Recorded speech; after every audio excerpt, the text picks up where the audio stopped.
Hello and welcome to the March West Lakes Regatta, and what a beautiful day it is here today.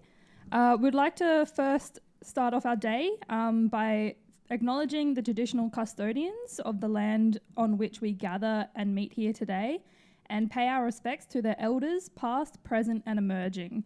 We extend that respect to Aboriginal and Torres Strait Islander people here today also. And yeah, it's fantastic to see such a beautiful day. We haven't seen some flat water here in a little while. I'm sure all the competitors here are very grateful to see that, and it should be a great day of racing. Unfortunately, due to some COVID close contacts, the volunteer roster has been culled a little bit, and so there will be some gaps in today's commentary, and we do apologise for that. So just stay tuned. The program will still run. You'll still be able to see everything, but there might not be as much talking as you're used to. I'm off to race now. Have a great day, and there'll be someone to log back on a bit later. Enjoy.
Good morning and welcome. We are in the middle of race 12 for the Schoolboy Year 9 Cox Quad Scull. So this is the third of the heats. Thank you for being patient with us as we are down on commentators this morning. We are in the final stages of this race between Prince Alfred College and St Peter's College, it looks like. So that's PAC 1 in lane. That looks like lane 3 though. Am I in the right racing? Unless they've just drifted out of their lane. No, this is definitely race 12. Looks like St Peter's College has it all wrapped up.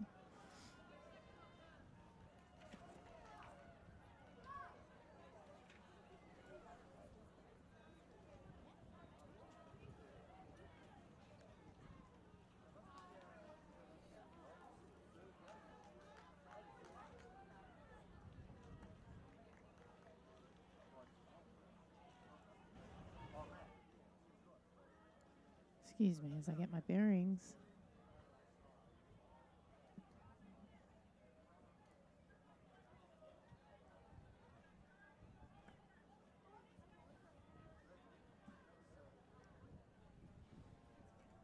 I'm just going to send you out there and have a look at the bow number on the boat. Oh, it's the wrong regatta.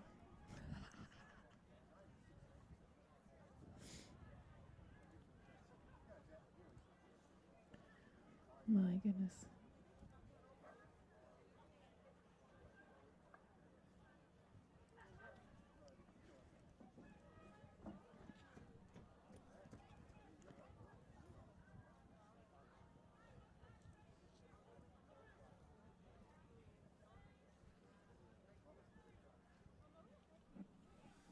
So that would be Scotch College just finishing there. So 1 and 2 going through to the A final. So that will be Prince Alfred and St Peter's College through to the A final, 3 and 4 through to the B final, and just that 5th crew going through to the C final later today.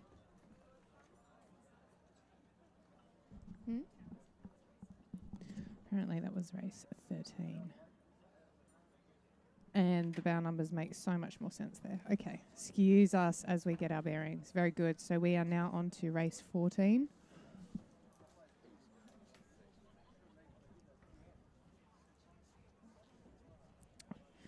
In lane 2, we've had a scratching from Norwood Marialta. In lane 3, we've got St Ignatius 1. In lane 4, Prince Alfred College 2. In lane 5, Pulteney Grammar 3. In lane 6, Unley High 1. And in lane 7, Scotch College Adelaide 2.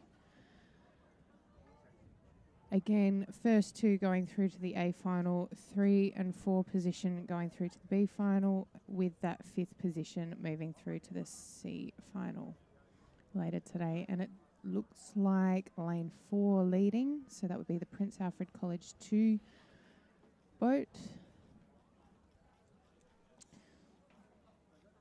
So that's Angus Williams, William McKay, Marco Worth and Angus Fremantle, coxed by Toby Stothard, coached by Angie Franco and Richard Hamoud.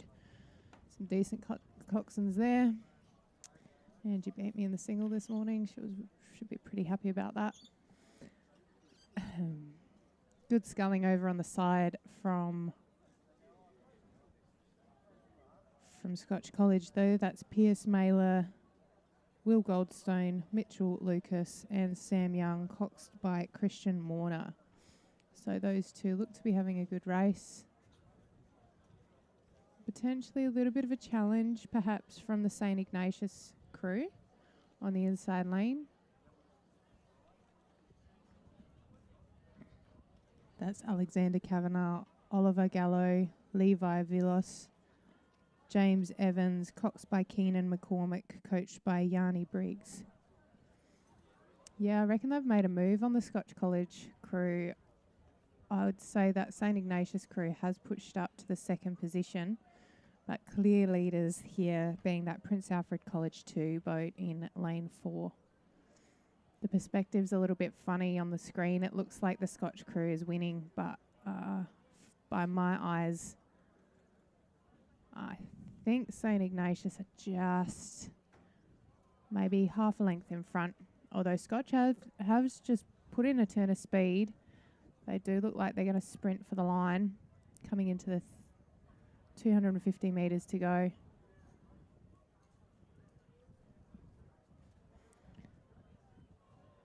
Oh, big turn of speed from that Scotch College crew. It will be a race for this A final. And I think St. Ignatius might have just cracked under the pressure there. It is tight though, stroke for stroke. Clear leaders, PAC 3, Prince Alfred College 2, Angus Williams, William McKay, Marco Worth, Angus Fremantle, coxed by Toby Stothard. They will go through, and I think with that turn of speed through that last 250, Scotch has just surged ahead of the St. Ignatius crew. They'll come into your screen now. And St. Ignatius has just dropped off, unable to hold on to that turn of speed. But it's a good race for second. So Scotch College Adelaide 2 moving through to the A final with St. Ignatius 1 going through to the B final.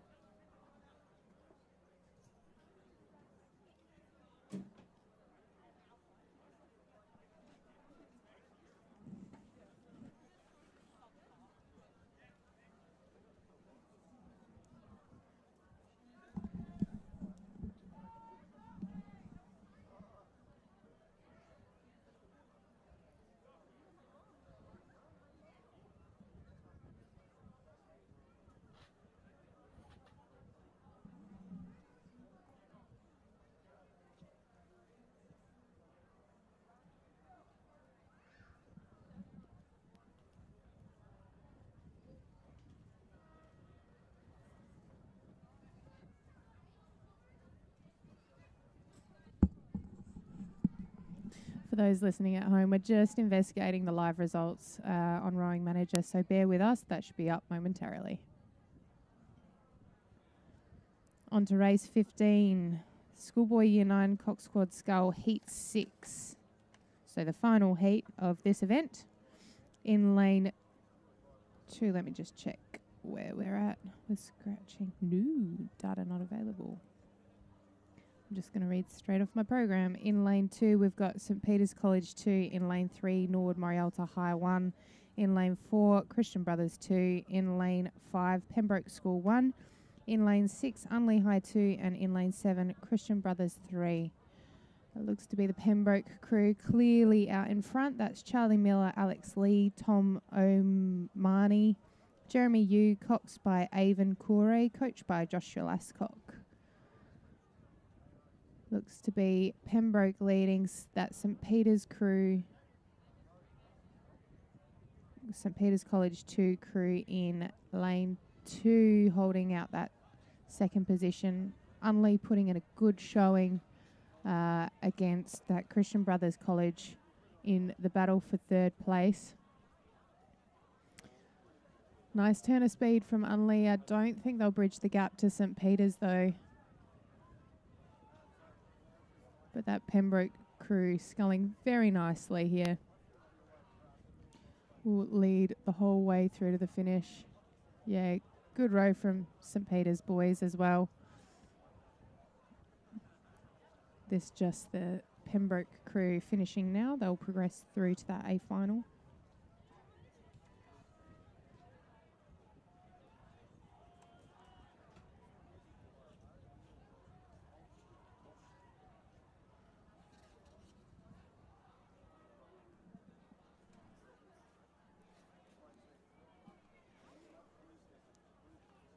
Second place, St. Peter's. Third place will be Christian Brothers 2. Fourth place looks like lane... God, what are my eyes doing? Lane 3.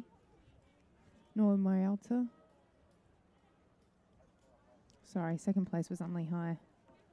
Third place, beg your pardon. That sun is making it very, very hard for me to see crews.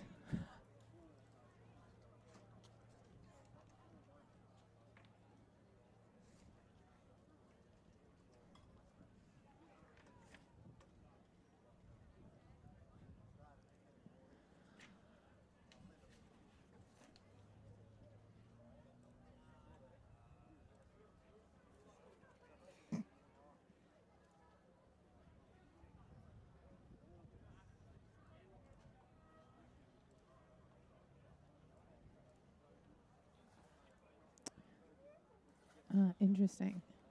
So the results seem to be pushed through well on the mobile app, but potentially not on the website. We're just trying to figure that out for you guys at home.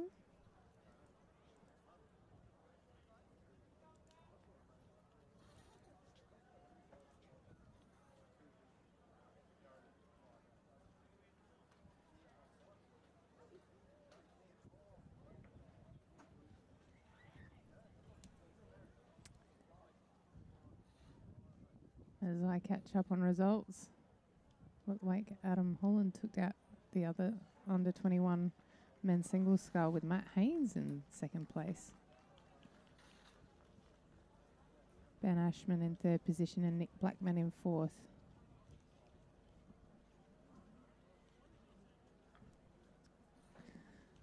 Interesting. Wonder if that's right.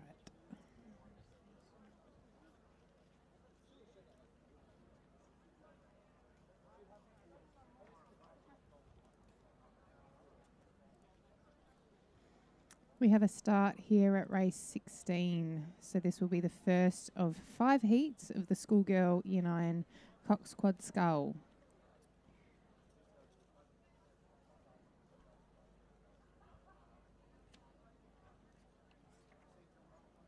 Now I have an interesting progression here. So I'm going to turn to my counterpart and ask her a question. So from this heat, we have first 4 through to D final and final 3 through to E final. Can you tell me why that is? That's what I want to know. Is it because they're seated?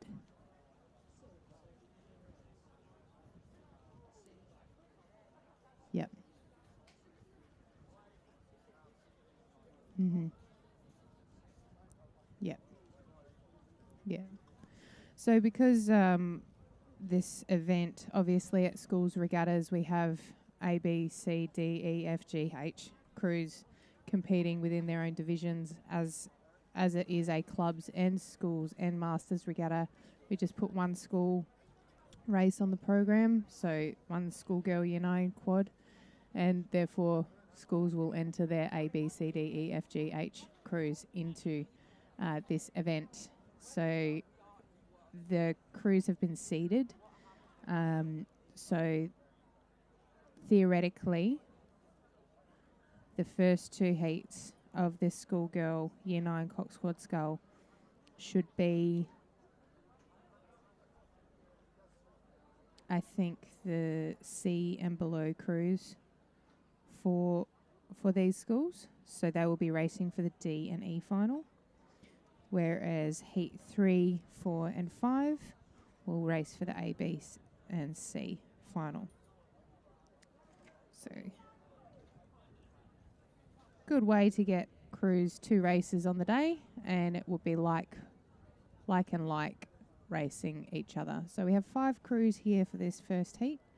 We've had a scratching from Wilderness in lane 5. In lane 2, we've got Pembroke School 6. In lane 3, Seymour College 4. In lane 4, Scotch College Adelaide 3. In lane 6, Pembroke School 3. In lane 7, Pembroke School 5. And in lane 8, Wilderness School 3.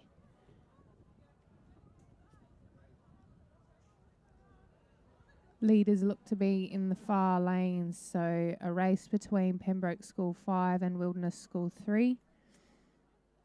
So looks to be the Pembroke crew, I'd say, just with their nose in front. That's Sienna Vetch, Matilda Dunstan, Zoe Sutton, Mia Chapman and Leah Strook. Coxing, coached by Eliza Hannon. Having a great battle with the Wilderness crew on the far side. Lily Erb, Imogen Sutton, Layla Woodall, Tiara Pullinan and Sydney Freeston Giles. Pembroke pulling out to half a length, but both crews will progress well through to the D final. And it is an almighty race to see who will take that final position into the D final. It looks like Scotch College Adelaide 3 in lane 4 will progress. And I can't pick it between the Seymour College crew and the Pembroke School 3 crew.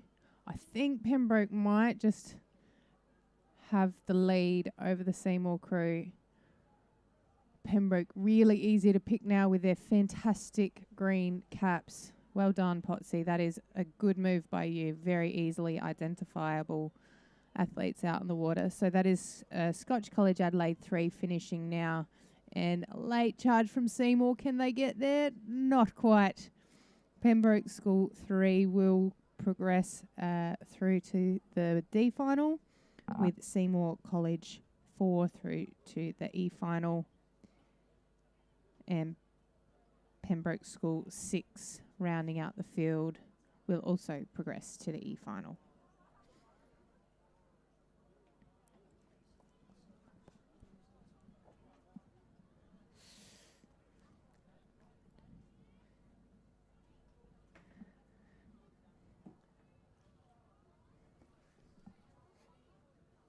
In race 17 of the Schoolgirl Year 9 Coxed Quad Scull, we will have the same progression from the previous race.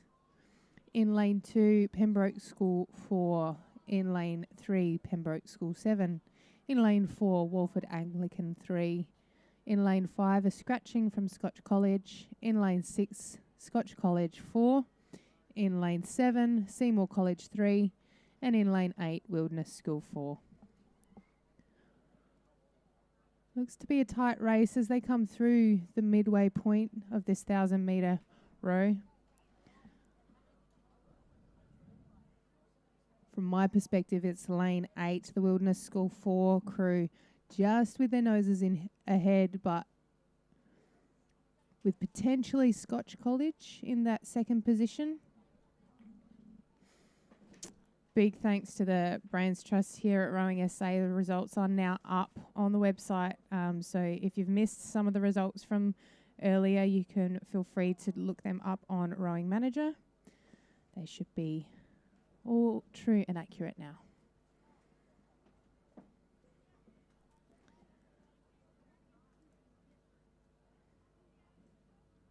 Ugh, that was a slow row by me.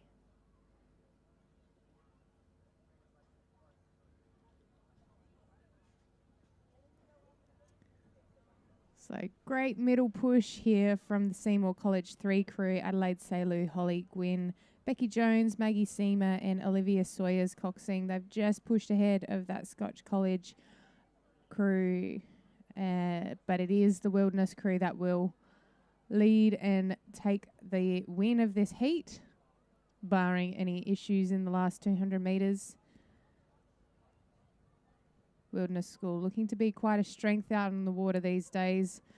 I know their Schoolgirl First 8 posted a blistering time last week in the School Premiership Series. They will be the ones to watch.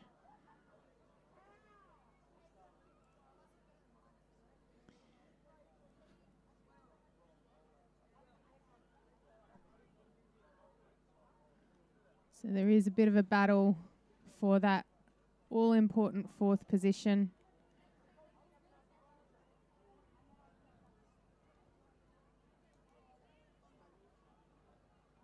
And we've had just a bit of an issue with lane 2, the Pembroke School 4. They are just coming through the 500-metre mark now. I wonder if there's been something happen. But a great battle for 4th here between the Pembroke School and the Walford crew. I think the Walford have just got their noses in front. Pembroke putting in an almighty push. You can see the 3-seat looking out next to her. A fantastic racing. Bow ball for bow ball here. Will they get there? Oh my gosh. I reckon Pembroke are going to get there. What a push. That will be Pembroke School 7. Fiona Kai, Alex Riddler, Coco Loveday, Lucy Baker, Scarlett Potamianos. Coached by Georgia Roylett, that will take the D final ahead of the Walford Anglican 3 crew, who will progress to the E final, along with Pembroke School 4.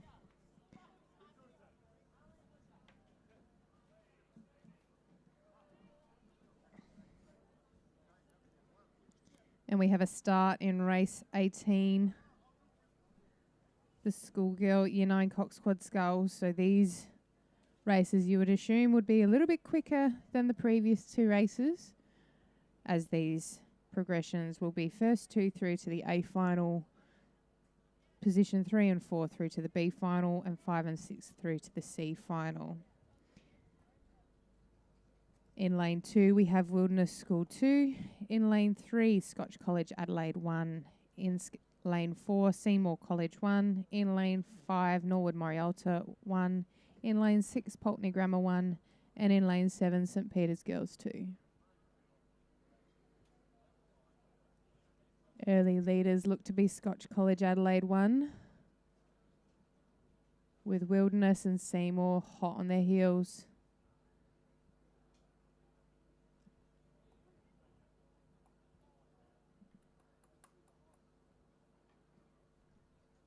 Definitely some quicker racing here. Scotch look to have pulled out to about a length lead ahead of Seymour, maybe half a length back to Wilderness. All crews sculling particularly well.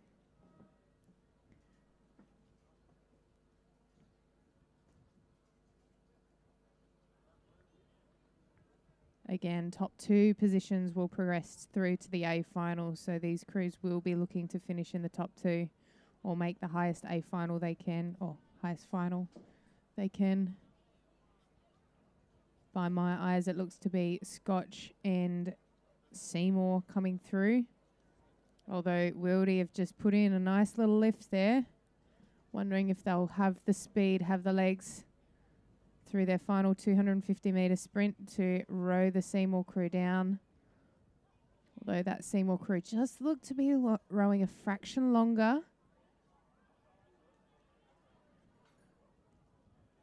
And they've moved up on the Scotch crew as well. Great row from them. Scotch looks to be in control, placing together.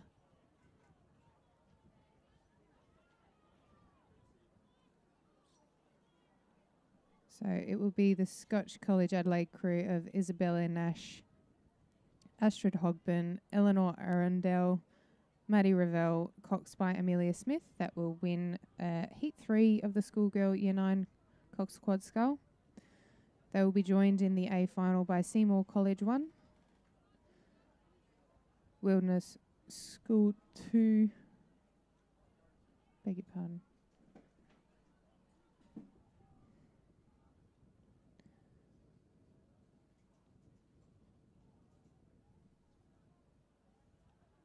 I think we'll be racing in the B final.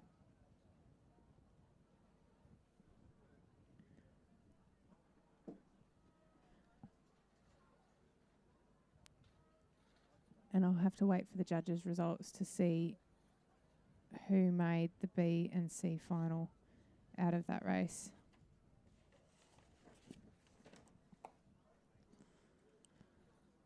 Again, that sun is just making it really difficult to pick crews off the finish line, so you have to bear with me on that. Results, as I said, are going up on Rowing Manager.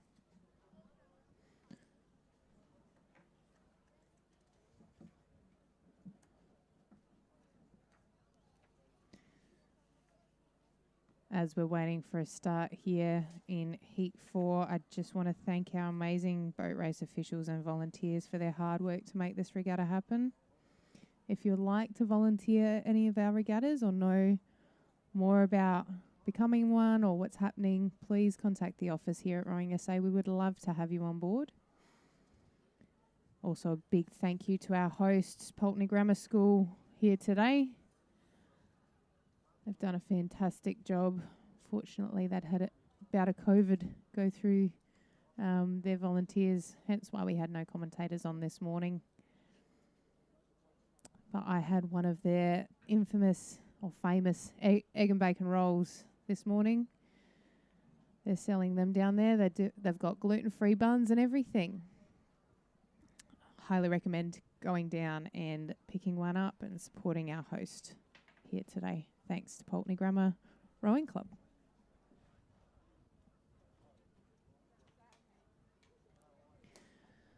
Looks like we are underway for race 19 of the Schoolgirl Year 9 Coxed Quad Scull. In lane 2, Pembroke School 1. In lane 3, Scotch College Adelaide 2.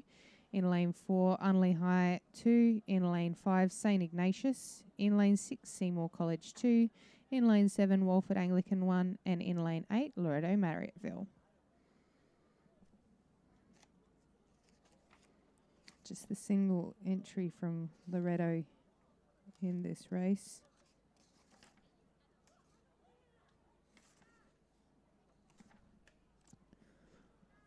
Judging by the standard of their rowing at the moment, I would expect their crew to do well. Early leaders looking to be that Loreto crew with the Walford crew alongside them, potentially Pembroke School 1 going out with them. But I think the race will develop on the far side in lanes 7 and 8 between Loreto Marriotteville's Evie Blank Saunders, Olivia Pisanello, Abby Deans, Lucy Bell, and coxed by Portia Katsaros, coached by Tom Dornbus. And Walford Anglican 1's Penholmia, Annabelle Kerman, Scarlett Brammy, Saskia Reynolds, coxed by Ella Dean.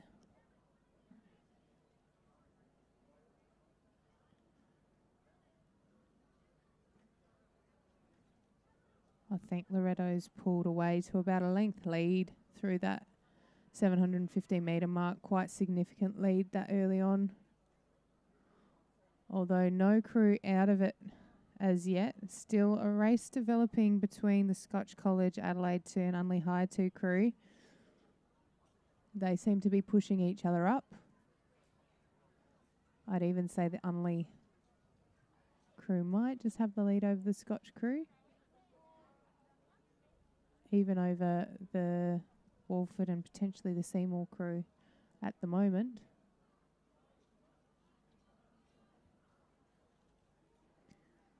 So the Unley crew there on screen looking to scull really well. Those Scotch have just pushed back. That's the crew of Isabella McKenzie, Stacey Webb, Rosie McMahon, Sophie Colmerfield, coxed by Hannah Jeffries. They look to have pushed up on the Unley crew. They may even be challenging the Loreto crew for the lead. It's hard when the race develops on two sides of the field. You don't quite have the touch, although there's the lift from the Loreto crew.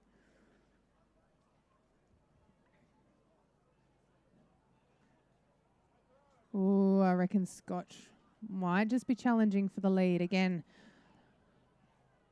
first and second position will go through to the A final.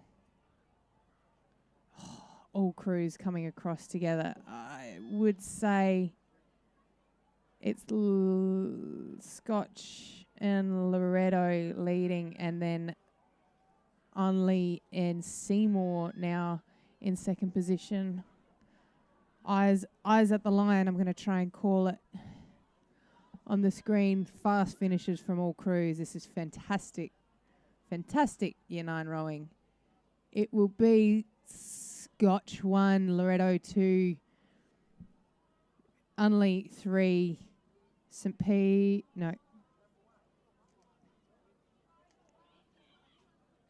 Seymour 4, Walford 5, Pembroke 6, St Ignatius 7. Ooh. Unofficial, of course. Please get the official results and draws for the finals out on Rowing Manager. Great race, though, for the Year 9 Schoolgirl Coxed Quad Scull.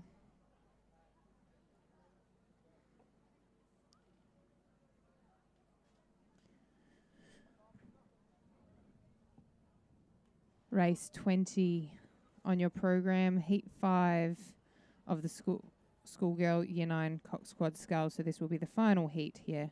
We've just had a scratching from the Norwood crew in lane 2. So it will be Pulteney Grammar 2 in lane 3. St Peter's Girls 1 in lane 4. Unley High 1 in lane 5. Pembroke School 2 in lane 6. In lane 7 we've got Wilderness School 1. And in lane 8 Walford Anglican 2. early leads here look to be Wilderness School 1. Potentially, maybe I've called that wrong. Could be St. Peter's Girls 1.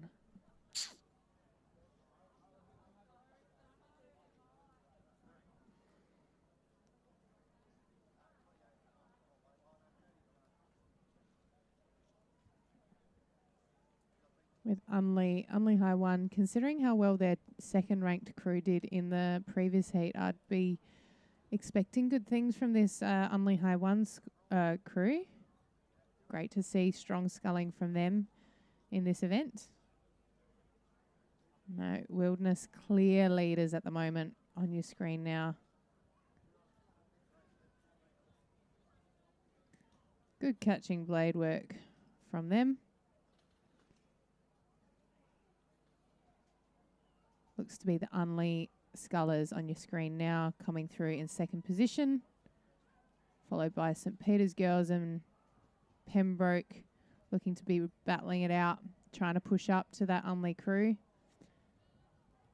On the far side, the Walford Anglican 2 crew putting in a bit of an effort now to try and make up some gap to the field. It's a great push from them.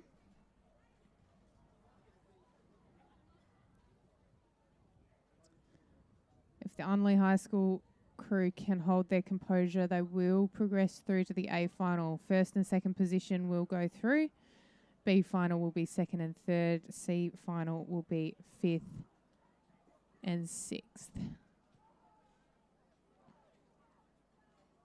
Good clean sculling from the Unley crew. But crossing the line now will be Olivia Cardone, Ella Meyer, Gia Rinaldi, Imogen Hawker, and Emma Oborn Coxing. That's the Wilderness School 1. With Unley High 1 in lane 5 coming through to take out that second position in the A final. And a great race to see who's going to pick up line honours. I think it will be St. Peter's Girls 1 just over Pembroke School 2. So they will progress to the B final. Over the far side, the Walford Anglican 2 crew will go through to the C final. Rounding out the field will be Pulteney Grammar 2 into the C final. So that concludes the heats of the Schoolgirl and Schoolboy Year 9 Cox Quad Scull races.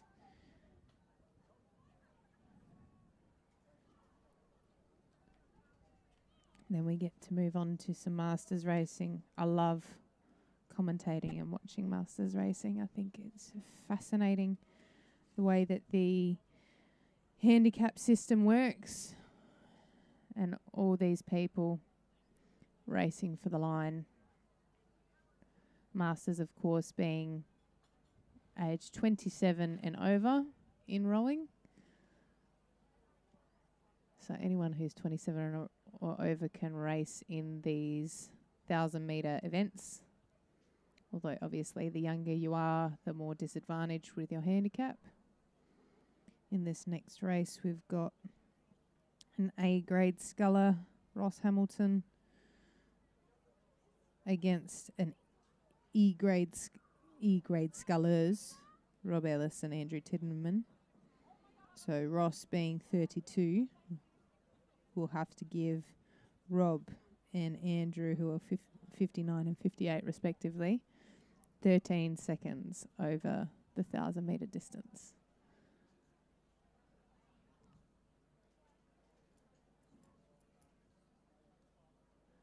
Conditions looking pretty good today. Slight easterly. I don't know, felt heavy as when I was out there, but that could just be because I'm tired.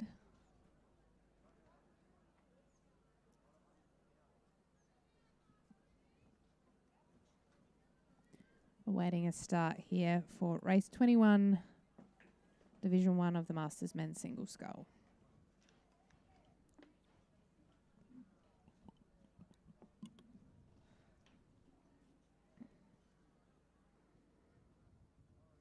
My votes are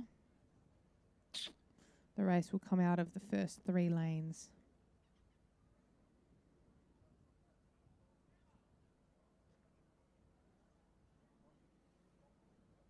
And they're off and racing now.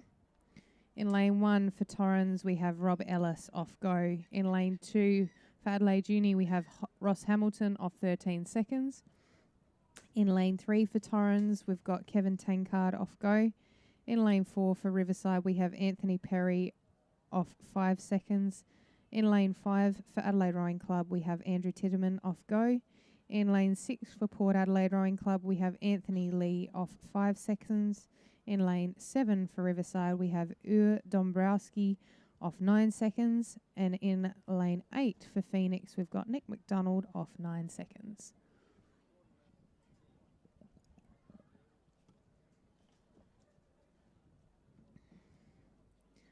So Rob and Kevin off go, some of the quickest scullers in the Masters scene at the moment.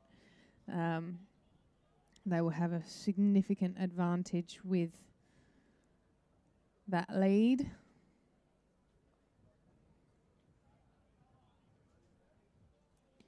So Anthony Lee looks to be sculling quite well over there, the Port Adelaide sculler in lane 6.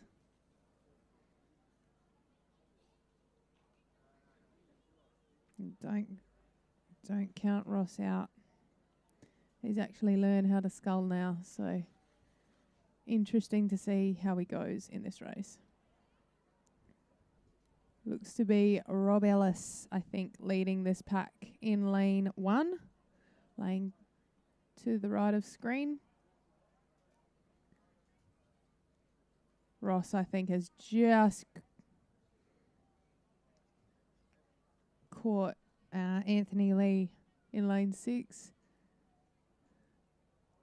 He'd be able to see Kevin out the corner of his eye. I think with the amount of ground he's made up so far, if he can keep this amount of intensity through the second half of the race, he should cross the line first.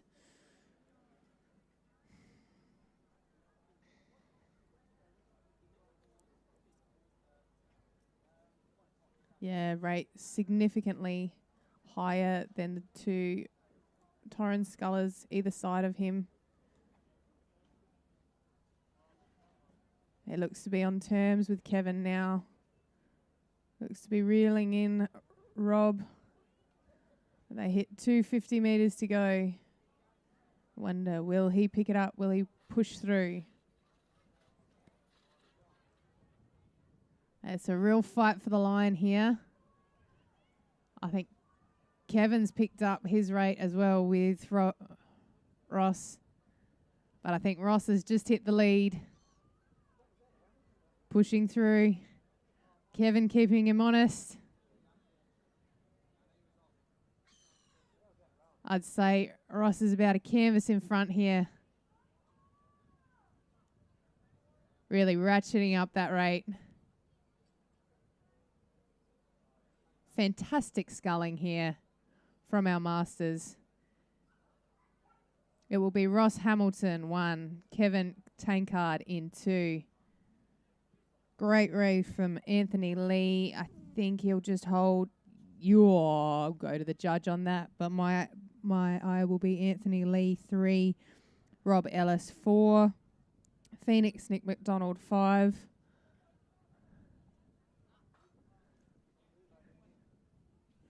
With Adelaide's Andrew Titterman in 6. Riverside's Dombrowski in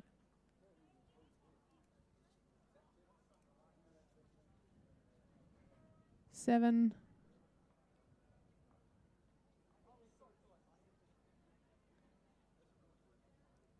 Maybe just missing Anthony Perry. He didn't show as a scratching in my book, but great sculling from Division 1 of the Masters Men's Single Scull.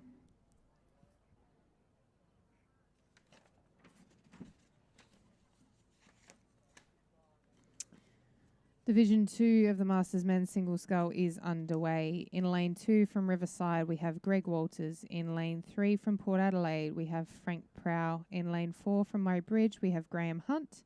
In lane 5 from Adelaide Uni, Bill Natt. In lane 6 from Riverside, we have Brian Glawson. In lane 7 from Riverside, Mark Johnston. And in lane 8 from Adelaide Uni, David Rowe.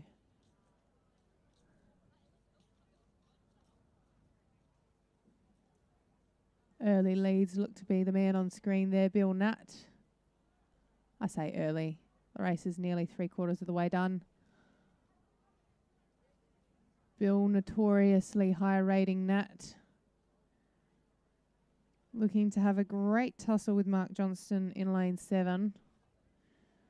Mark off go, Bill off go.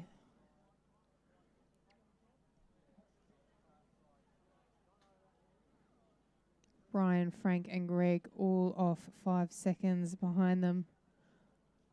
But you can't give Bill Natt a lead. He looks to be sculling really well there. Graham Hunt from Murray Bridge, hot on the tail. He's been doing some races with his Murray Bridge counterpart, James McRae, recently.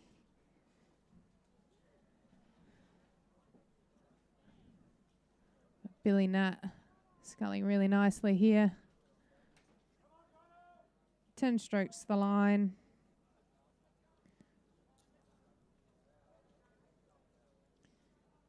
It will be the win to Bill Natt from Adelaide Uni.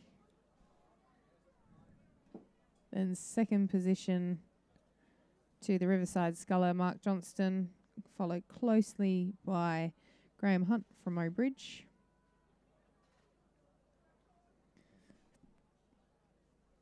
Frank Prow from Port Adelaide. No, that's the other side. Brian Glawson from Riverside, sculling well.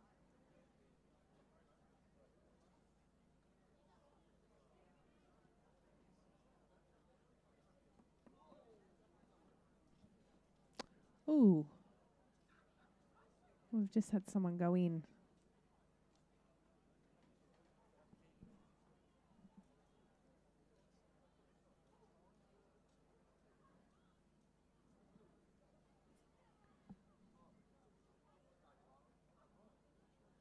I think that's Greg. No? Frank. Frank Prow from Port Adelaide. Must have just caught a buoy.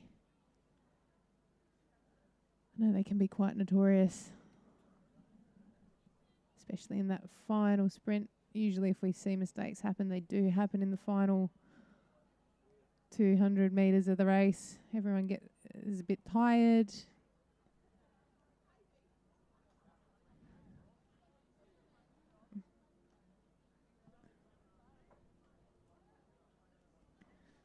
But good to see the officials there, nice and quick to help him back in his boat.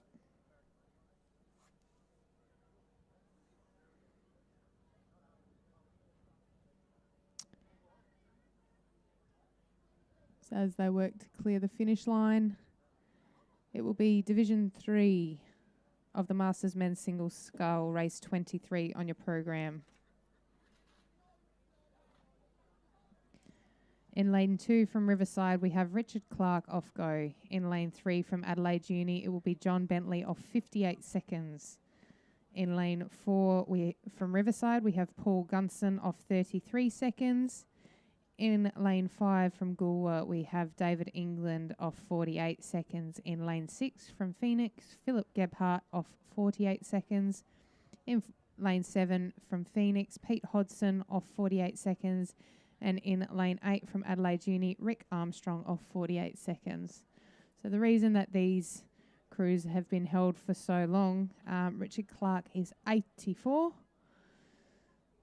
So gets a well-earned head start there in lane 2.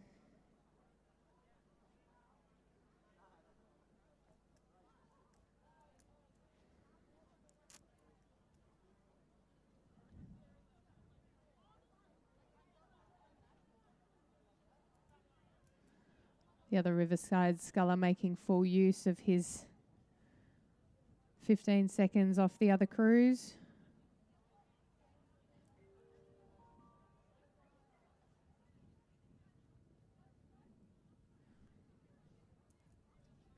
But Rick Armstrong sculling well over the far side, trying to chase them down.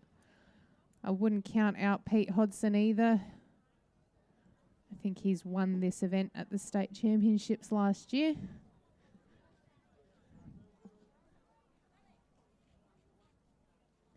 But whether he will be able to make up that 48-second gap back to Richard Clark, we'll only tell when they cross the line.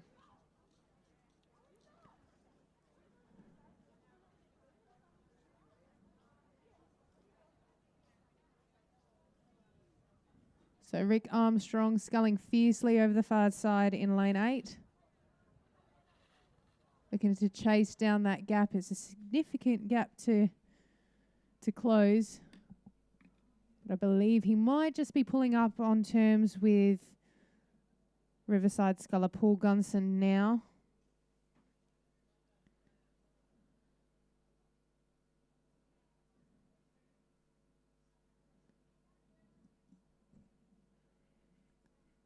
Out of the group of 48 seconds, I think Rick will be the fastest sculler. And Pete's not there. Looks like late scratching from him. So Rick rowing hard through the final 250. He's past the Riverside sculler Paul Gunson. Will he be able to catch Richard Clark? I think he's maybe a half a length off him now, but he has the momentum through the final 150 or so meters left. Oh, and Richard Clark's just taken a couple of strokes easy as Rick pushes through.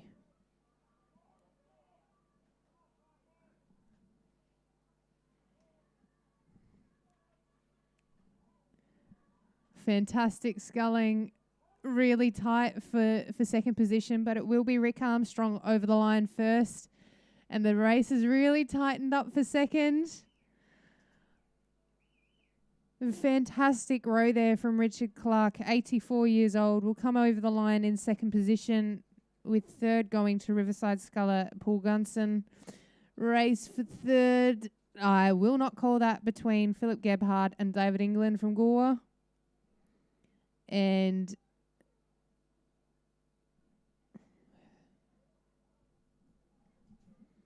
who was that?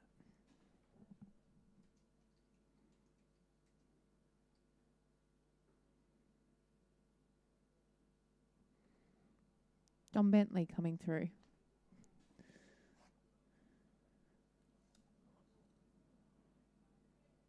Ooh, here we go.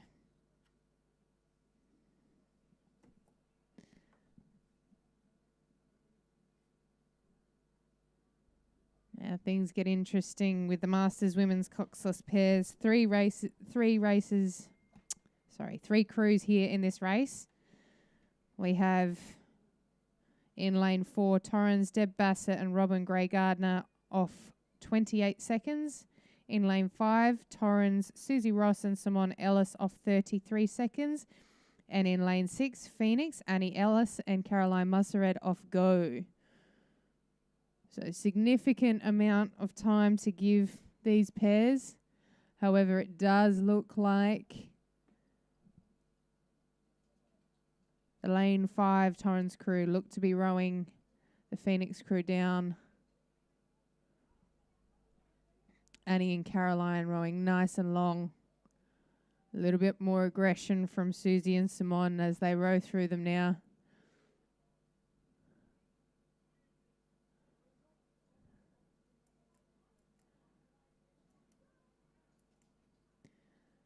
Susie and Simone looking quite comfortable here. Barring any late incidents, they will take out the win. And great to see Deb Bassett back out in a boat in the Torrens colours.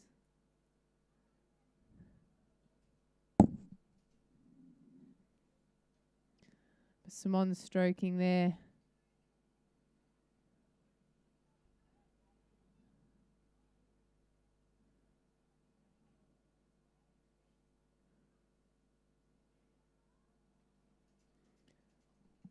They'll come through the line in first place. Torrens lane 5 in 1. Phoenix, Annie Ellis, Caroline Muzzard in second position, with Torrens, Deb Bassett and Robin Gray Gardner in third place.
The racing is underway for race 25, the Novice Men's Coxed Scull, Division 1. In lane 1, we have Pembroke School 1. In lane 2, a scratching from St. Ignatius. In lane 3, Pulteney Grammar 2.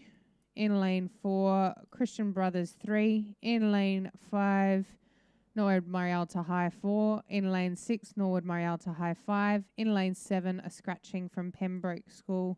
In lane 8, St. Ignatius, South Australia.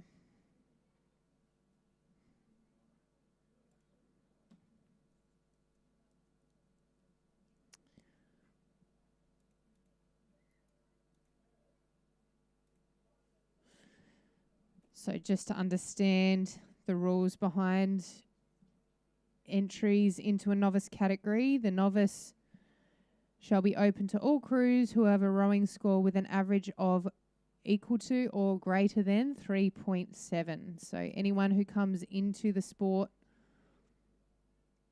starts with a rower score of 4.0, and every time they win a race, they get points or fractions of points deducted from their rower score. So theoretically, novice crews should be quite novice. And I lied, they haven't actually started racing yet.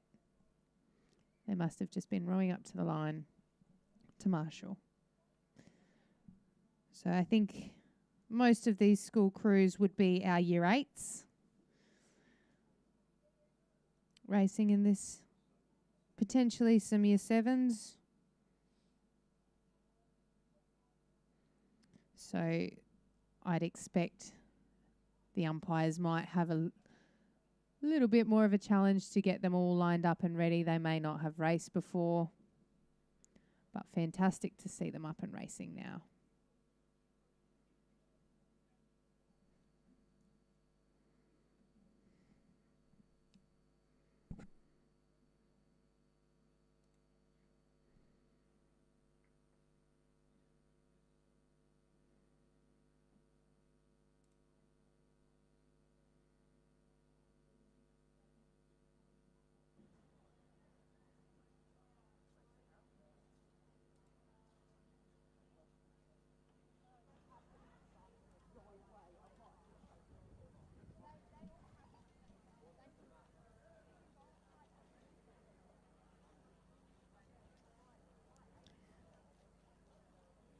Early leaders here look to be the St. Ignatius crew on the far side of Oliver Gallo, Levi Villos, Alex Kavanagh, James Evans and Keenan McCormick, coached by Yanni Briggs.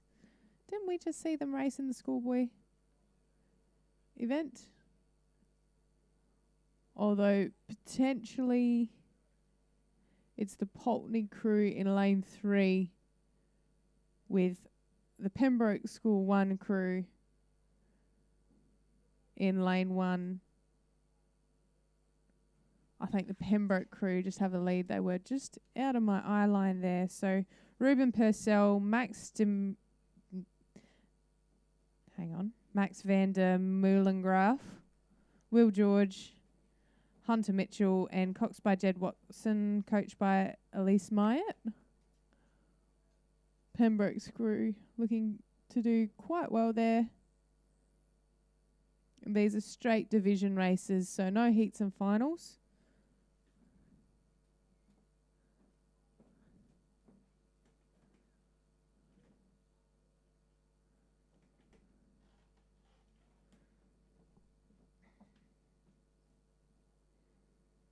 So between Pembroke, Pulteney and the St Ignatius crew on the far side.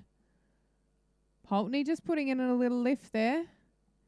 Wouldn't it be great if they had a win in front of their host Regatta?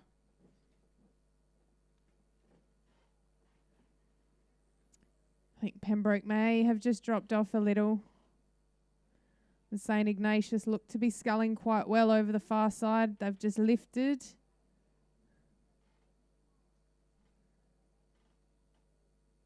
I think they'll roll it through, barring any issues, or unless Pulteney can pick right up through the line. St Ignatius look to have the run.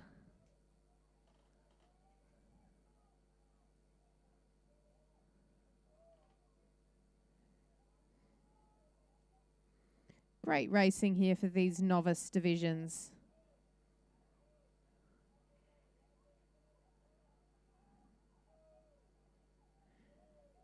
It will be St Ignatius in lane 8. That will take the win in Division 1 of the novice men's coxed quad scull. Second position to Pulteney. Third place will be Pembroke School 1.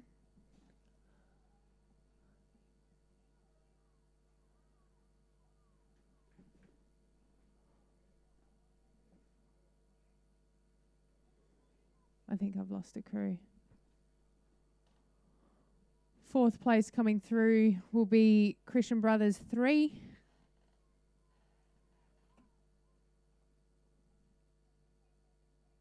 With Nord Marialta High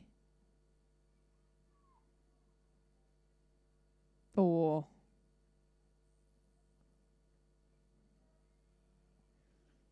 Yeah, I've lost that other Nord crew.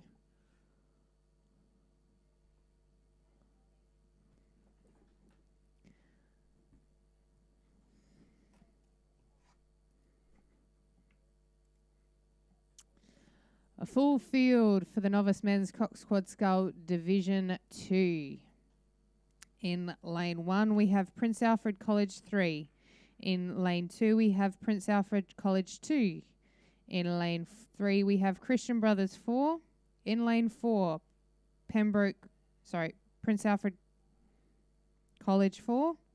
In lane 5, Pembroke School 2. In lane 6, Prince Alfred College 1. In lane 7, Norwood Marialta High 3. And in lane 8, Port Adelaide Rowing Club. Oh, they're my boys. As in their Adelaide High boys. Full 8-lane racing here. Should be a fantastic row for this group. Looks to be early leaders from that Prince Alfred College 1 crew. Hugo Elcuri, Christian Smith, Owen McCauley, Jules Dawson and Mitch Parker coxing, coached by Emily Elcuri. I do believe she's coaching her son in that one. They'll be the ones to watch. And on the near side as well, the Prince Alfred College 3 crew of Charlie Facina, Ethan Harleftis,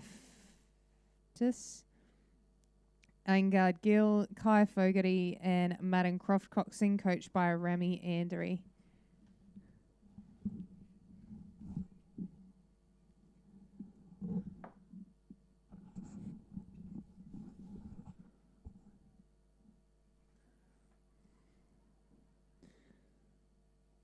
Crew from Port Adelaide doing well, not giving much away.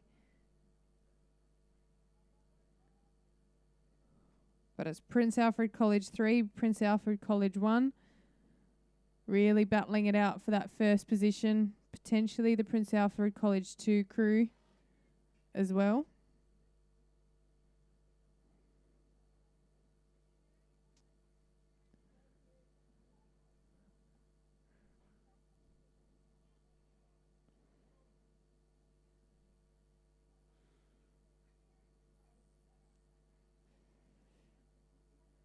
Yeah, so 3 crews here looking to battle it out. So the Port Adelaide crew in lane 8, Prince Alfred College crew in lane 6, and Prince Alfred College crew in lane 1, all pushing for the line now. About 350 metres to go.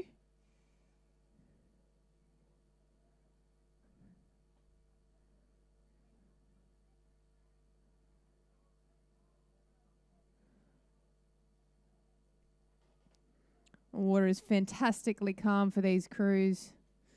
Just a little bit of wash as that marshal has just pushed that crew from the previous race off to the side. And it's a race now. I think that Prince Alfred College 3 crew has dropped back. It's between Port Adelaide and Prince Alfred College. I think the Port crew have just put a tiny little lift in. These boys are sculling well. And I think they've pushed out to about half a boat length's lead against the Prince Alfred College crew. This is great rowing here from the Port Adelaide boys.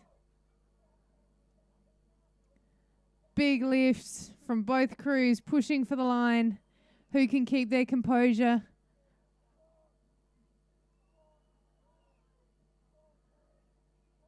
You can hear the coxswains going nuts out there. And it'll be a win to Port Adelaide Rowing Club. That's Jordan Couch, Xavier Smith, Alex King, Timothy Watkinson, coxed by Jacob Arnoldus. Well done, boys.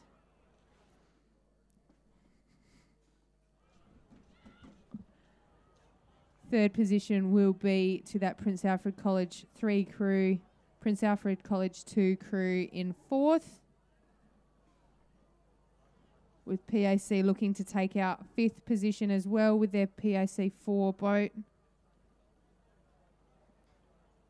Over the Norwood Morialta High 3 boat on the far side in lane 7.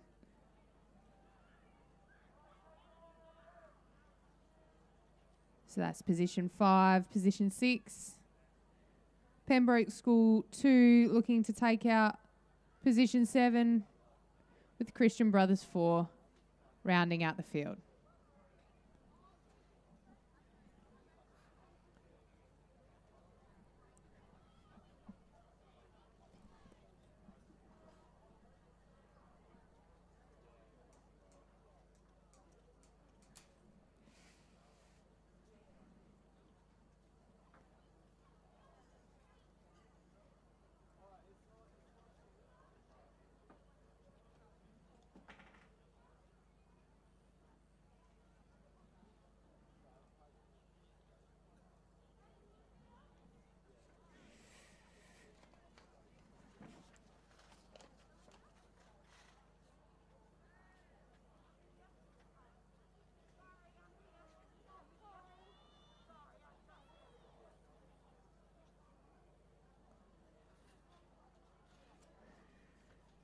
Race 27, the Division 3 of the Novice Men's Cox Quad Scull in lane 1. We have Norwood Morialta High. In lane 2, Christian Brothers College. In lane 3, Norwood Morialta High 2. In lane 4, St Ignatius. In lane 5, Pulteney Grammar 3. In lane 6, Christian Brothers 2. In lane 7, Christian Brothers 5. And in lane 8, Pulteney Grammar 1. Looks to be that Pulteney crew doing well over the far side.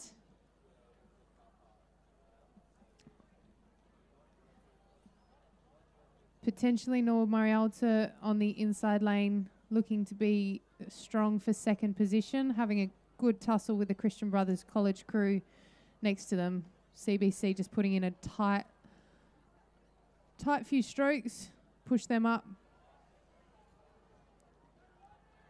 But Pulteney sculling really well here. Boat lengths, clear water ahead of the second position. Look at that. Fantastic scully from a novice crew. Clean, long, sharp. So that's the Pulteney crew of Josh Zhang, Tyson Woodley, Sam Williams, Eric Lang and Lockie Miller. Well done. It's a rural race for second here though. CBC look to just have half a length over the Norwood Morialta High School scullers. Barring any shipwrecks in the last 5 to 10 strokes, they will hold on to second position. Norwood coming through. Yeah, good racing there. Norwood coming through in third. Looks to be Christian Brothers 5 in fourth position, with a race between Christian Brothers 2 and Pulteney Grammar 3, with the Pulteney crew coming through, I think, over the top.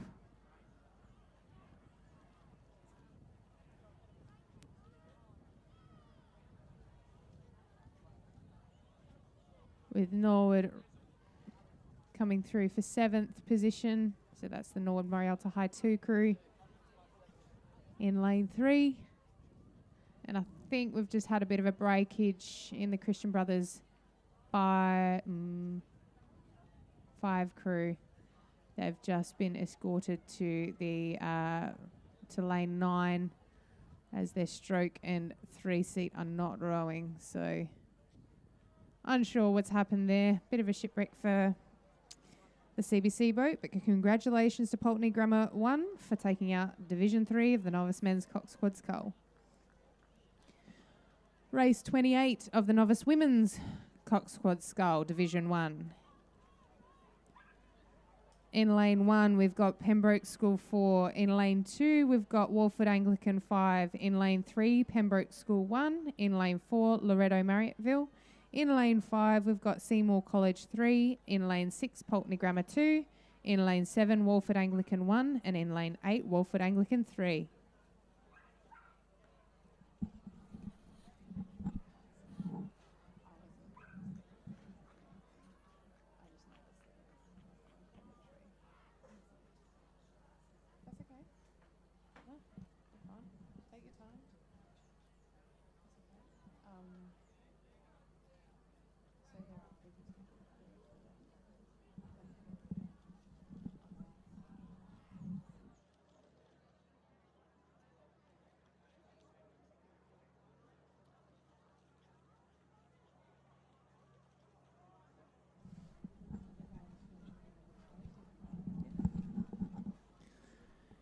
Looks to be lane 3, Pembroke School 1 in the early lead as they're coming through about the 500 metre mark of this race.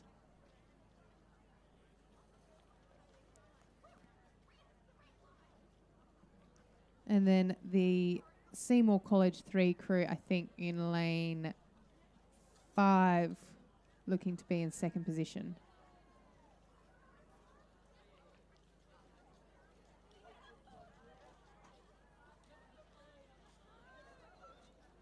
So again, just reiterating, these novice crews all have a rower score, or the crew has a rower score of equal to or less than 3.7.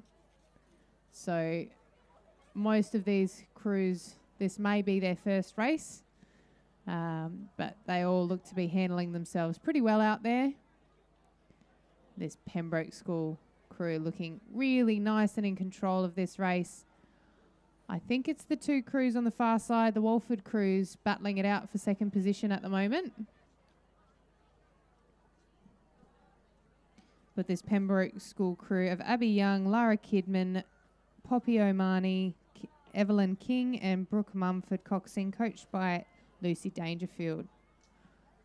Looking the goods to take out the win of this Division 1 of the Novice Women's Cox Quad Scull.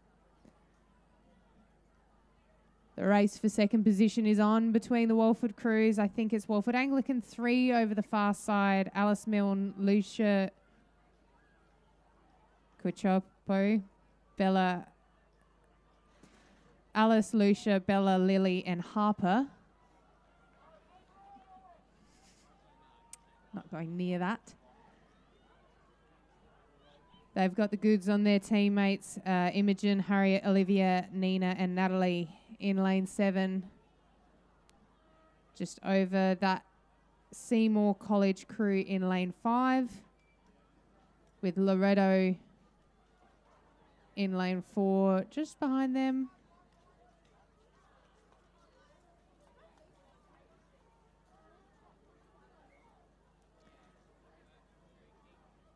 Pulteney Grammar 2 looking to take 6th position. Pembroke School 4 looking to take 7th place over the fast finishing Wolford Anglican School 5.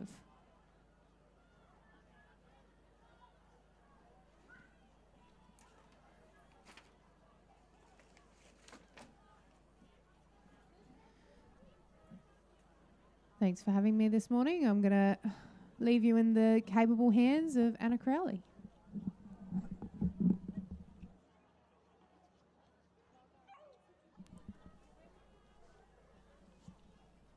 Thanks, Joe. And as Joe steps away, we're moving on to race 29 on our programme, which is the next division, Division 2 of the Novice Women's Coxed Quad Scull. We should have a full field in this one of 8 boats.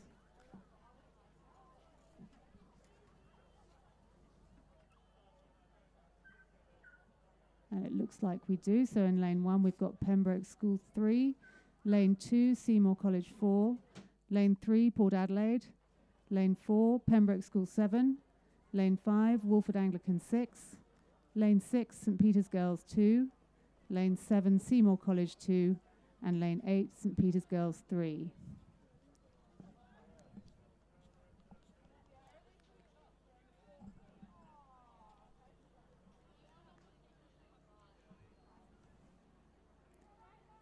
And we've had a start, and it looks like they've gone about 250 metres so far. And the field's fairly evenly spread, probably with the leaders coming on the one on the far side, and then one on the near side, I'd say at this stage.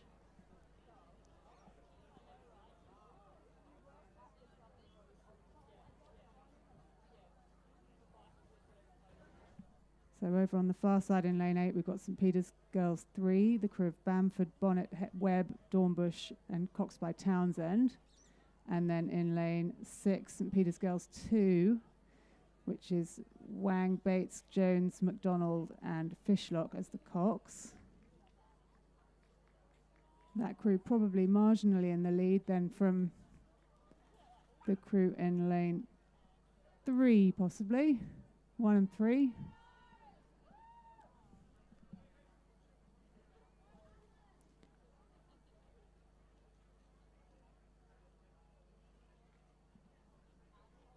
Coming over, well over the 500 metre mark, so nearly into those red buoys.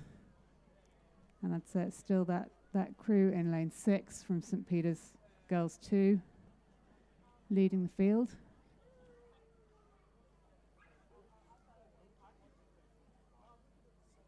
Very, very nice and clean, particularly for a novice crew here.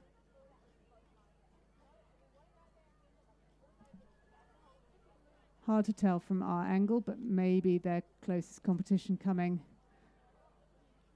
still from the far side or lane 3.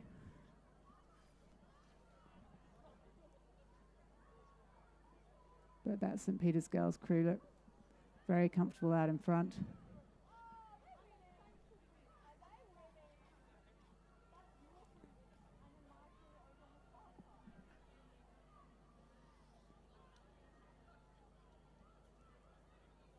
So it's a good race here for second position.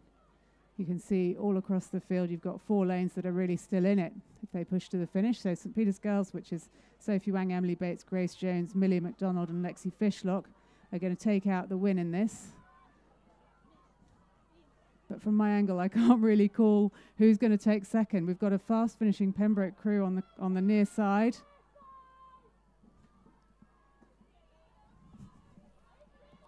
I think this may be one I'm going to have to leave to the judges. Pembroke is certainly coming through strong in lane 1.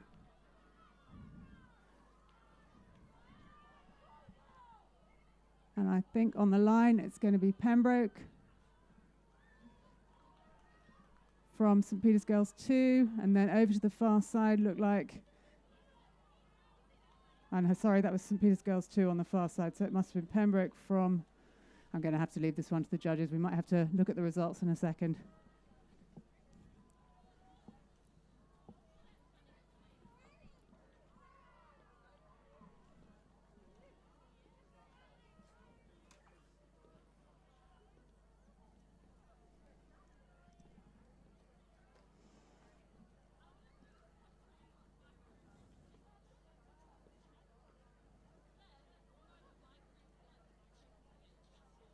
Moving on now to race 30 on your schedule, Division 3 of the Novice Women's Coxed Quad Scull.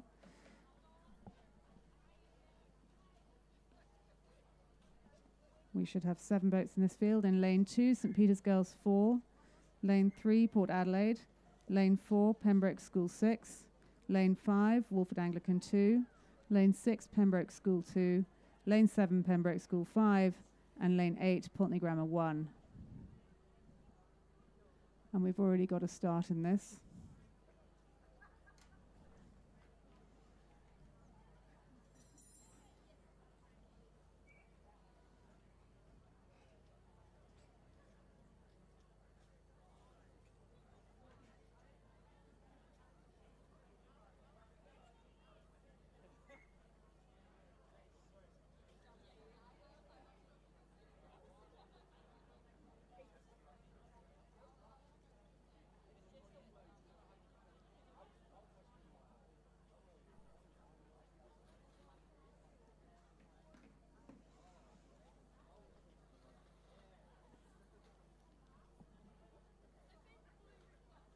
So it looks like our leader at this stage might be in lane 7, over on the far side, which would be Pembroke School 5.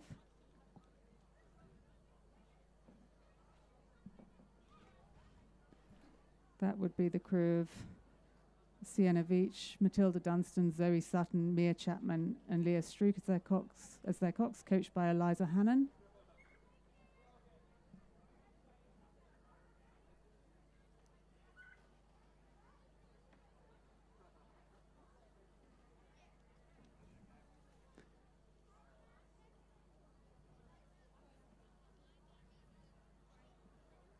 And possibly there ahead of either the Pembroke crew in lane 6 or the crew on the near side. That might be the crew in lane 3, possibly from Port Adelaide. So in lane 6 from Pembroke we have Tiffany Buchan, Adelaide Mellor, Milana Troon, Madison Aplin and Zoe Huang as their cox, coached by Emily Brophy. And the Port Adelaide crew in lane 3 is Denise Fowler-Banks, Lauren Bevan, Annalise Neal, Lisa Putland, coxed by Alexander King. But there's no doubt again who the leader is, I think, in this one. That's in lane 7, the Pembroke School 5 crew. It may be that they're older than some of the other competitors in this race, because obviously as novices they can be, I think looking at Joe for confirmation, they could be year 8s or year 9s, so there could be a range of ages. You can even have masters in the novices divisions, and I'm just recognising some names which make me think there might be 1 or 2 masters in this one. But yes, the Pembroke crew rowing nice and strong together, followed by that second Pembroke crew in lane 6. And then I think we are across to this Port Adelaide crew on the near side, and then possibly good race for 4th position, probably being led by the crew over in lane 8 on the far side from Pulteney Grammar, which is Sienna Pagnozzi, Scarlett Lamb, Sophie Harsmer, Emma Topman, coxed by Caitlin Dinning and coached by Millie West and Anthony Patterson. Looks to me like that crew over on the far side is finishing pretty strong. They may have come through some of the other crews.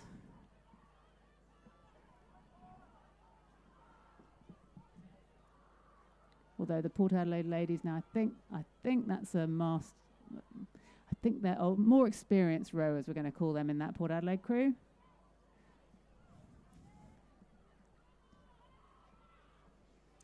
So they are going to come and take the third position.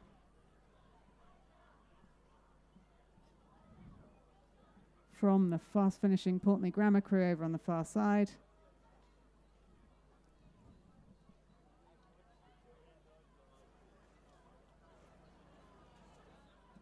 Followed by the crew in lane 5, which is Walford Anglican 2.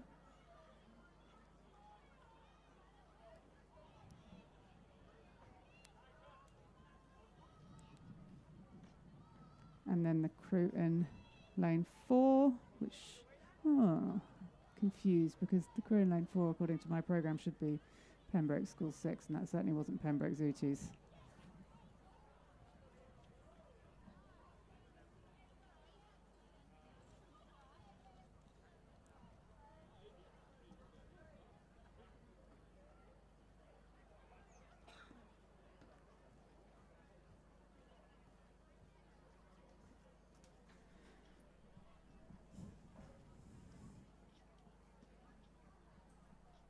I'm afraid that's another one where you're going to have to look up the results when the system catches up online.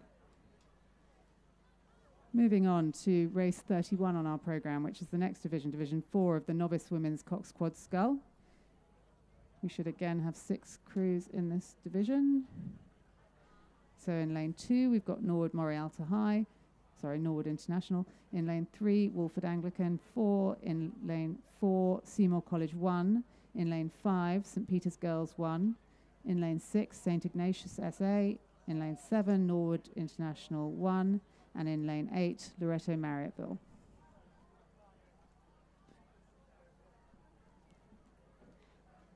And they're well into this race already.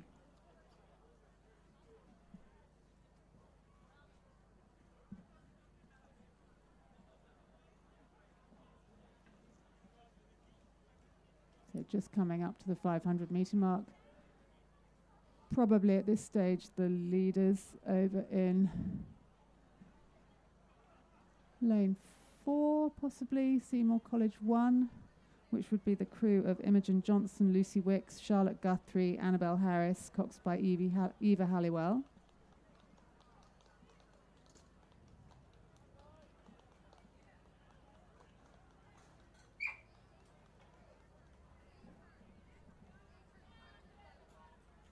And then I'd say also St Ignatius, from the flash of the beautiful red blades, look like they're making a good job of this. That's the crew of Ruby Maguire, Grace Pertle, Caitlin Anderson, Lily Burgess, Ruby Corso as their cox, coached by Sophie Radford. So they're over in lane 6. And having a good battle with the crew there in lane 4, and also the crew over in lane 8, which would be Loretto Marriotteville, Lexi Colangelo, Juliana Blefari, Molly Tunney, Sophia Manning, coxed by Olivia Carroll. And not forgetting the crew in lane 5, which is St Peter's Girls 1, Lily Marshall, Alison Francis, Izzy Tucker, Stella Spalvins, Abigail Hawkes as their cox. But at this stage, the crew in lane 4 seems to have established a lead. That's the Seymour College 1 crew.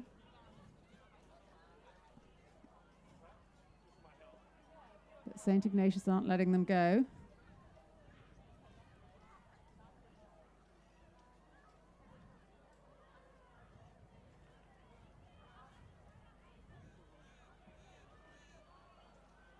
It's a really good tussle here.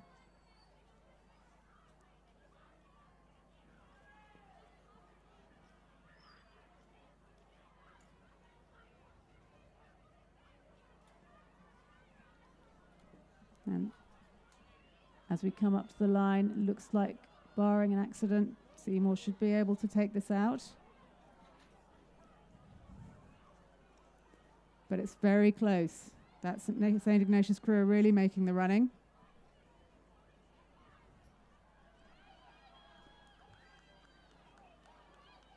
I think Seymour are just holding them off. Oh, but it's going to be close on the line. Golly. I'm not going to call that one. I'm going to leave that one to the judges. Between those two, St. Ignatius and Seymour won. With then, I think, St. Peter's Girls won, coming in for third. But again, we'll have to confirm those results when they come live.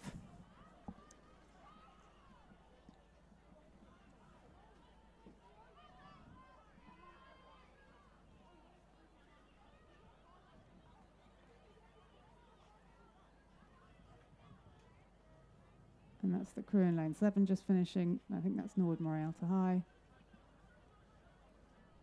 And it looks like a Saints.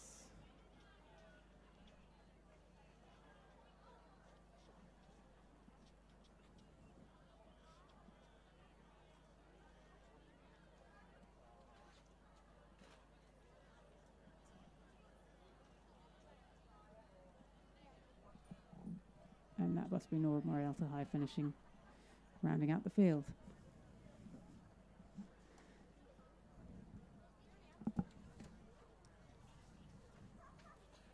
And that sees the end of the races from the 1,000 metre mark for now. We're on to the race 32 on our schedule, which goes from the 2,000 metre mark, as it's the under 19 men's coxless pair.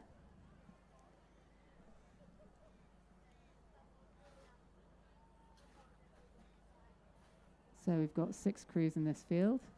I'll just do a full roll call because it's easier when we've only got 2 in each crew. So in lane 2, we've got a Torrens composite of Lachlan Hancock and Noah Buxton. In lane 3, Pembroke School 2, which is Patrick Lynch and Lachlan Tufnell, coached by Simon Lane. In lane 3, Norwood International, Juan Flower and Oliver Evans-Wood. In lane 5, Pembroke School 1, Ozan Oikal and Beecher Ross, coached by Simon Lane. In lane 6 from St. Peter's College, Joshua Cooper and Henry Sawyers. And in lane 7 from Christian Brothers, Marcus Arbon and Marko Stefanovic. And in fact, this race is well underway. They're nearly at the 500 metre mark.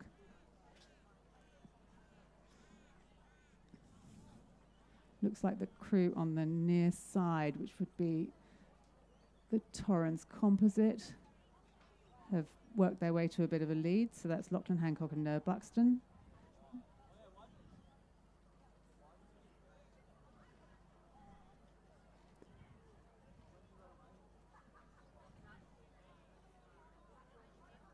From probably the Pembroke School 2 crew in lane 3 at this stage.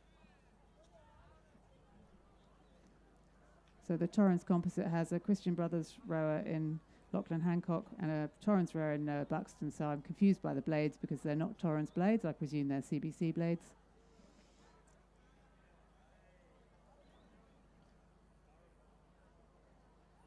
But they're looking very controlled and holding off the competition from their nearest rival, which certainly at this stage looks like it's lane 3, Pembroke School. From probably the crew in lane 4, Norwood Morialta.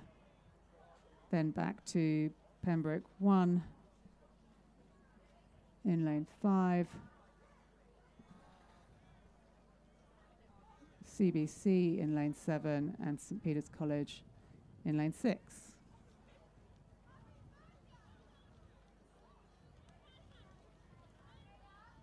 So the composite crew rowing nicely together.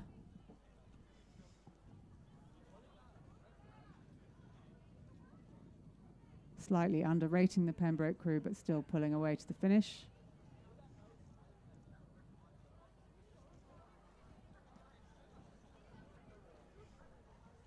So as they come up towards the line, that's the Torrens composite taking out the win in the under 19 men's coxless pair. From Pembroke School 2 in lane 3.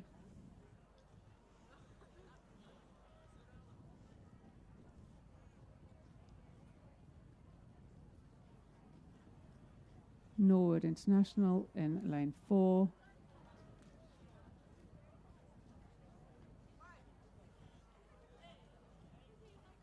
Pembroke School 1 in lane 5.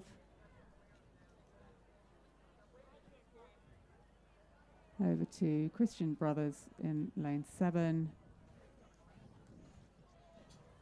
And looks like rounding out the field, St Peter's College in lane 6.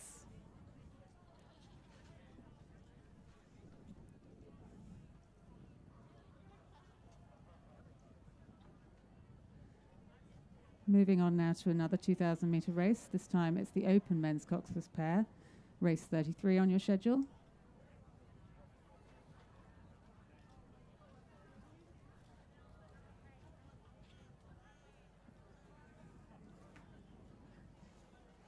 Okay, on the programme I've got 3 crews in this, but I seem to have a different listing on the live programme, so I'll go with the live programme, which has in lane 4 Torrens AUBC rowing by invitation, the crew of Johnson and Beale, and then in lane 5 Adelaide Uni, Moore and Moore, so that's Mitchell Moore and Charlie Moore, and in lane 6 Adelaide Uni, Adelaide Composite of Matthew Nielsen and Ross Hamilton, coached by Sam Morton. And again, this race is well underway and looks like it's pretty tight as they come up towards the 500 metre mark.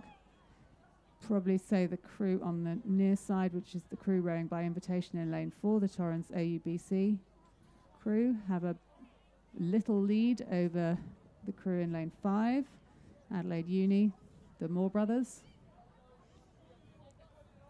But it's pretty close at this stage, and a small boat like this can change speed pretty quickly.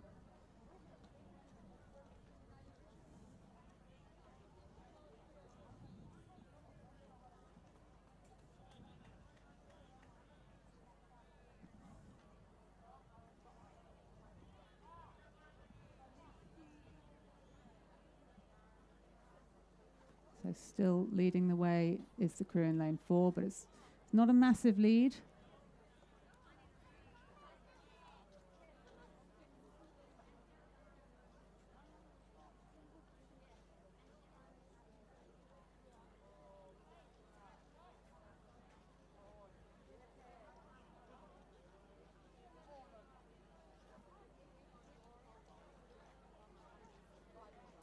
But they have now wound to the finish and looks like they're pulling away from the field. I'd say at this stage their closest competition is the Adelaide Uni crew in lane 5.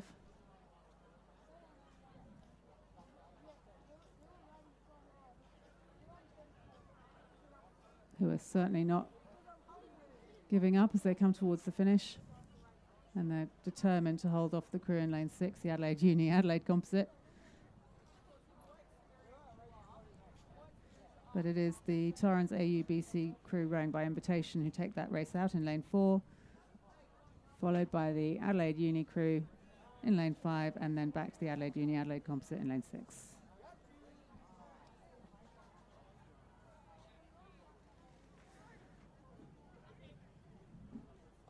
Next race on our programme is race 34, the under-19 women's single scull Division 1.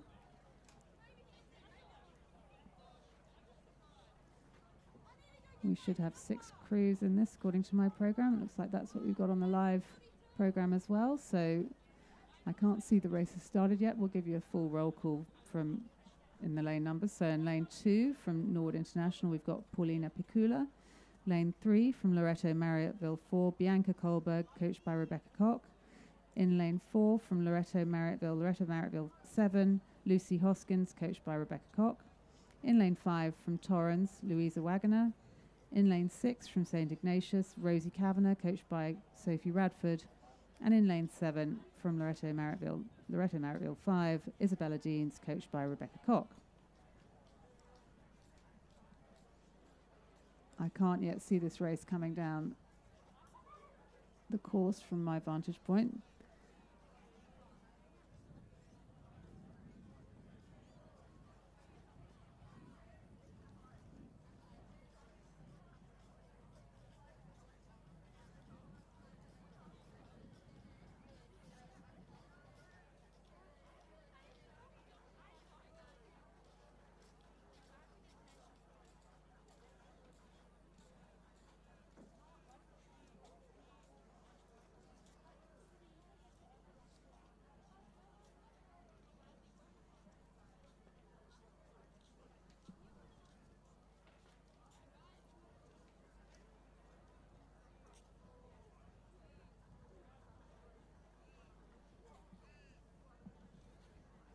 While we're waiting for this race to come close enough to call, I'd just like to thank Refuel, who are our Regatta live stream sponsor for today. Thanks to Refuel Creative for running the Regatta live stream today. They specialize in results-first digital marketing using SEO, Google Ads and social media strategy to grow brands and increase sales for small and large businesses in Australia and beyond. If you want to meet the team and find out more about them, please go to refuelcreative.com.au.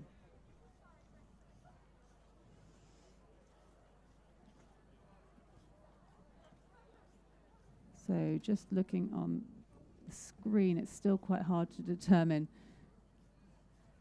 the placings in this race at the moment.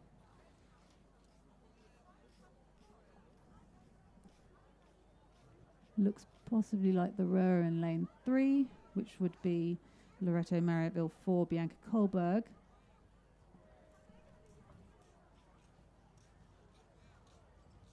May have come out to a bit of an early lead, and possibly over on the far side we've got Rosie Kavanagh from St Ignatius and Isabella Deans, also from Loretto Marriotteville, who look to be in the mix, but still fairly hard to tell as they come up to nearly the 500 metre mark. So again, this one's a race from the 2,000 metres.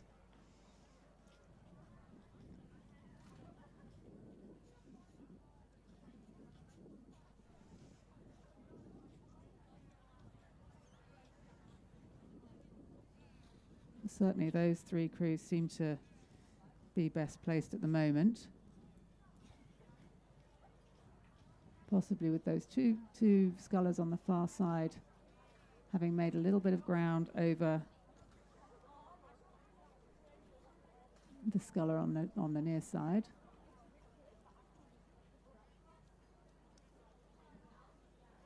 So in lane 7, that's Isabella Deans. And in lane 6, so Isabella Deans from Loretto, and in lane 6, Rosie Kavanagh from St Ignatius. And then I think the sculler on the closer to us would be lane 3, which would be Bianca Kohlberg of Loretto also.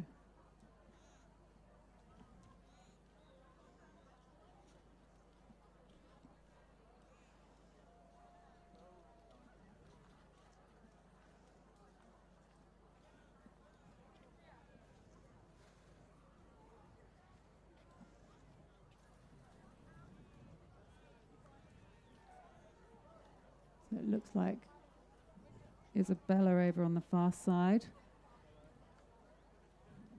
maybe going out to a bit of an advantage.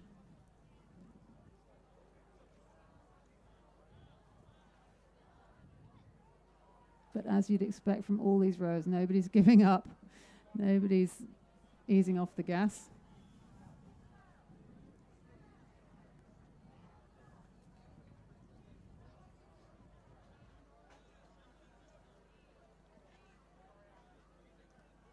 So Isabella on the far side from Loretto, certainly winding up to the finish, lifting her rating.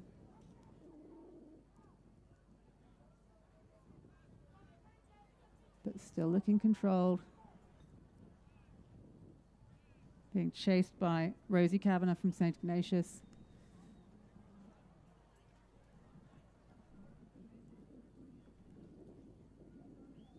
And then back to Bianca Kohlberg from Loretto Marriotteville.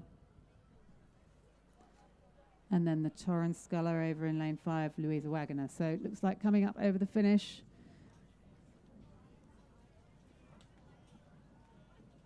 Isabella Deans is just going to take it by about just less than a length from Rosie Kavanagh, who came up on her at the end. And then Bianca Kohlberg, also from Loretto Marriotteville, in lane 3.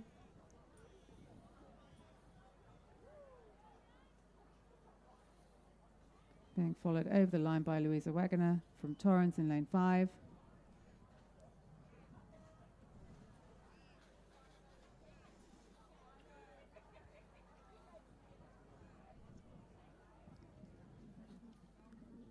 And then I think in lane 2, we've got Paulina Picula from Norwood International.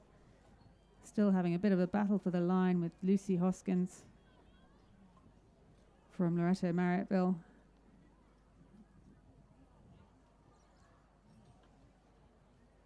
And Lucy's making a really good last push, but I think Pauline is just going to take it on the line from her. And that completes race 34, the under-19 women's single scull Division 1. I'm going to move on to Division 2 of the under-19 women's single scull. We've had one scratching in this, so we've just got 4 crews. In lane 2 from Portney Grammar, we've got Emma Neuhaus. In lane 3 from Nord International, Eva Harris. In lane 4 from Torrens, Imogen Graham. And in lane 5 from Loretto Marriotteville 2, Emily Lang, coached by Rebecca Koch.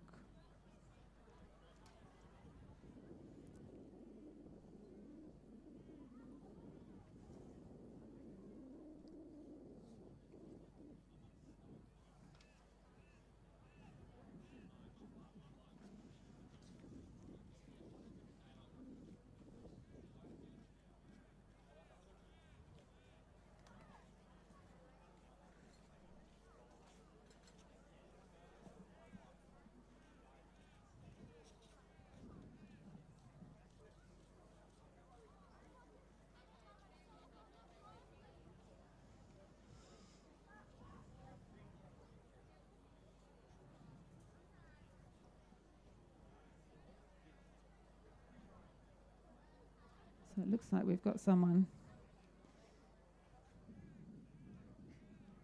establishing a good lead in this race.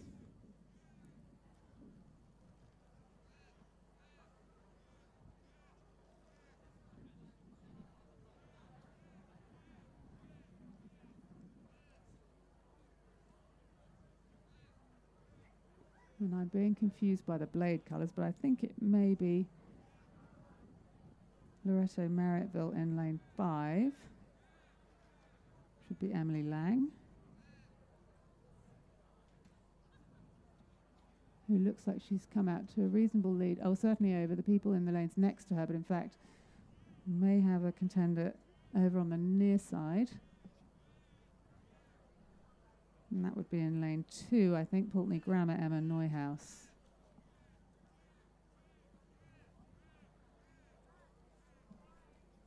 So it looks to be a race on 2 sides of the course here, but certainly in lane 5, it looks to me like Emily Lang of Loretto Marriotteville has come out to a good lead.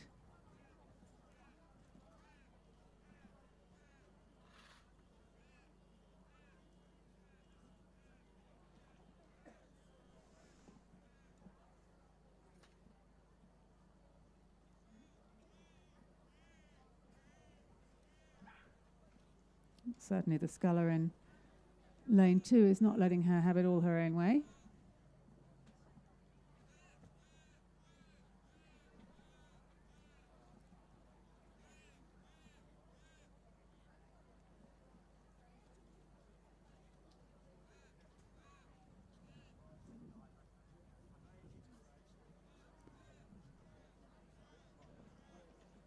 So Emily Lang looking very controlled over in lane 5. Hopefully she can see all her competition.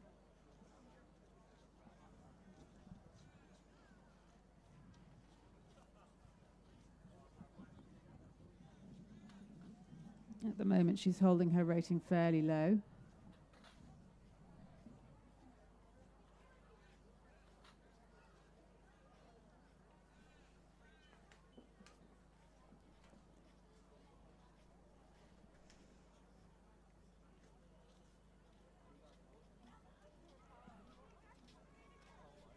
So just rating about 24. And she can see that she's got the race well under control.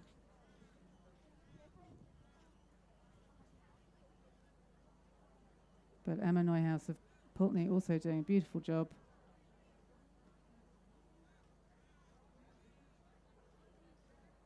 Sitting beautifully tall in the boat.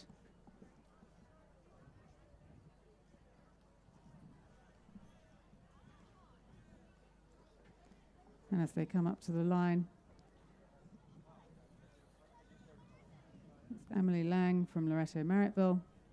In lane 5, taking out the win in the under-19 women's single scull Division 2 from Emma Neuhaus of Pulteney Grammar. And then it looks like we're back to Imogen Graham of Torrens in lane 4.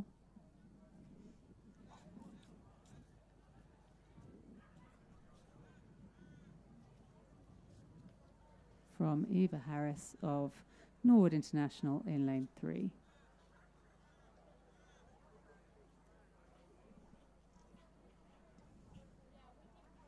Beautiful weather for sculling today.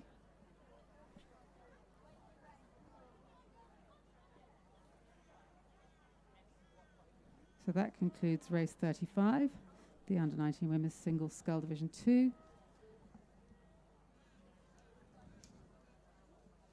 And we're going to move on to Division 3 of the under-19 women's single scull.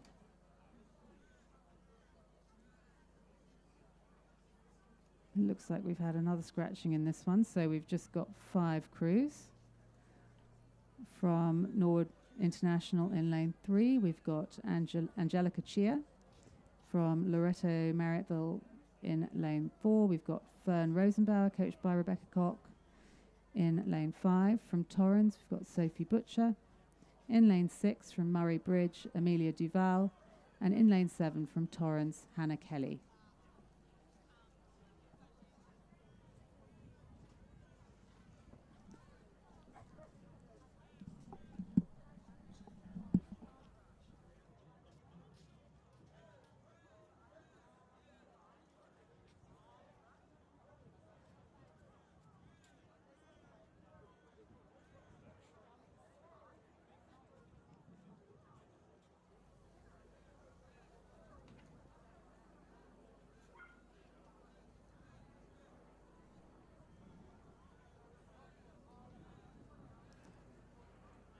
While we're waiting for this race to get close enough for me to see anything, let's just make a vote of thanks to some of our sponsors here at Rowing South Australia. I'd like to thank Fulham Funerals, who believe honouring the life of your loved one is about the relationship you shared. Their experience, combined with our attention to detail in making all necessary arrangements, means you can pay special tribute to your loved one. Regardless of culture or faith, these tributes permit you to grieve, love, laugh and begin to live again. So we'd like to thank Fulham Funerals for being a sponsor of Rowing South Australia and for all their support.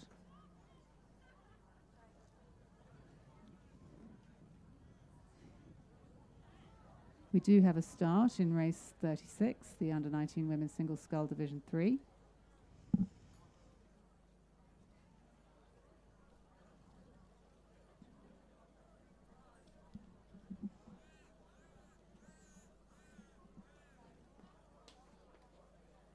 I believe this race is sponsored by Mr. Peter Neuhaus of Pulteney Grammar School.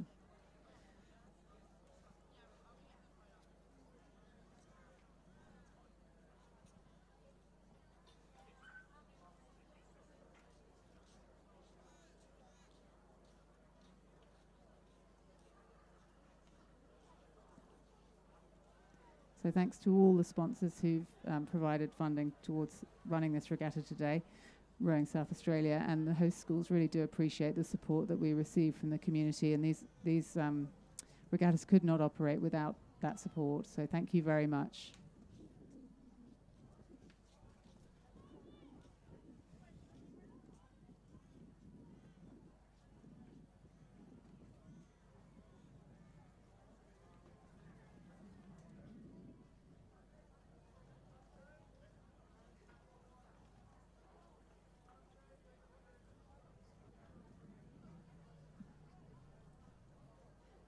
It's a little bit hard to call it from this distance, but it looks like we may have a sculler over on the far side. So looking from here, it might be Amelia Duval of Murray Bridge, who looks like she's established an early lead.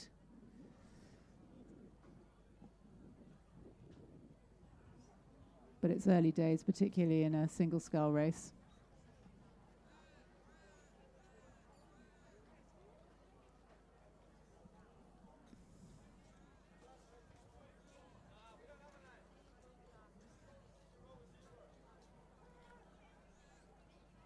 So while we wait for them to get a bit closer and for the positions to become a little bit more established, I'll just say a quick thank you also to TAP Electrical, who are another sponsor of Rowing South Australia. TAP Electrical have a rich tradition of servicing Adelaide residential, commercial and property management clients with a customer-centric focus. They have a reputation for delivering Adelaide's best electrician experience. We've actually had them in situ on the Rowing SA property this week trying to sort out some nasty electrical issues, so I can attest to the fact that their service has been outstanding.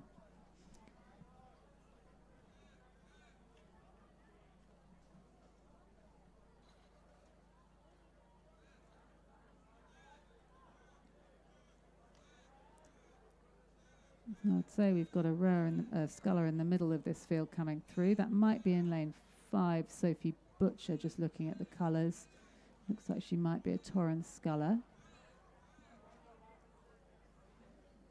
And then next to her in lane 6, I think still from Murray Bridge, Amelia Duval.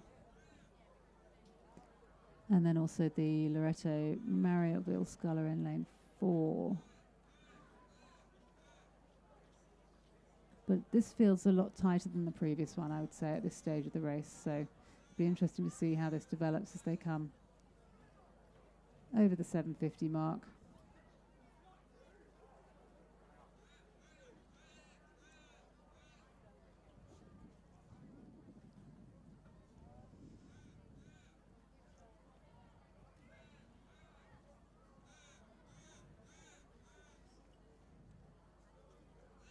Certainly does look like a Torrens Suti in the middle there, which would be Sophie Butcher in lane 5. Just ahead of probably the Murray Bridge sculler in lane 6, Amelia Duval. And the Loreto Marriotville sculler in lane 4, Fern Rosenbauer.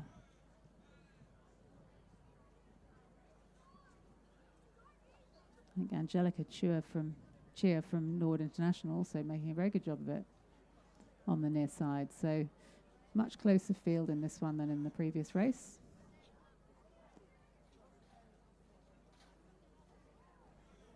Oh, now, have I missed one? I think I've missed one. I do apologise. Because the camera angle here, it looks like we've got someone way out the front who I hadn't seen from the camera. I do apologise for that.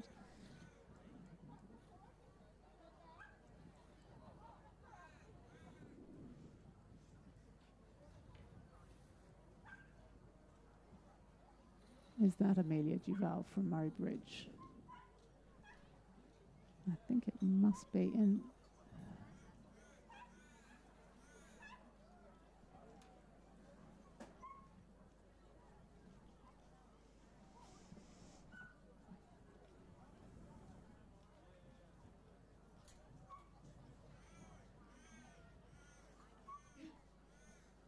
Yeah, I think it actually looks, I do apologise because we didn't have the angle on the camera quite right. I think we've got a leader I hadn't spotted over on the far side of the course, which I think going off lane numbers would be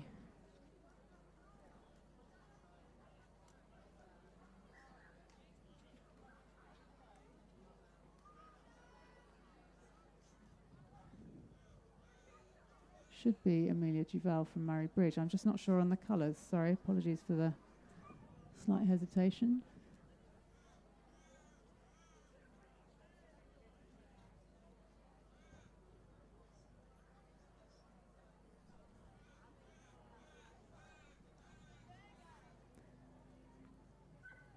Doesn't look like Murray Bridge colours.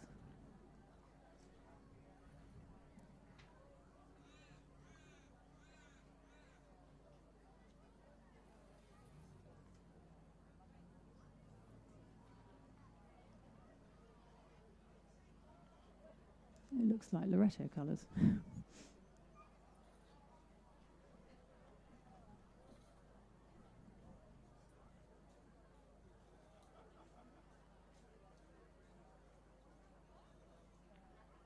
I think you're going to have to check the results stream because it's certainly not lining up with what's on our programme.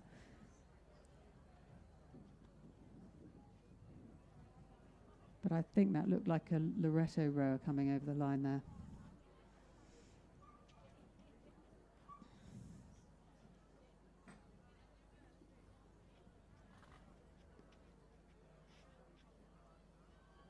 And next over the line, it looks like it is going to be Sophie Butcher from Torrens in lane 5. Although she's in lane 4, so that's also confusing.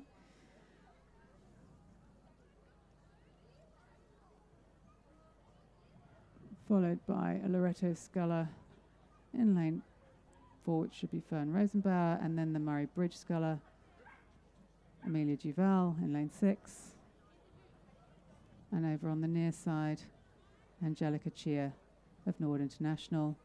From on the far side, Hannah Kelly of Torrance. So I think we may have had a late addition to that division, which wasn't on my programme, so I apologise for that.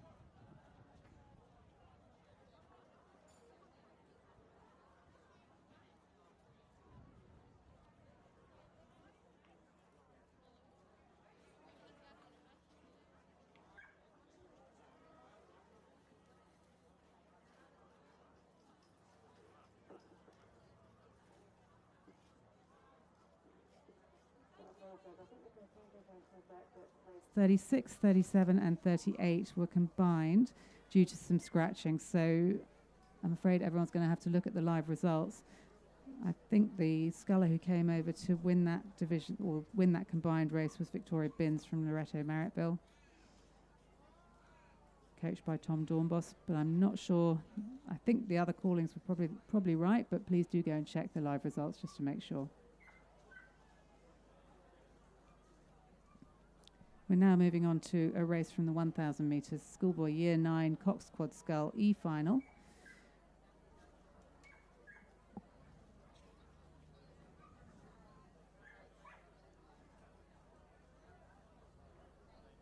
In lane 3, St Peter's College 15, can that be right? In lane 4, Christian Brothers 4. In lane 5, St Peter's College 13. In lane 6, St Peter's College 5. In lane 7, St Peter's College 12, and in lane 8, Pembroke School 6. Seems amazing to me that we could have a crew, 15th crew from one school, but this is incredible what depth of rowing they've got at that school. And I think at this stage it looks like possibly St Peter's College 5 in lane 6, which is the crew of Tui, Zhang, Colborne, Woods, coxed by Wickham, and coached by Lynch. Seem to have come to a good lead from possibly the crew in lane 7, which would be St Peter's College 12, the crew of Chipperfield, Sills, Balassis, Herbert, coxed by Winter and coached by Upton. But there's no doubt here who the leader is. It's that St Peter's College crew in lane 6.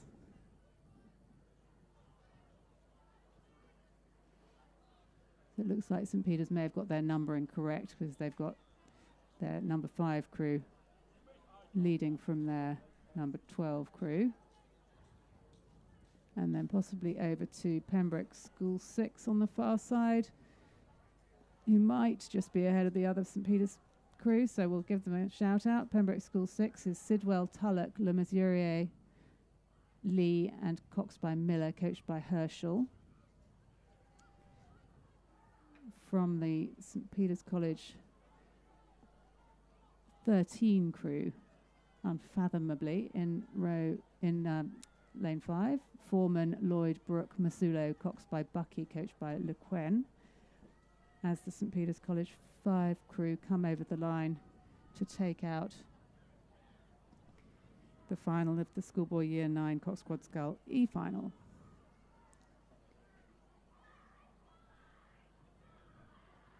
From the St Peter's College 12 crew in lane 7,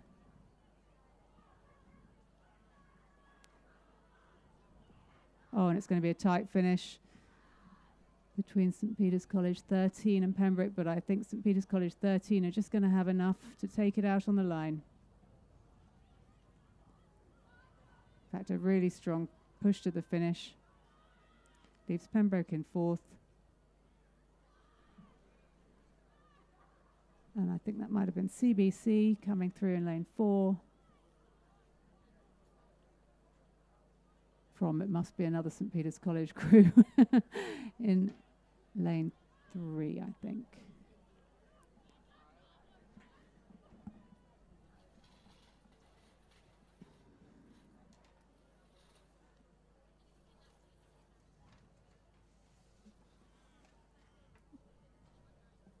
And the next race is race 40 on your program, which is the Schoolboy Year 9 Coxed Quad Scull D final. This race is sponsored by Rain and Horn. They are Australia's only real estate super brand, Rain and Horn, called Trinity McNamara, principal of Rain and Horn, Adelaide City, Fairview Park and Salisbury, for a no obligation appraisal of your home or investment property. So thanks to Rain and Horn for sponsoring this race. In lane 1, we should have St Peter's College 10, lane 2, St Peter's College 7, lane 3, St Peter's College 11, lane 4, St Peter's College 9, lane 5, Pembroke School 4, lane 6, St Peter's College 4, lane 7, St Peter's College 8, and lane 8, Pembroke School 5. My goodness, it's a race between 2 schools, so let's see how this pans out.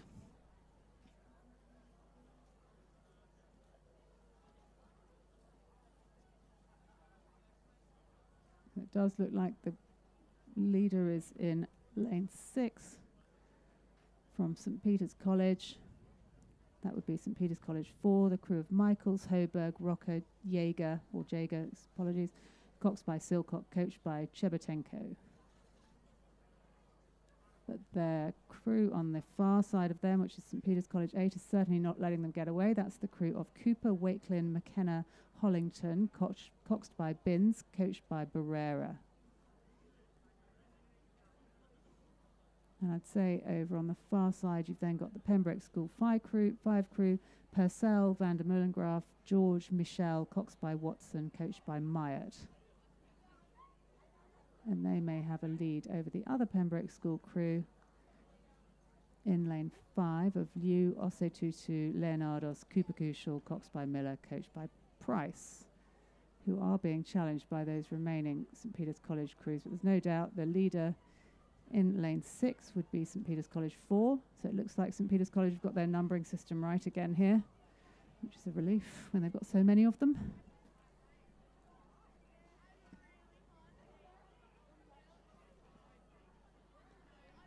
Rowing beautifully for a Year 9 D grade crew. And they've pushed it out to over a length lead as they come towards the finish.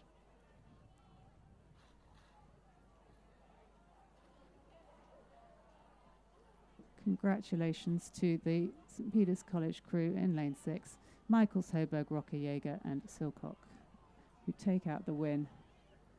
From a fast finishing Pembroke crew, we're then going to go back to the St Peter's College crew in lane 7, who finish a length ahead of the Pembroke crew in lane 8. And then back, I think, to the St Peter's College crew on the near side.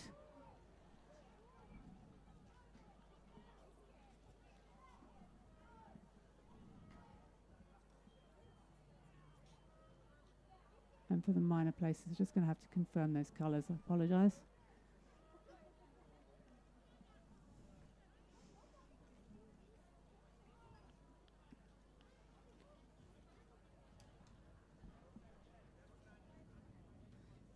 Moving on to race 41 on your schedule, which is the Schoolboy Year 9 Coxed Quad Scull C final. This race is also sponsored by Rain and Horn, so thank you again to them for their support of this regatta.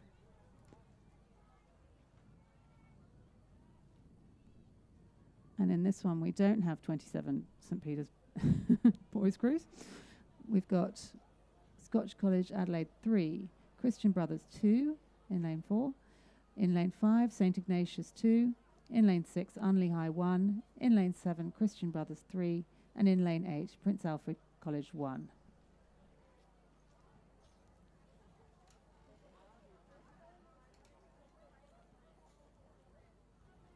looks like the crews are still lining up at the start for this one.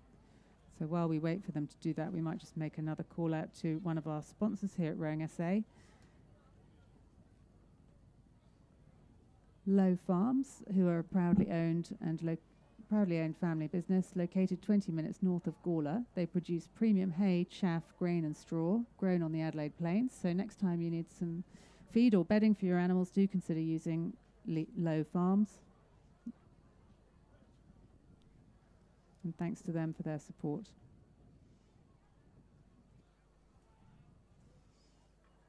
Looks like we're still lining up at the 1,000-metre start. So there's not much wind here today.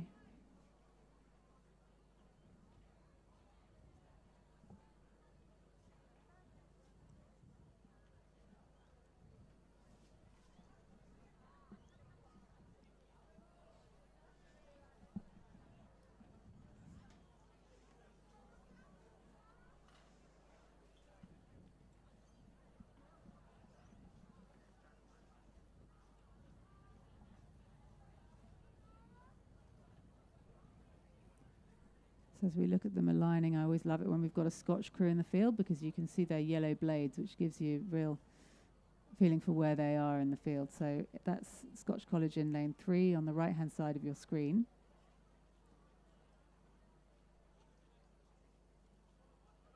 Next bird over with the dark blades is Christian Brothers. Then we've got St Ignatius, Unley High, Christian Brothers again, and Prince Alfred College over on the far side.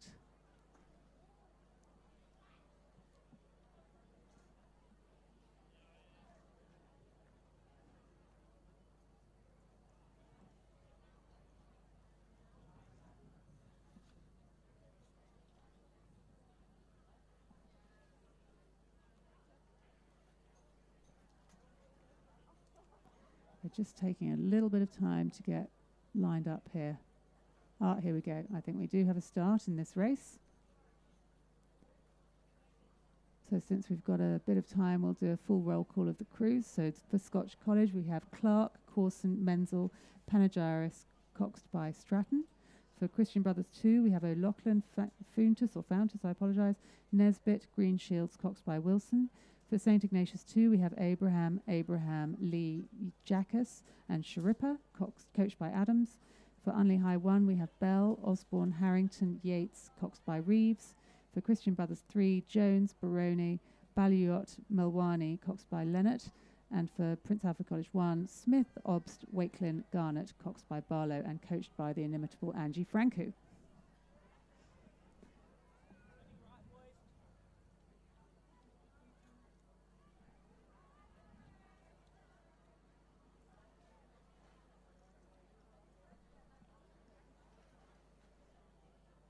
I'm just looking at the field. It doesn't look like we have the full field of crews that we were expecting in this one. So we were supposed to have 6. On the screen, I can actually only see 4.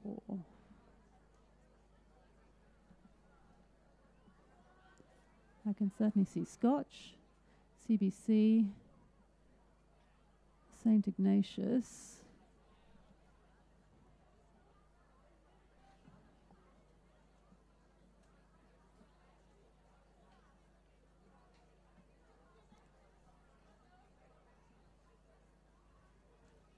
and I think CBC 2, but I'm not sure that we've got Prince Alfred College or Unley High 1. But I'll just confirm when they get a little bit closer and we can see the colours. But at this stage, it looks like CBC 2 in lane 4 may have jumped out to a bit of a lead over Scotch 3 in lane 3.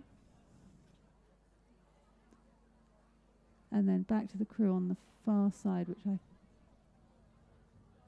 think is CBC 3 in lane 7, but I don't want to get that wrong. It doesn't look like a PAC crew to me, and it doesn't look like an Unley High crew, so we will confirm. And then back to St Ignatius, who I think are back there with the red blades. So it does look to me as if this is the CBC 2 crew in lane 4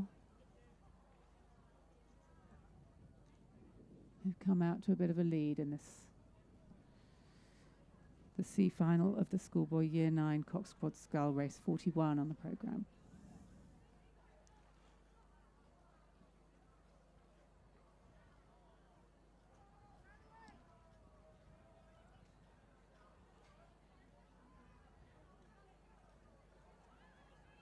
So the Scotch crew are certainly not letting them get away. They're digging in, but it does look like the CBC crew have come out to a nice lead.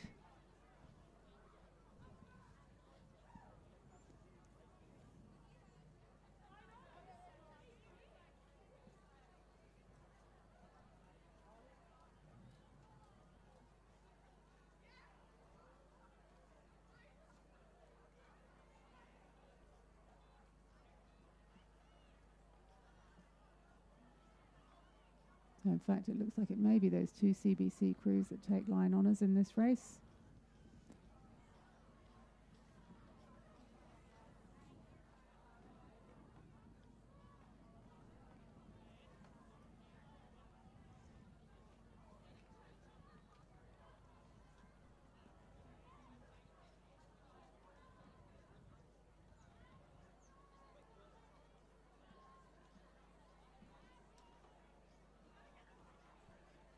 So that is the CBC crew in lane 4 of O'Loughlin, Fountas, Nesbitt, Greenshields, coxed by Wilson, coming over the line to take out a win in the C final of the Schoolboy Year 9 Cox Quad Scull.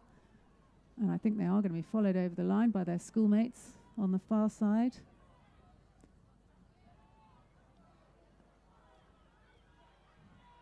Unless the Scotch crew can pull something out of the bag, but no.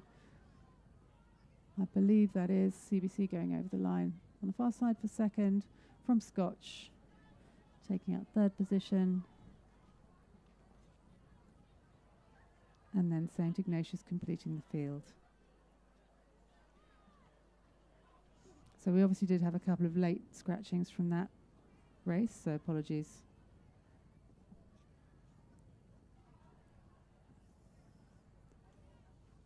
Moving on to the next race, which is race 42 in your programme, the B final of the Schoolboy Year 9 Cox Quad Scull.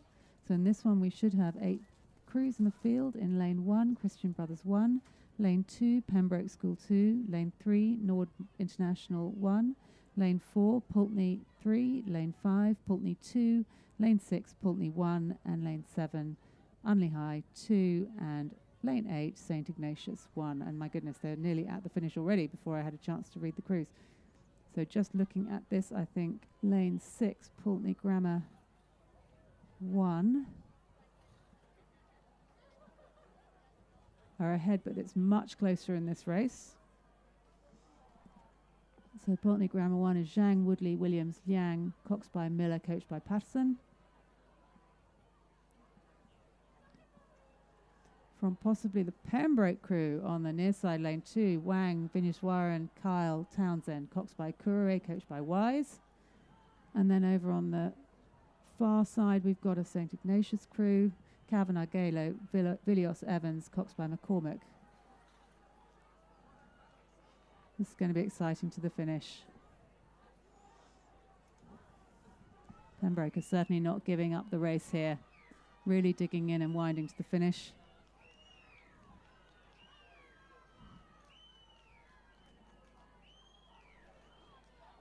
It's going to be close, but I'm not sure they're not going to run out of water. Might be one we have to leave to the judges.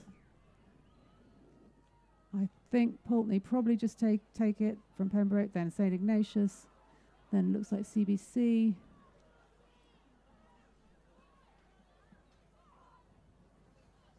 And I'm going to have to leave the minor places to the judges, I'm afraid. Too exciting to see the close finish.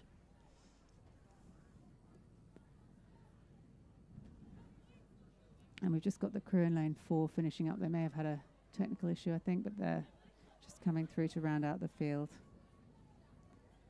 So that's the end of the Schoolboy Year 9 Cox Quad Scull B final. And we move on now to race 43 on your programme, which is the Schoolboy Year 9 Cox Quad Scull A final. In this one, we've got in lane 1, St. Peter's 3, lane 2, Prince Alfred College 3, lane 3, St. Peter's College 2, lane 4, Prince Alfred College 2, lane 5, Scotch College 1, lane 6, St. Peter's College 1, lane 7, Pembroke School 1, and lane 8, Scotch College 2. And they're already well underway in this race.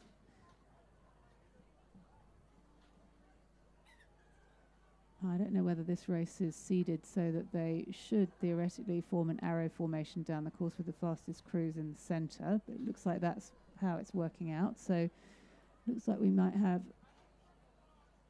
in lane 6 St Peter's College 1 and in lane 5 Scotch College 1 battling for that first place. I'd say marginally St Peter's College 1 would be, I don't know, ahead, but they're certainly, no, it's going stroke for stroke between those two crews.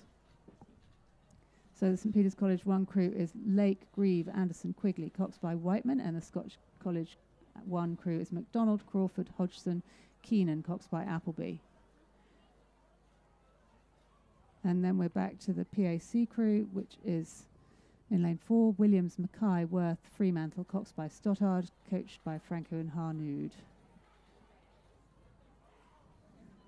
And this is going to be a tight and exciting finish. The Scotch crew is certainly winding to the line, as are that PAC crew. They are fast finishing. Let's see if they've got enough water to make it over the Scotch crew. I think at this stage, Scotch are really digging in.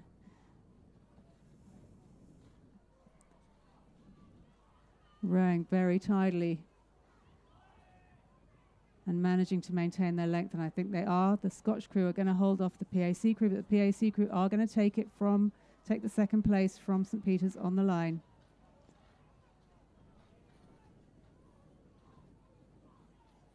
Followed over by Pembroke, I think, on the far side, and a fast finishing Unley High, and then another PAC crew, and on the far side, I think that was Scotch College 2. And on the near side, St Peter's College 3. But that was an exciting finish, as you'd expect, for the A final of the Schoolboy Year 9 Coxed Quad Scull. Very exciting. Well done to Scotch.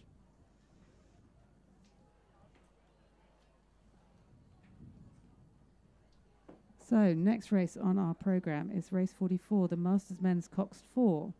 Again, we start from the 1,000-metre line. This race is sponsored by Refuel, who are our Regatta live streaming sponsor. So we have already thanked them, but again, we'll just make another shout out to them. They specialise in results-first digital marketing, using SEO, Google Ads and social media strategy to grow brands and increase sales for small and large businesses in Australia and beyond. If you want to find out more about them or meet the team, go to refuelcreative.com.au. And it looks like we're still lining up for the start of the Masters Men's Coxed 4. We should have 5 crews in this field. In lane 3, we should have Adelaide Uni, who are an H grade crew. They're going on go. So Masters races are handicapped, where according to your age, you either start on go or you have to wait for an allotted amount of seconds to start. So starting on go in lane 3, Adelaide Uni, the crew of Warwick Bowen, John Bentley, Mike Page, Rick Armstrong, coxed by Zoe Scobie. In lane 4, starting after a 30-second wait, so that's quite a long time to hang around, Justin Ross, Wayne Chadwick, Uwe Dombrowski, Greg Walters. In lane 5, they're a G-grade crew, so they have to wait for 10 seconds. Ken Brown, Rents Piovazan, Ian McBride, Hilton Zeeley, coxed by Anne Pennington. In lane 6, from Phoenix, they're an H-grade crew, so they have to wait 8 seconds. Philip Gebhard, Mark Muzzard, David Ellis, Peter Hodgson. And in lane 7 from Torrens, an E-grade crew, so they wait for 22 seconds. Norman Hayes, Carmine Barone, Rob Ellis, Kevin Tankard, coxed by Brooklyn Selway.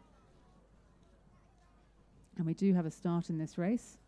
So it's always interesting with Masters races. It takes a little bit more time for a reliable lead to develop, because you've obviously got to wait until the handicaps sort of sort themselves out a little bit at the start.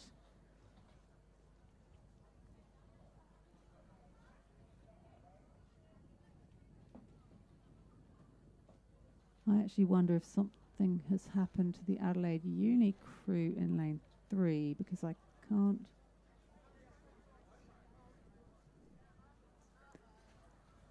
see them making much progress up the course, so I wonder if they've had a bit of a technical issue. I think that's them back next to one of the umpires' boats. So we'll just focus on what's happening at the front of the field, which looks to be like the Phoenix crew in lane 6 of Gebhardt, Muzzard, Ellis and Hodgson. look to be ahead of the Riverside crew in lane 5 of Brown, Piovesan, McBride and Zeeley, coxed by Pennington. And then there's a bit of a gap back to the Torrens crew in lane 7 of Hayes, Baroni, Ellis and Tankard, coxed by Selway.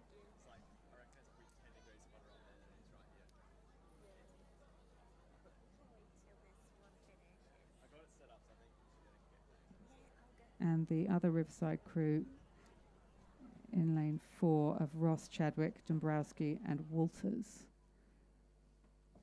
So, but at this stage, certainly the Phoenix crew look to have a little bit of a lead over the Riverside crew in lane 5. They started from a similar handicap, so Riverside were off 10 seconds and Phoenix off 8 seconds.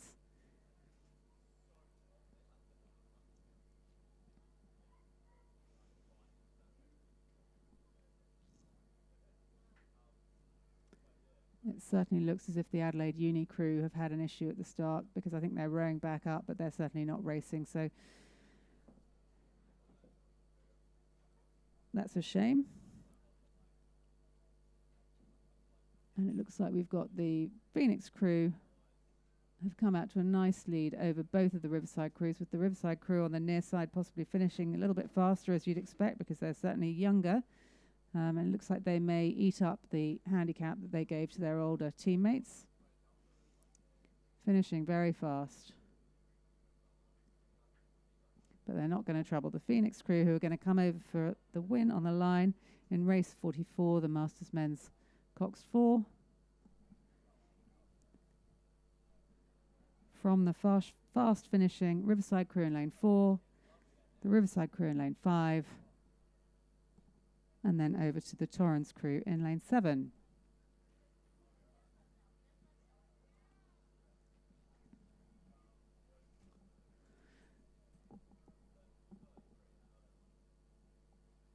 And the Adelaide Uni crew look like they're just having a leisurely paddle down the course. They must have had a problem with one of their bits of equipment, I think. Hopefully, nothing more serious than that. And we'll move on to race 45 on your programme, which is the Masters Women's Double Division 1. Hotly contested event, this one, usually. So Division 1, we should have 7 crews in this field. Again, it's a race from the 1,000 metre mark. In lane 2 from Adelaide, we should have Tanya Klotz and Shannon LeBlanc. They're a B grade crew, so they're starting from a 13-second handicap. In lane 3, Phoenix, Elizabeth Dinsdale and Henrietta Shepherd. They're an E grade crew, so they start on go. Lane 4 from Goolwa, Steph Wilden and Kate Tebneff. They're a D grade crew. They start with a 5-second handicap. In lane 5 from Riverside, lane is Kate Whiting and Ilaria Pagani. They're a C grade crew, starting off a 9-second handicap. In lane 6 from Murray Bridge, a D grade crew of Bernadette O'Neill and Kelly Tarnby. They have a 5-second handicap. In lane 7 from Torrens, we have Susie Ross and Simone Ellis, who are also D grade crews, starting from 5 seconds. And in lane 8 from Port Adelaide, we've got Colette Barry and Alison Smith. They're an E grade crew. They start on go, and they're coached by Brenton Terrell. So I would expect the action in this one to be over on the far side between Torrens and Port Adelaide, possibly, but be interesting to see how it develops. And they have started.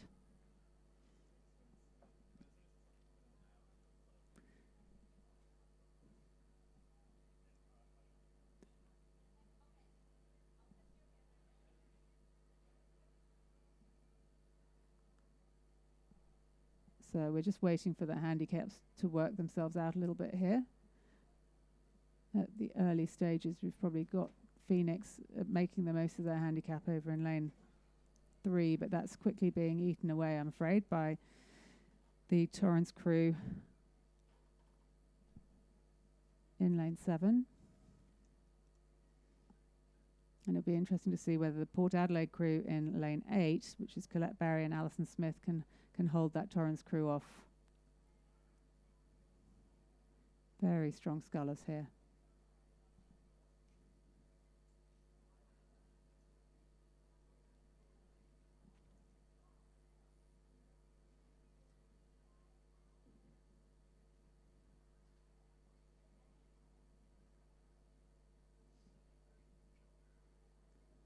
So it's certainly a race in lane 7 and 8, but also in the middle of the course.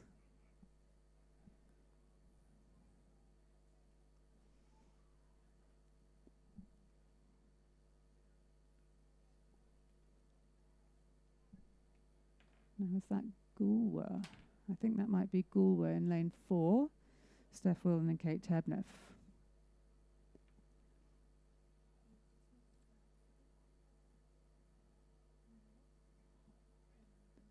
But it's a good race over on the far side of the course between lanes 7 and 8.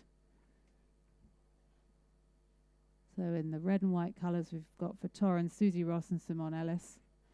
And in the black and white hoops for Port Adelaide, Colette Barry and Alison Smith. But certainly the Gulwer crew of Kate Tebneff and Steph Wilden are not letting them go. And this is going to be a race to the line for these ladies.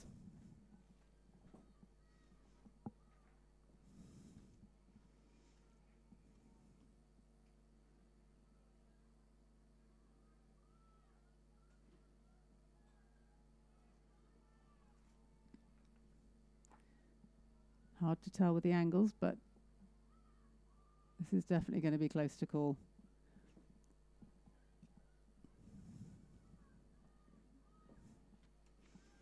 I'd say at this stage, Port Adelaide is still just ahead.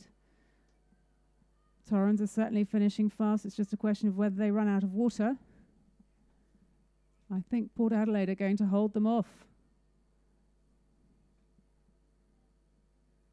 Well done to Colette Barry and Alison Smith of Port Adelaide, who just hold out Susie Ross and Simone Ellis from Torrens, and Steph Wilden and Kate Tebneff from Gulwer.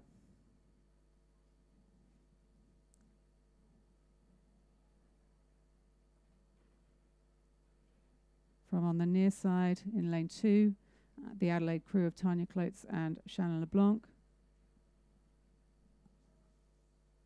In the middle, the Phoenix crew of Elizabeth Dinsdale and Henrietta Shepherd.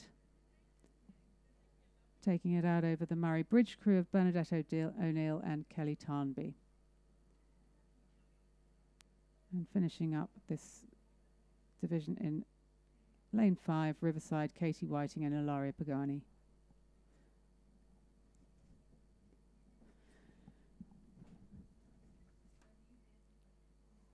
Moving on now to Division 2 of the Masters Women's Double, race 46.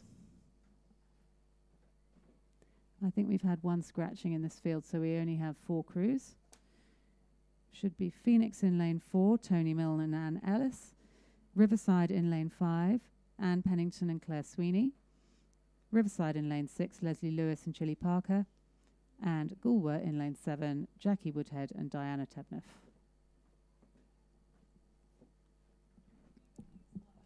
And we have had a start in this. So again, there are age categories here. The crews in lane 6 and 7 went off go because they're H grade crews. Then in lane 5, the Riverside crew had to wait 13 seconds. And in lane 4, the Phoenix crew had to wait 21 seconds. So it'll be interesting to see whether they can come through.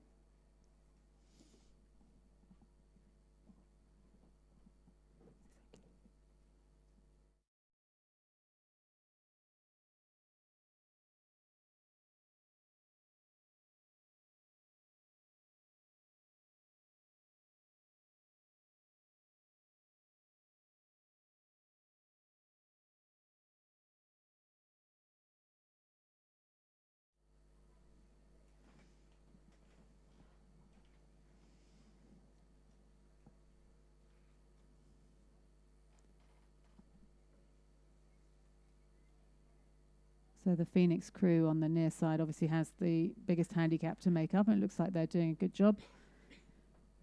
But at this stage, it's still the 2 crews that went off go over on the far side that seem to have the advantage.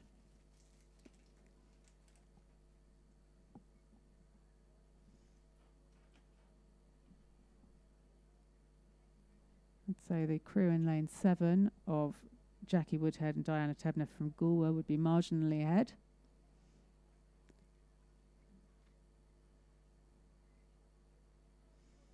But certainly, as in the previous division, it's a pretty close race, so the handicappers have done their job well.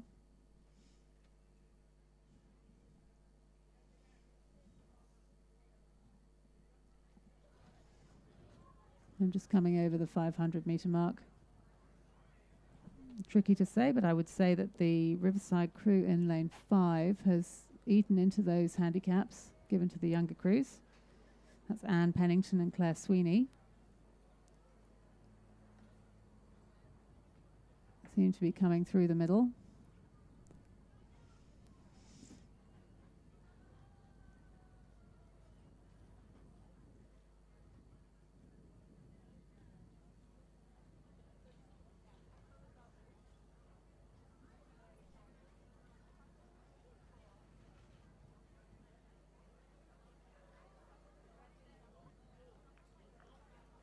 Certainly they appear to have overtaken the Riverside crew in lane 6 and the Galway crew in lane 7. But it's by no means decided.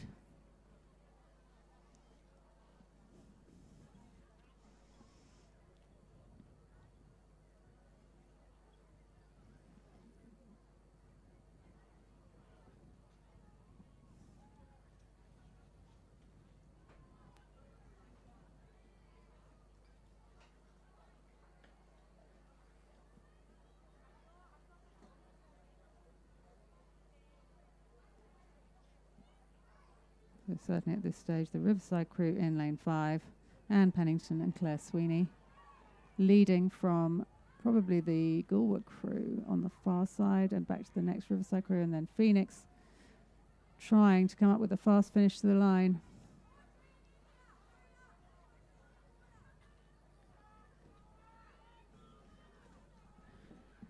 So they may be able to if they wind it up. That's quite a long margin to make up, though, in the handicap.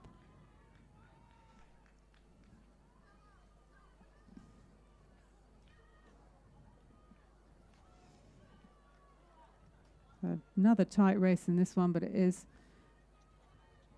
Riverside in lane 5 coming over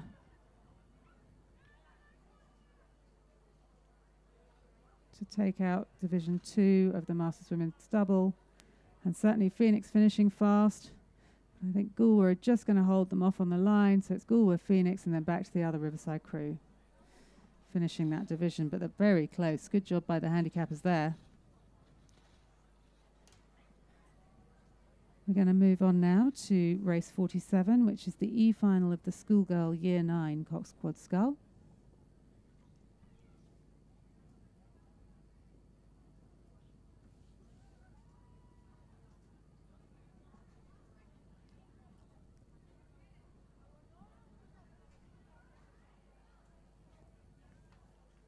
And weirdly on my screen I'm showing the results, which means I must have gone into a time warp because I don't have the draw on my screen for this.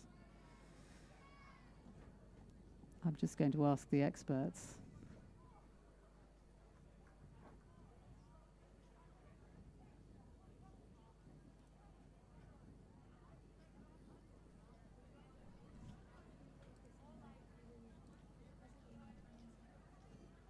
So that's the draw.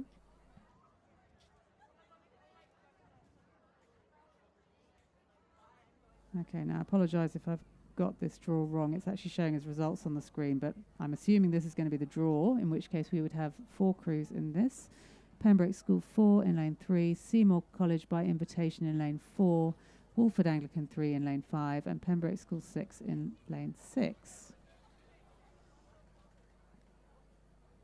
So we can do a full roll call because we've got a little bit of time until they get towards us. So in that Pembroke School 4 crew, we've got Cunniff, Favretto, Rashid, Tsoutoures, coxed by Moshakis, coached by Price. In Seymour College by invitation, lane 4, Duff, Archer, Jones, Brasher, coxed by Burrows. Wolford Anglican in lane 3, Threadgold, King, Milsom, Valemain, coxed by Ty, or Tal. And Pembroke School 6, Lorenzetti, Westley, Habib, Lewis, coxed by Ponte, coached by Sahinen. It does look as if we have 4 crews in this, so I am going to assume that this, what's showing on my screen, is the correct draw.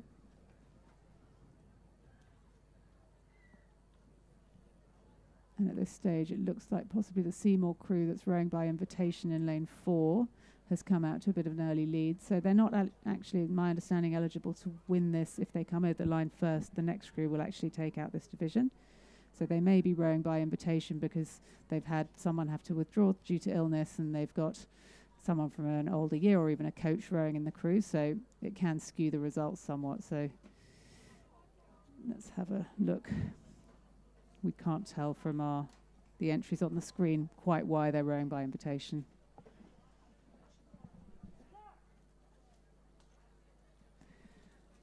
And as they come over the 500 metre mark, it is the Seymour College by invitation crew who've come out to a little bit of a lead, I'd say, back then to the crew in lane 5, which would be Wolford Anglican 3. And then it's hard to pick between the crew in lane 3, which would be Pembroke School 4, and Pembroke School 6 over in lane 6. Probably marginally give it to Pembroke School 6, but it's hard to tell from this angle. There's no doubt here who the leader is. It's the Seymour crew rowing by invitation.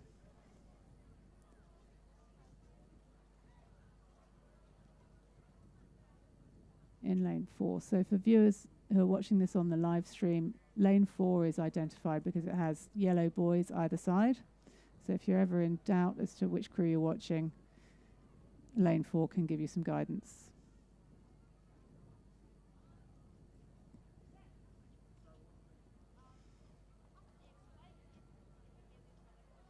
So that Seymour crew have really jumped out to a good lead over the remainder of the field. But as I say, they won't be eligible for the win in this division. So the winner's looks like it's going to come from lane 5, Wolford Anglican 3.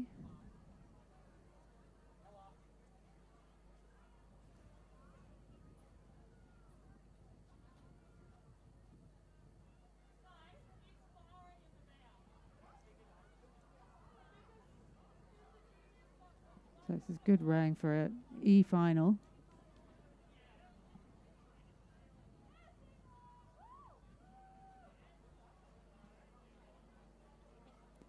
Oh dear, the Pembroke crew over on the near side seems to have had a bit of a steering issue.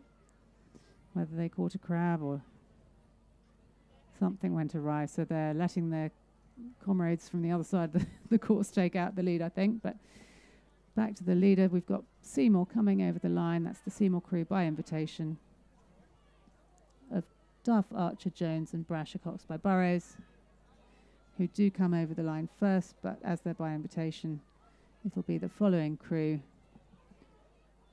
from Wolford Anglican. That's Wolford Anglican 3, Threadgold, King, Milsom, Ballymane, Cox by Tie, who will take out the win in the E final of the Schoolgirl Year 9 Cox Quad Scull.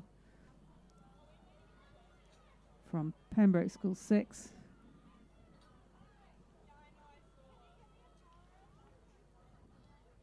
who have held off a challenge from Pembroke School 4.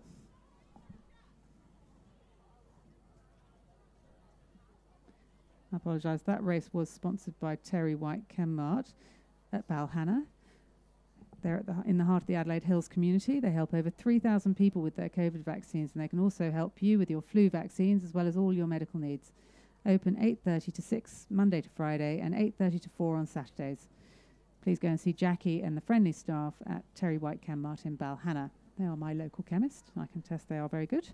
Right, the next race is already well underway, and that is race 48, which is the Schoolgirl Year 9 Cox Quad Scull D final. And in this one, we should have a full field of 8 boats. In lane 1, Pembroke School 7. In lane 2, Scotch College Adelaide 4. In lane 3, Seymour College 3. In lane 4, Pembroke School 5. In lane 5, Wilderness School 4. In lane 6, Wilderness School 3. In lane 7, Scotch College Adelaide 3. And in lane 8, Pembroke School 3. Oh, so it looks like we have in lane 6, Wilderness School 3. From in lane 4, Pembroke School 5. Looks to me, but Wilderness have come out to a bit of a lead.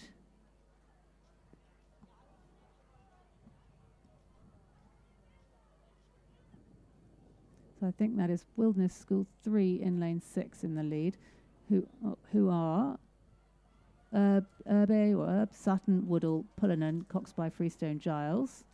Pembroke School 5, who are Veach, Dunstone, Sutton, Chapman, coxed by Stroop, coached by Eliza Hannon.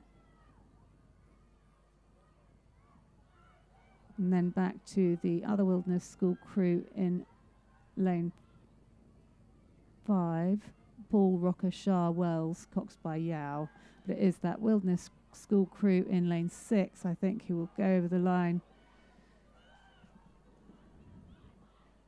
to take out the win in the Schoolgirl Year 9 Cox Quad Scull C final from a fast finishing, very exciting Pembroke crew coming up. They're just going to run out of water and it's going to be half a length on the line. Back to that Pembroke crew and then to the next Wilderness crew in lane 5. Followed by, I think that's Seymour College. And then is that Scotch College over on the far side from Scotch College on the near side. And right over on the far side, that looks like another Pembroke School crew. So that's the Pembroke School 3 crew.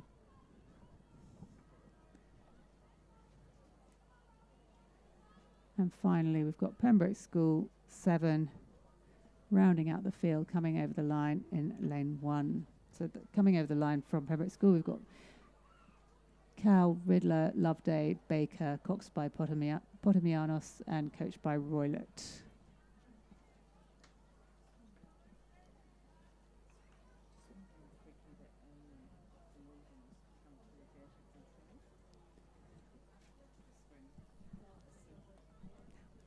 Just a call out, please. Could Amy from Wilderness School go to Regatta Control, please? Amy from Wilderness School, please go to Regatta Control.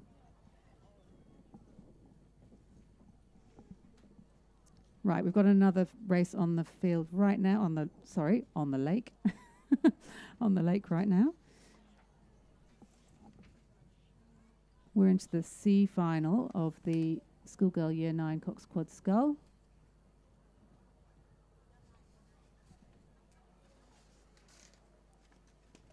With in lane 2, St Peter's Girls 2, in lane 3, Pembroke School 1, lane 4, Wolford Anglican 1, lane 5, Pulteney Grammar 1, lane 6, Wolford Anglican 2, lane 7, Pulteney Grammar 2, and lane 8, St Ignatius. So looks like, excitingly for me, I have to express my preference, it's Pembroke School in lane 3, just with a lead over Wolford Anglican 1 in lane 4. So it's going to be an exciting finish to see if Pembroke School can hold them off, because certainly Wolford looked to be fast finishing.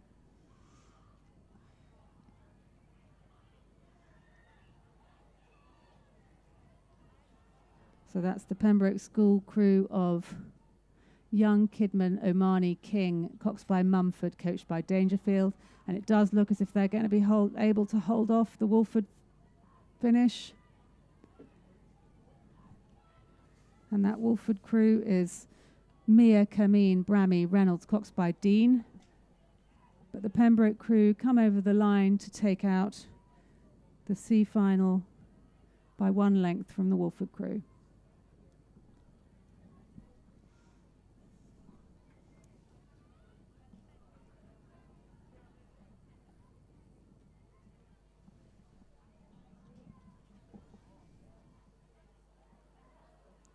And it looks like it was Wolford, I think, from then St Ignatius on the far side.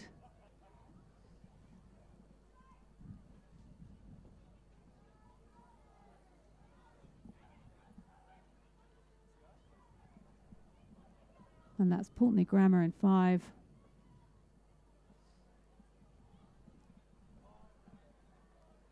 From St Peter's Girls in 2.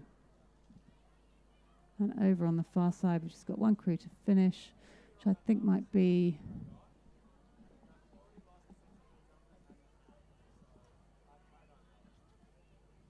Pulteney Grammar. Pulteney Grammar 2, I believe. Apologies if I have that wrong. The sunshine makes it a bit tricky to call from where we are.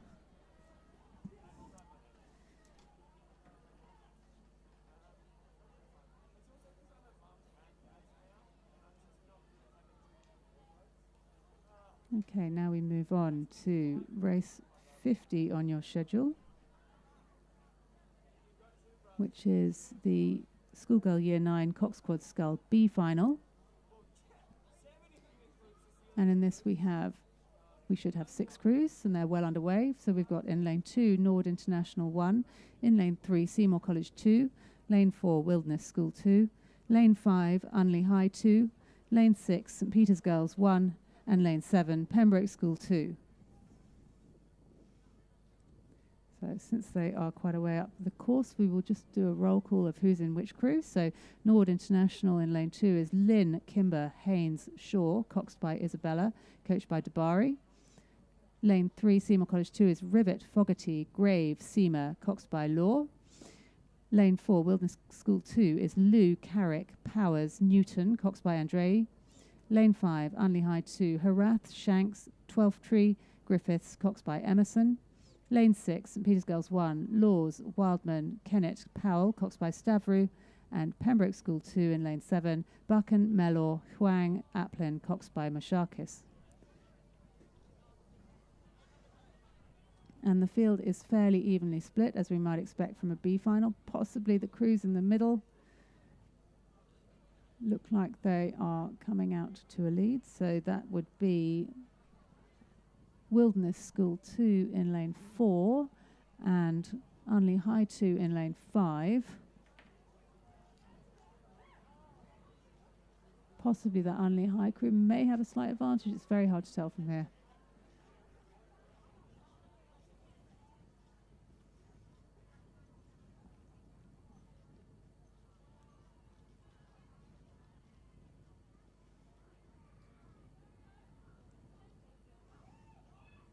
So we can see Unley High in their blue stripes, the double stripes. I think they're something to do with Sturt Football Club, aren't they? The double blues. And then we've got Wilderness in their white colours with their distinctive pink caps, if you're trying to see which crew is which. So Wilderness, certainly between Wilderness and Unley at this stage.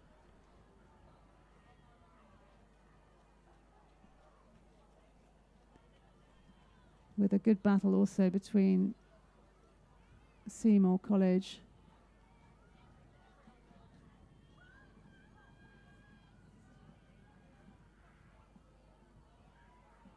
and Norwood Morialta, but it's very exciting as we come up to the finish. We've got Wilderness and Unley High neck and neck.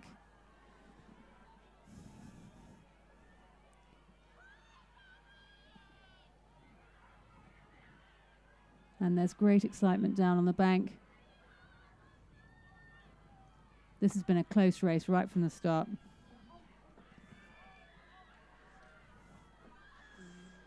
And they really are neck and neck, bow ball for bow ball as they come towards the finish. Certainly looks like Wilderness trying to come through on the line, and they may do it. I think they've just managed to take it on the line. Wilderness just over Unley High would be my call. And then I think it's Seymour on the near side from Norwood International.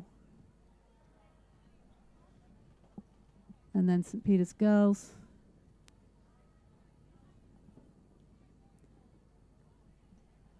With Pembroke School coming over to complete the field in lane 7.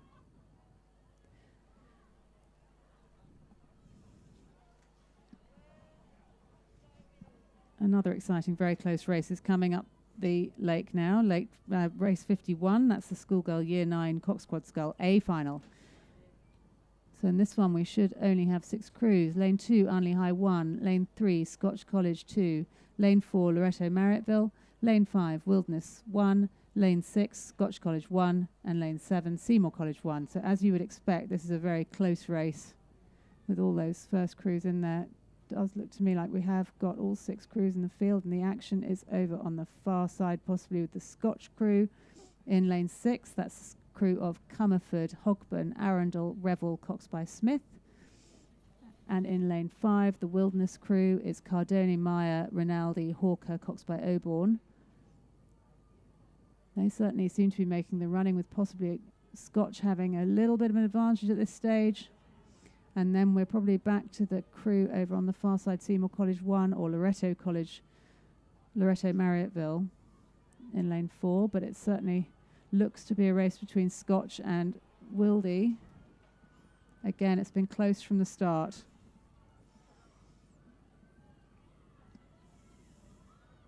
Wilderness staying nice and long. Even as they wind to the line, they're maintaining the length of their strokes. Looking very strong.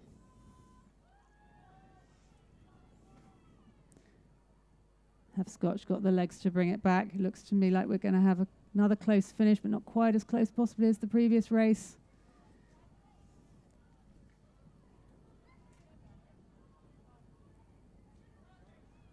As Wilderness take it out on the line from Scotch.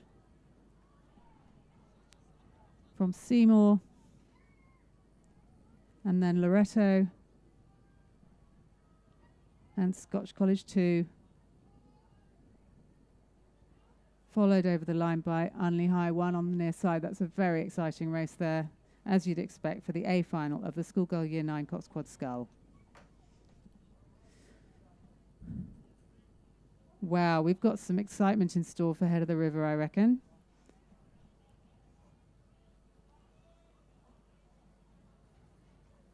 I'd just like to acknowledge that race was also sponsored by Terry White Chemmart up at Balhanna.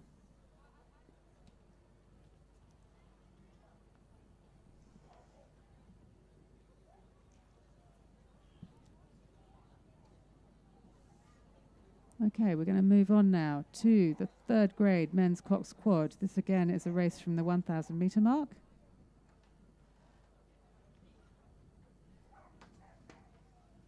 And we've got quite a few divisions in this, so you'll find there's a lot of school kids racing in this. I can't remember the points classification that you need to be under the rowing scores, though every rower in the competition gets a score based on how many wins they've had, whether they've been selected for state teams, etc. And to qualify for 3rd grade, you have to be under a certain number as a crew average. If we had Jo on commentary, she could tell you exactly that number, but I can't. But anyway, we have Division 1 of the 3rd grade men's cox quad lining up now. I don't think we yet have a start. So we've got in lane 2, Prince Alfred College 3. In lane 3, Christian Brothers 2. In lane 4, Riverside. In lane 5, Prince Alfred College 5. In lane 6, Pembroke School 4, and in lane 7, Pulteney Grammar 3. And it looks like we've had a scratching in lane 8.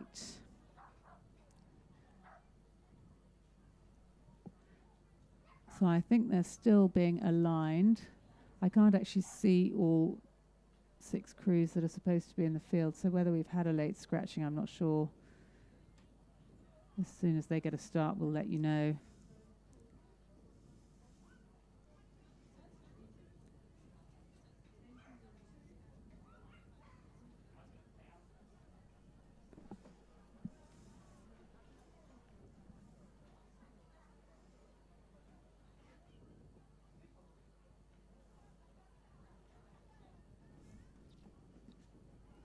So they seem to be having some trouble getting the crews aligned at the start.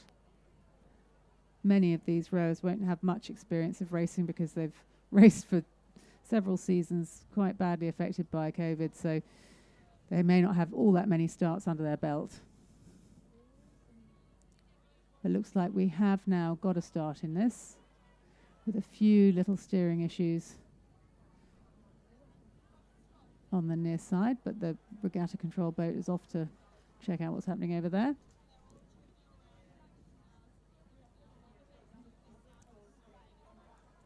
So while they're so far away, we'll just quickly do a call out to who's in each crew. So PAC 3 is Velanakis Parwell, Katsaris Floriani, coxed by Chapman, coached by Hamoud. Christian Brothers 2 is Dieso, Johns, Brooks, Thornton, coxed by Henley. Riverside is Wise, Adams, Rawson, Hammerer, coxed by Montgomery. Prince Alfred College 5 is Polino, Fremantle, Meyer, Stunnell, coxed by Condus. Lane 6, Pembroke School 4 is Liu, Ose Tutu, Leonardos, Cooper Cushel, coxed by Miller, coached by Price. Pulteney Grammar 3 in lane 7 is Song, Mavrogelos, oh my goodness, Stoja Blevik, apologies, O'Hanlon, and coxed by Shemwell. So it looks to me as if the action is coming from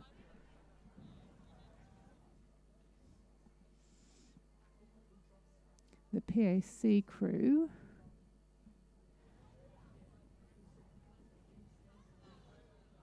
In lane 5, and then I think we may have someone missing.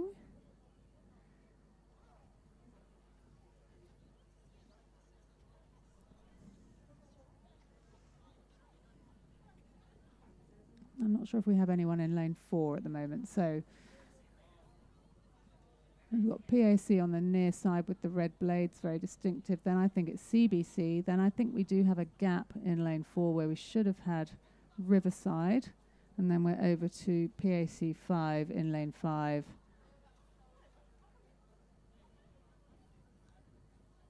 Whether we have another gap, because I can't see Pembroke School in lane 4, in lane 6. And is that then Pulteney Grammar over in lane 7? In any event, it looks like in the middle, CBC 2 in lane 3, the crew of DES, so Johns, Brooks, Thornton, Coxed by Henley. We've got a little bit of a lead over the PAC crew on the near side.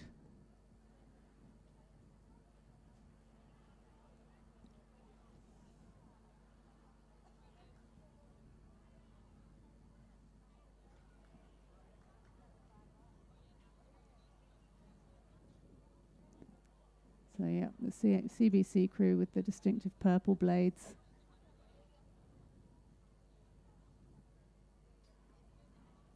So again, because this is 3rd grade, it's not limited to certain year groups. We can have anyone from the very youngest to the very oldest can choose to row 3rd grade if their rower score isn't too high to allow them to, or too low to allow them to do that.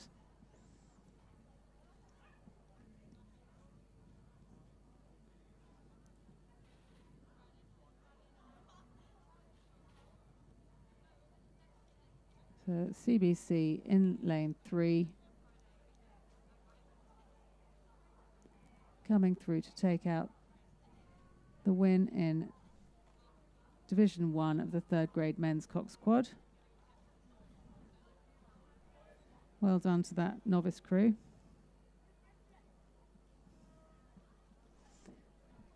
Next over the line will be the PAC crew in lane 2. From the PAC crew in lane 5.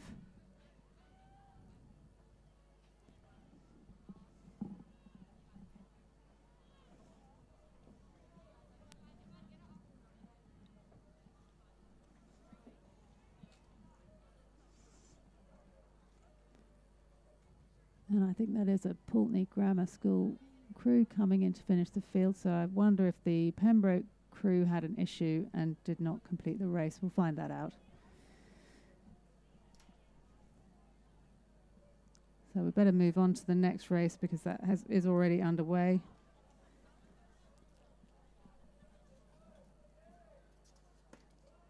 The 3rd grade men's cox quad division 2, race 53 on your programme, which we've had one scratching in lane 3. So we should have in lane 2 Prince Alfred College, lane 4 Unley High 2, lane 5 Pulteney Grammar 1, lane 6 Prince Alfred College 2, and lane 7 Pembroke School 1. And they're already crossing the 500 metre mark. It looks like the action may be on the far side of the field. So Pembroke School 1.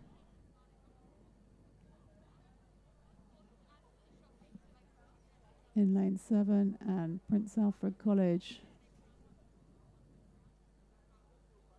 in lane 6. And then back over to this side of the course, Prince Alfred College 4 in lane 2.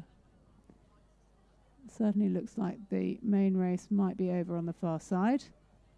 That's the Pembroke School crew of Townsend, Lee, Omani, Yu, Cox by Kure, and the Prince Alfred College of Williams, Mackay, Worth, Fremantle, Cox by Stothard, coached by Franco and Hamoud. I believe we saw these boys racing in the, was it the A final of the Year 9 Cox Quad Sculls just not that long ago. So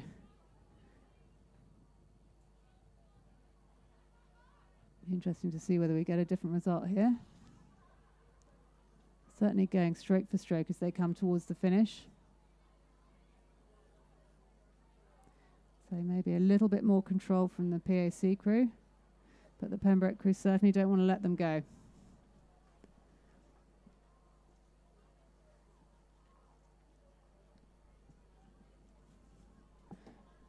And then after these two leaders, it's back to the PAC crew on the near side.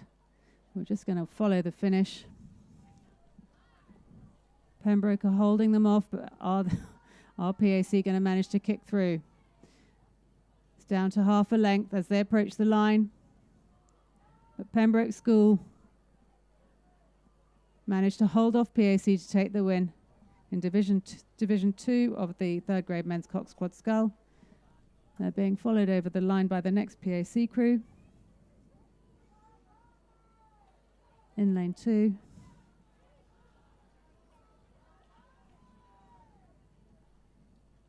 Oh, and then a tight race as well, in the middle of the field. Pulteney Grammar, I think, just holding off Unley High. That's an exciting race. I'm going to hand over commentary duties for race 54.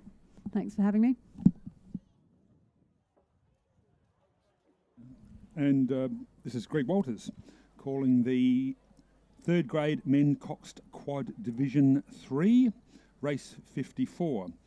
In lane 2 we've got Prince Alfred College 6, lane 3 Prince Alfred College 1, lane 4 Port Adelaide, lane 5 Norwood Morialta High, lane 6 Pembroke School 3, lane 7 St Ignatius, lane 8 Unley High 1.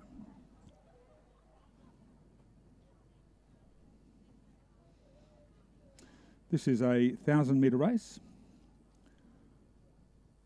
and as we are waiting for those crews to line up, I'll just announce the members of the crew. This is a novice. Most of the crews in this are novice, although they are racing in the third grade men's coxed quad.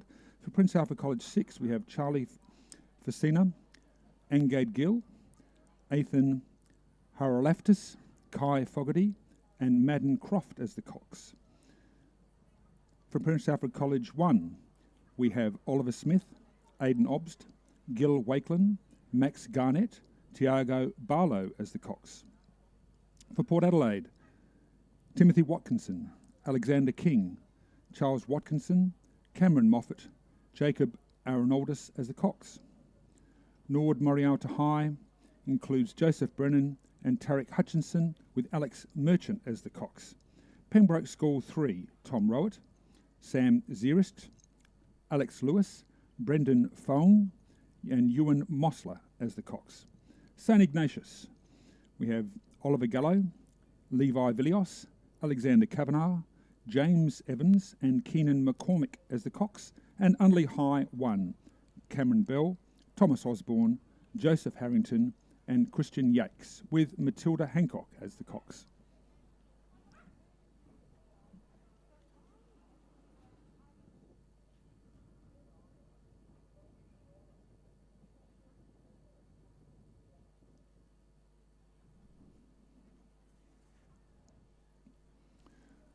So as we wait for this race, it's probably worth just a quick call out to our sponsors, the Pulteney sponsors, Rain and Horn,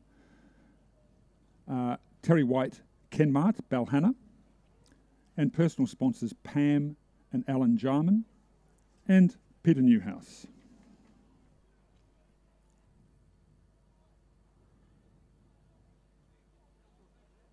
Remember to follow Rowing South Australia on Instagram, and it's there. You'll also be able to find regatta updates, links and highlights as they are posted regularly.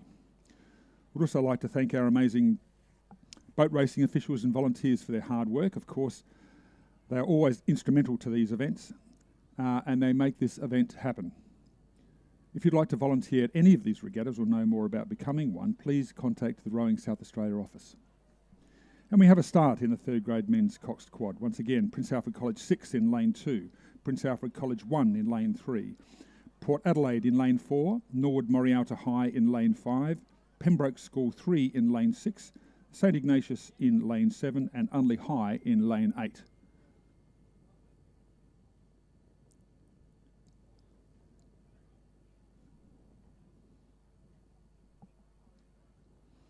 as you can see on the screen, Nord Morialta High doing well in lane 5 and Pembroke School 3 in lane 6.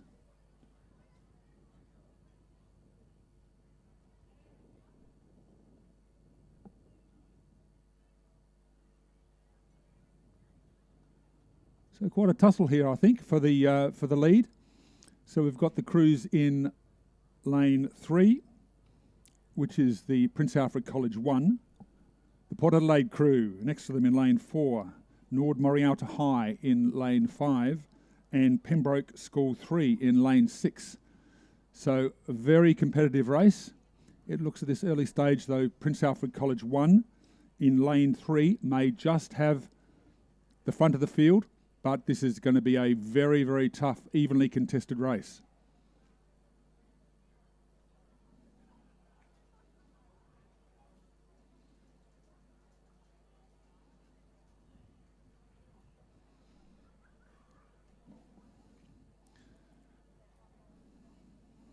So Prince Alfred College in lane 3 look to have it just over the Port Adelaide crew in lane 4, who are not letting them go, and followed by a very tight tussle for the third place between Nord Morialta High in lane 5 and Pembroke School in lane 6. But that Prince Alfred College crew in lane 3 is just starting to pull ahead from the field, followed very closely by the Port Adelaide crew in lane 4. The Prince Alfred College crew of Oliver Smith, Aidan Obst, Gil Wakelin, Max Garnett and Tiago Barlow as the cox. They're certainly keeping the rating up high in this third grade men's cox quad. Once again, this is a novice crew. Rowing very well, keeping the rating up quite high, but rowing quite cleanly. So too followed closely by the Port Adelaide crew as they come down to the 250 mark. Prince Alfred College with a clear lead at the moment, rowing very strong in this Division 3 of the third grade men's cox quad. Clear water then to Port Adelaide crew in lane 4 of Timothy Watkinson, Alexander King, Charles Watkinson, Cameron Moffat and Jacob Arnoldus as the cox. But Prince Alfred College doing strong, rowing well, rowing cleanly, keeping the rating up high, pushing through with a very commanding lead here to take out Division 3 of the third grade men's coxed quad.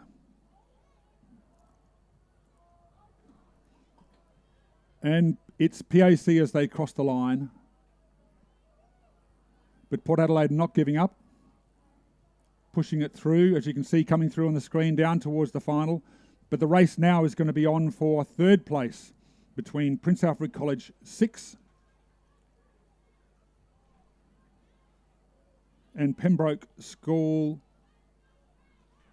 and Nord Morialta High. So it's Nord Morialta High and Prince Alfred College 6 pushing. I think Prince Alfred College has just got in front. Nord Morialta High are keeping up with them. It's just about half a boat length. But Prince Alfred College are going to cross the line in front of the Nord Morialta crew.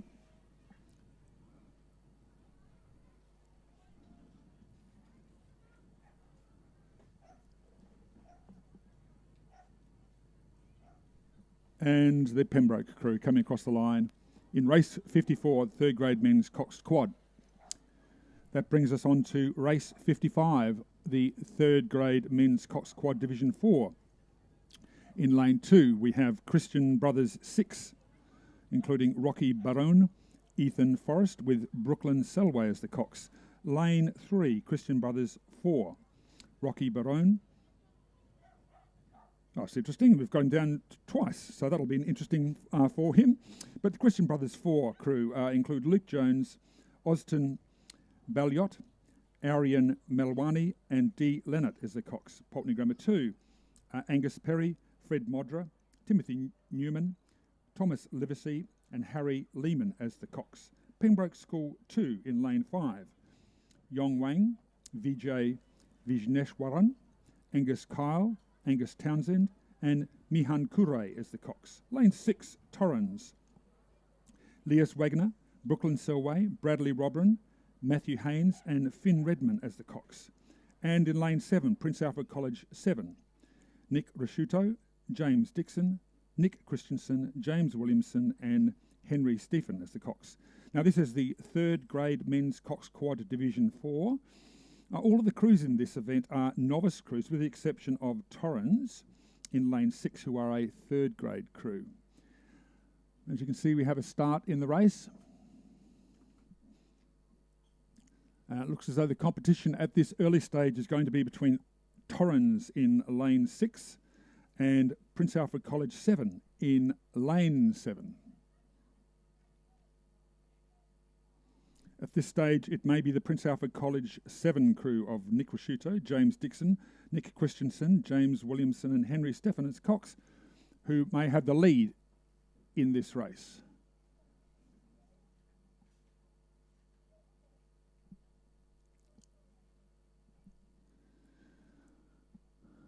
Torrens crew are not letting them go. It's going to be very tightly fought here as we come down through the 700 mark. Oh, sorry, with 700 to go.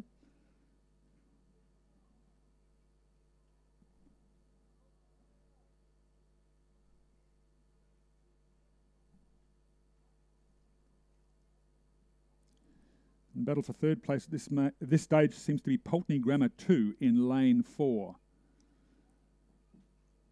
So the first place is being fought out between the Prince Alfred College 7 crew and the Torrens crew in lane 6.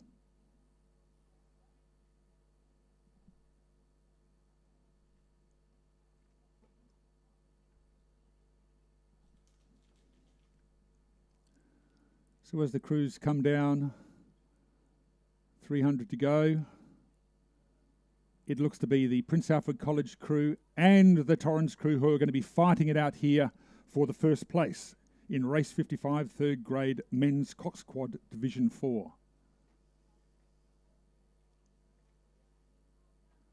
All right, great to see this sort of competition. It looks as though the Torrens crew of Leas Wagner, Brooklyn Selway, Bradley Robran, Matthew Haynes and Finn Redman may have pushed out in front of the PAC crew as they're coming down with 200 metres to go. Torrens pushing out in front. Long and Strong getting good run from their boat in this third grade men's cox quad race. And they've pulled out in front of the PAC crew.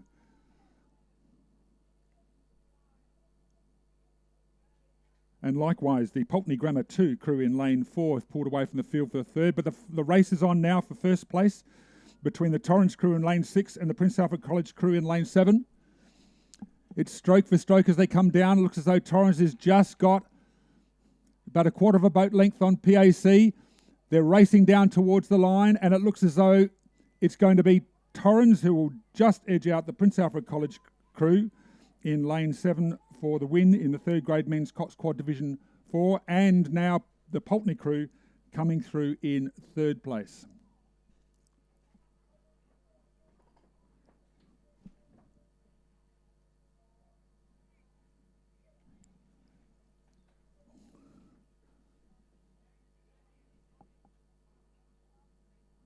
And that now takes us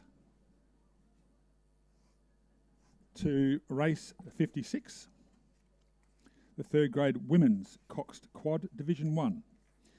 In lane 1 we have Walford Anglican 7, Sophie Walsh, Audrey Spears, Susanna Hall, Alicia Emsley and India Hanna as the cox. Lane 2 we have St Peter's Girls 4, Lexi Handra Hall, Ellie Tossolini, Beverly High, Evelyn Kelly and Lucy Tullock as the cox. Lane 3, St Peter's Girls 3, Annabelle Bamford, Izzy Bonnet, Hayley Webb, Maddie Dornbush and Pollyanna Townsend as the cox. Lane 4, we have Unley High 2, Fishiasa Harath, Scarlett Shanks, Georgie Twelfrey, Matilda Griffith and Claire Emerson as the cox. Lane 5, St Ignatius, Ruby Maguire, Grace Pirtle, Caitlin Anderson, Lily Burgess, Ruby Corso as the cox. Lane 6, Port Adelaide, Lottie Prow, Lara Harasanyi, Lola Barlow, Talia Milik and Emma Carey as the cox. Lane 7, Wilderness School 4, Ariana Dimovich, Emily Holmes, Layla Ballastrin and Ruby Fremantle with Riley Lamp Brooks as the cox. And in lane 8 of this full field, we have Unley High 1, Emma Daubnia, Felicity Cox, Eleanor Nettleford, Emma Luscombe, and Misha Van Warmelo as the Cox.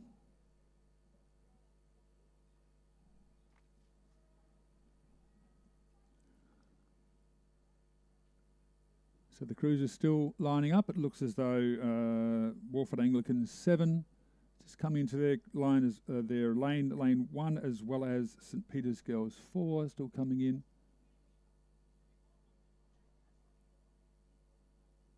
And they have had a start. Perhaps a challenging, quick start there for those crews who are lining up. But we've had a start in race 56, the 3rd grade women's coxed quad division 1. This is a 1,000-metre race. All of the crews in this event are in fact novice crews.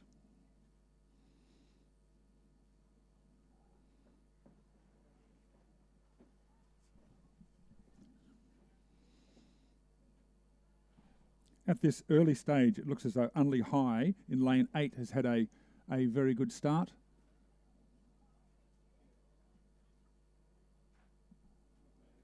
And Unley High 2, which is in lane 4, also appears to have started well, but it's early stages. I would have to say Unley High 1 of Emma Daubnia, Felicity Cox, Eleanor Nettleford, Emma Luscombe and Misha Van Warmelo in lane 8 appear to have had the strongest start. They seem to have pushed out in front of this field, but there's still a lot of competition for the 2nd and 3rd place at the moment. The question is, are they able to catch the Unley High 1 crew in lane 8, who have had a very, very strong start in this race 56 3rd grade women's coxed quad division 1.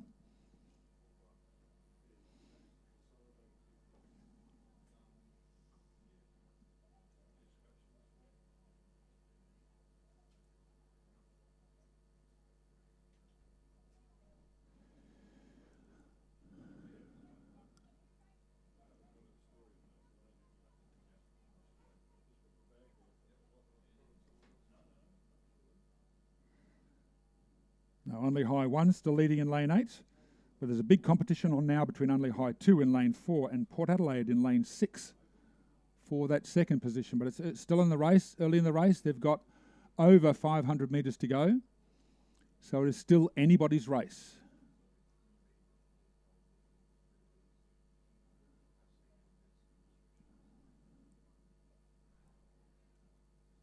It still seems to be Unley High 1 in lane 8. Followed by a tight contest between Unley High 2 in lane 4 and Port Adelaide in lane 6.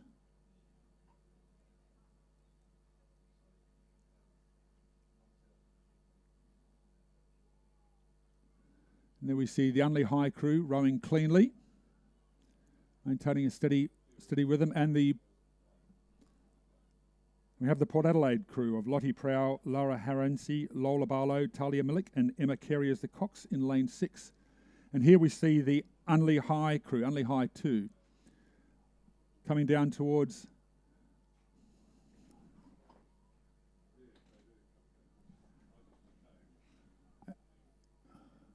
and here we can see that at the left of the screen the Unley High crew coming down through the 200 mark. They seem to have the lead, Unley High 1 in lane 8, and a tight competition now between Unley High 2, who seem to have the 2nd position, fighting out against the Port Adelaide crew in lane 6. Tight competition, but it looks to be the Unley High crew in lane 1. Unley High 1 in lane 8, who have got clear water and will look to be taking out the 3rd grade women's coxed quad. But a good competition now for the 2nd place between Unley High 2 and Port Adelaide in lane 6.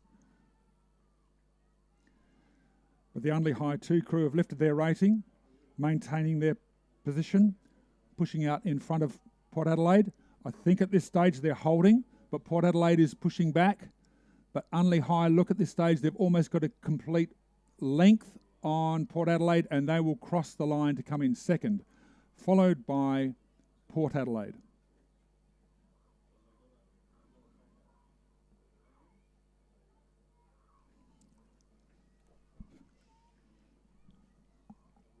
Next we have St. Ignatius coming across the line.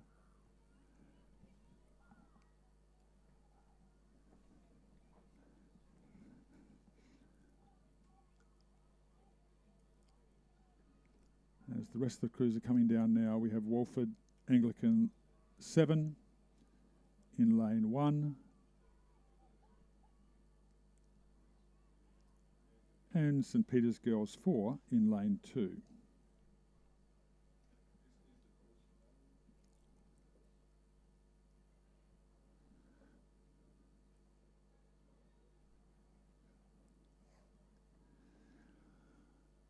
Just waiting for the St. Peter's crew to come through. Just steady, finishing it off. We've had a start, of course, in race number 57, the third grade women's coxed quad, Division 2. Lane 1, Torrens, Lily Green, Louisa Wagner, Hallie Kelly, Heidi Buckman and Madison Newman as the cox. Lane 2, Wilderness School 2, Jessica Felstead, Molly Thompson, Anastasia McMullen, Millicent Wilson and Ella Smart as the cox. Lane 3, Pulteney Grammar 1, Sienna Pagnosi, Scarlett Lamb, Sophie Harsma, Emma Totman, Caitlin Dinning as the cox. We've got a scratching in lane 4, which was Wilderness School 1.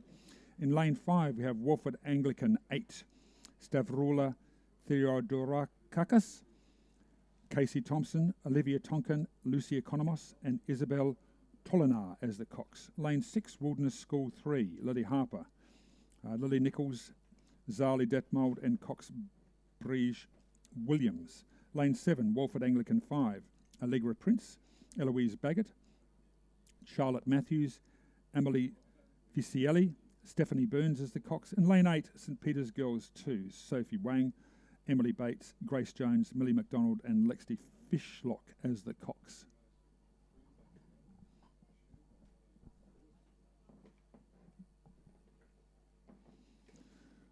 Crews are coming down through the 750.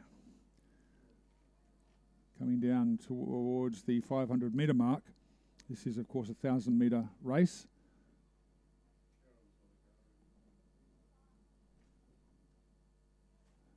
So at the halfway stage, it looks as though it could be the Torrens crew, who are third grade crew in lane 1 of Lily Green, Louisa Wagner, Hannah Kelly, Heidi Buchtman and Madison Newland as the cox. The Torrens crew in lane 1 leading the field, with all the competition from Wilderness School 2 in lane 2. And across on the other side, the St. Peter's Girls 2 crew in lane 8. But as we've come through the 250 mark, it is the Torrens crew, the Torrens third grade crew in lane 1, who are leading the third grade women's coxed quad Division 2.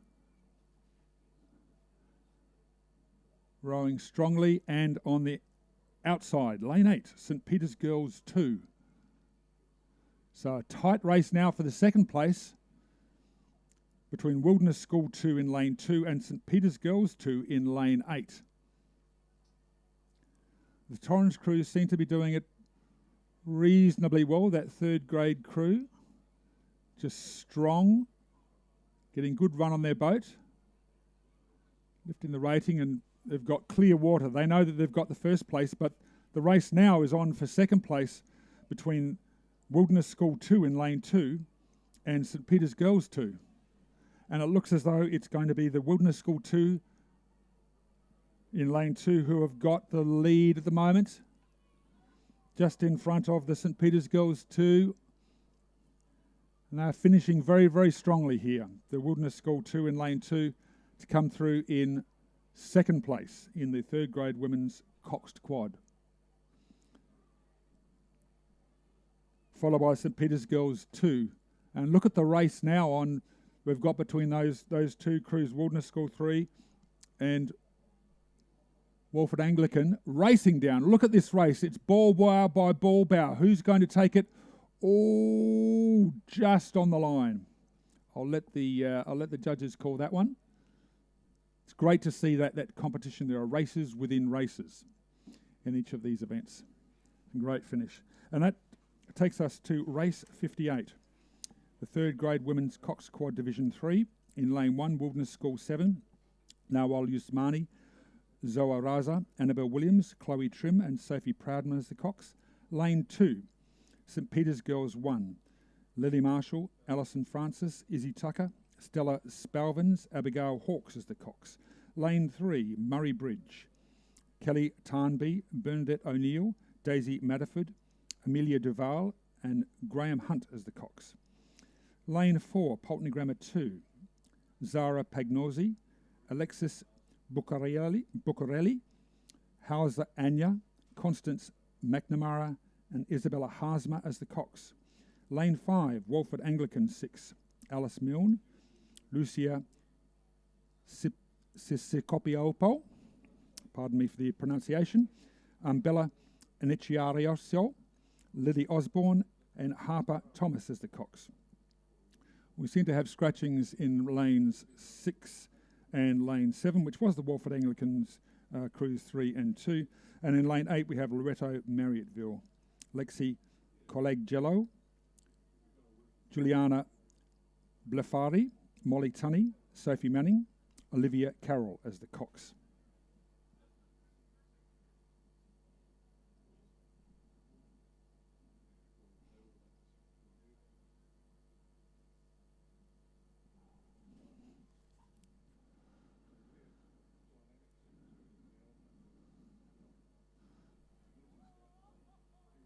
So the competition at this stage seems to be between lane 3, Murray Bridge, of Kelly Tarnby, Bernadette O'Neill, Daisy Madaford, Amelia Duval and Graham Hunt as the cocks. And they seem to have a clear lead on the field. There's a lot of competition then for second place, with Loretto Marriotteville in lane 8 doing very well.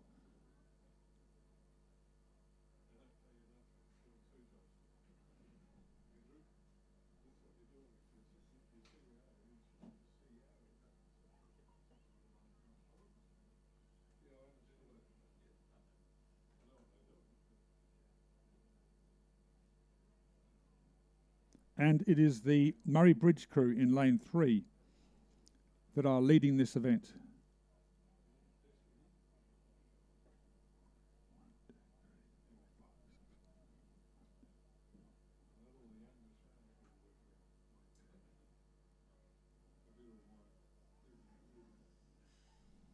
So that Murray Bridge crew, the 3rd grade crew, just looking at the uniforms, appears to be a composite.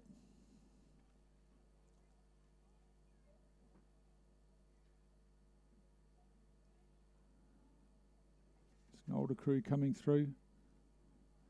Despite the uniform, seems to be a composite of Adelaide and Murray Bridge. But rowing cleanly and strongly. It's not rating too high, coming through very cleanly in this race. They will be the clear winners for the 3rd grade Women's Coxed Quad Division 3.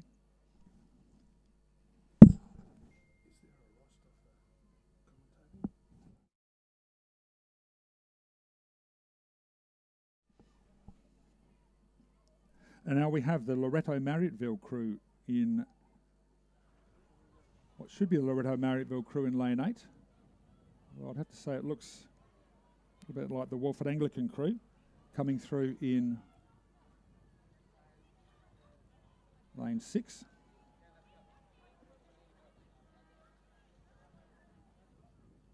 St Peter's Girls and then the Wilderness School coming through and crossing the line.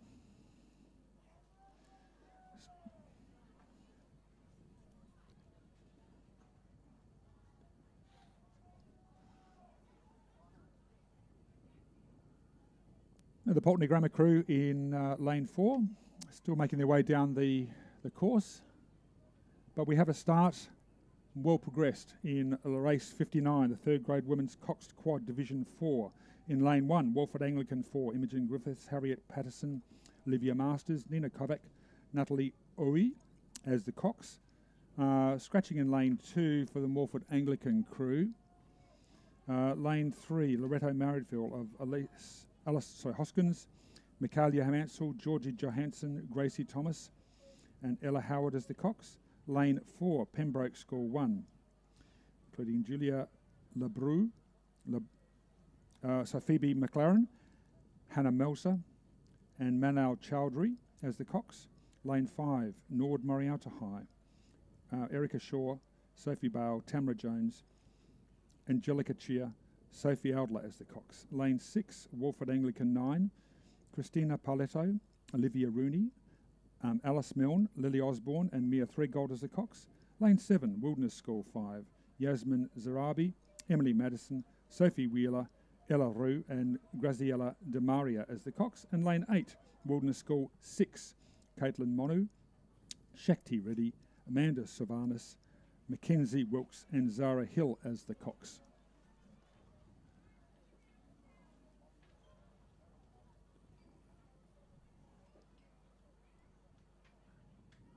As we come down to the 250,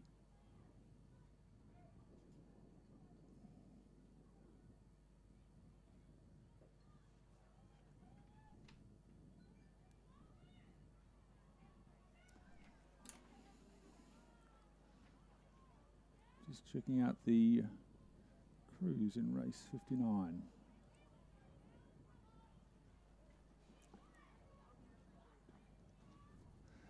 So it's lane 4 leading Pembroke School 1, the third grade crew who have got a commanding lead here in the third grade women's coxed quad, followed by Nord Morialta High in lane 5 who are coming through, but a very strong performance from the Pembroke School 1, the third grade crew in this third grade women's coxed quad, clear water to Nord Morialta High, and a real race now on for the third place, but at this stage it looks to be Walford Anglican 4 in lane 1, racing against Wilderness School 5 in lane 7. But it looks to be Walford Anglican 4 in lane 1. We'll take out the third position at the moment in this third grade women's cox quad race 59.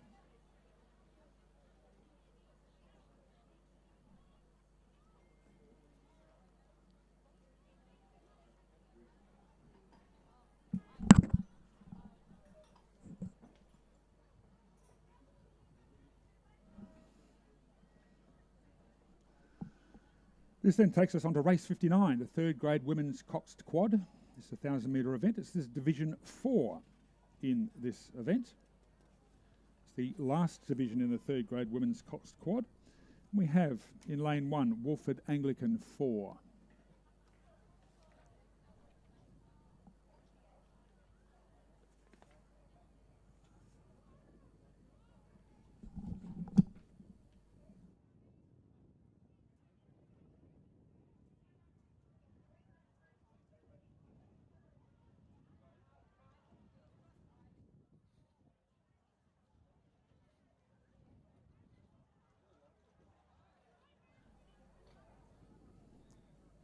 So we've just concluded race 59, just getting my races out of order. So that was the 4th division that I just called in the third grade women's coxed quad.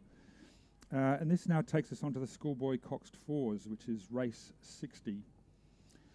The Schoolboy Coxed 4 is over 2,000 metres.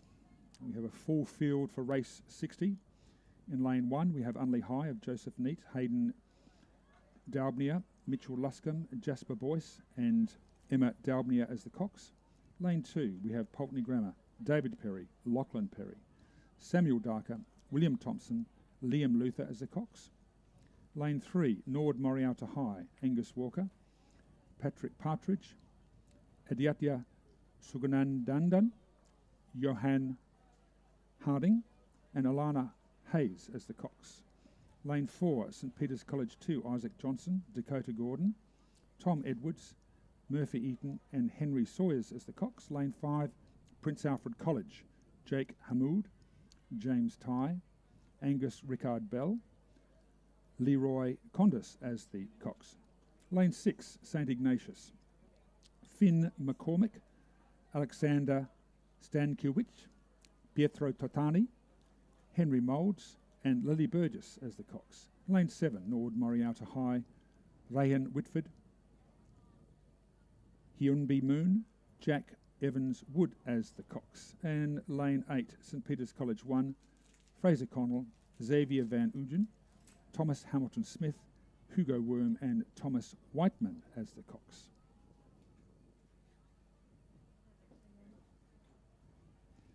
So this is the 2,000 metre race, and the crews are lining up at the pontoon. For the 2,000 metre race, of course, it's a held start at the pontoon, so all the crews are lined up perfectly. It's a little bit more difficult for the 1,500 metre races and the 1,000 metre races because that's in open water, and we rely very much on our excellent boat rating officials. Those boat racing officials, you have the starter and the linesman, they line up all those crews, and that can be quite difficult, particularly when you've got a strong cross breeze. But this race, the Schoolboy Coxed 4, is a 2,000 metre race, and you can see them up at the pontoon at the moment, so they'll all have a very even start. So once again, in lane 1, Unley High, lane 2, Pulteney Grammar, lane 3, Norwood Morialta High, lane 4, St Peter's College 2, lane 5, Prince Alfred College, lane 6, St Ignatius, lane 7, Norwood Morialta High, and lane 8, St Peter's College 1.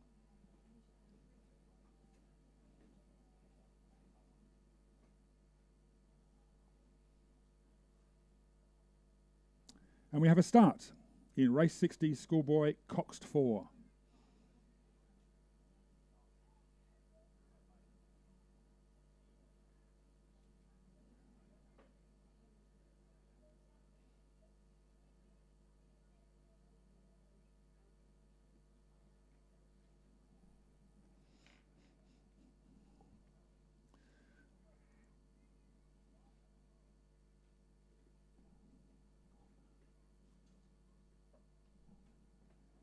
Prince Alfred College in lane 5 seem to have had a good start. Likewise, St Peter's College in lane 8, St Peter's College 1 in lane 8 seem to have had a very strong start.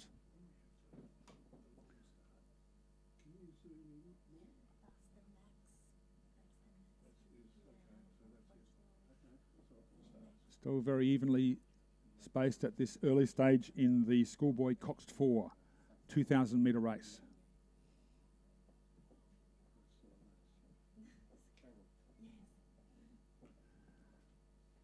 As I said, St Peter's College 1 seems to have had a very strong start.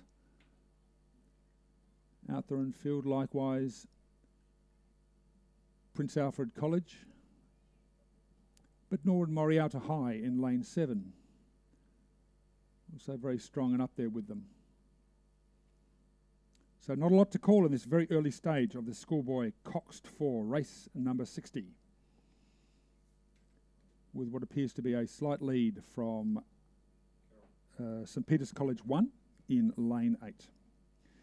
That St Peter's College 1 crew is Fraser Connell, Xavier Van Uwen, Thomas Hamilton Smith, Hugo Worm and Thomas Whiteman as the cox.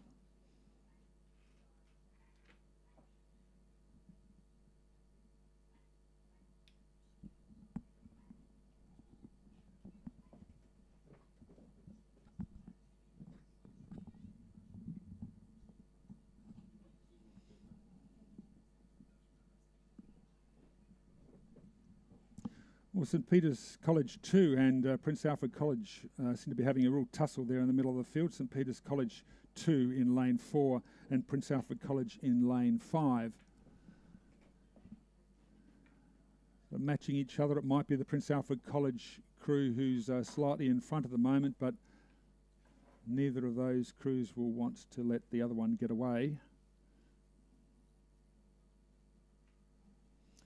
And the St Peter's College 1 crew in lane 8 appear to have pulled away a little more from the field. Obviously having a fast start and wanting to get out in front of that field. Of course, when you're rowing, it's always better to be in front of the field so that you can see your opposition and you can adjust your race strategy to how the field is progressing. It's much harder to come from behind when you can't see the crew that you're racing against. So it's often a strategy to go hard early, get out in front, and then hold the field. But the St Peter's College crew in lane 1 out strong, and I'd probably pick the St Peter's College 2 crew in lane 4 at this stage of the race in second place, but there's not a lot of competition in here at the moment. And I'm calling out the Nord Morialta High crew in lane 7 as well. Still some distance, there's some distance back from St Peter's College, but still up there on the field.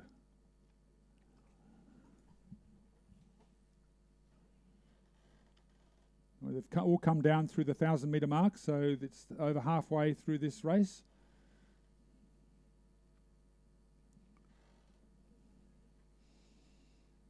St Peter's College crew pushing out well in front.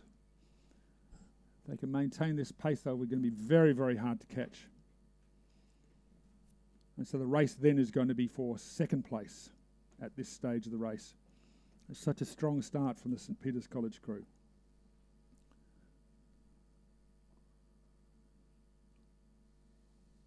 So it's St Peter's College 1 in lane 8. Second place at this stage, I would still give it just to the St Peter's College crew in lane 4. But Unley High in lane 1, doing very well. Coupling on with the field, rowing strongly. It's going to be a very interesting race. I think the battle for the second place position is going to be where all the action's going to be. Given that we're getting such strong racing from the St Peter's College 1 crew in lane 8 as they come through that open water section, down past the 500 metre mark. Clear water to the rest of the field.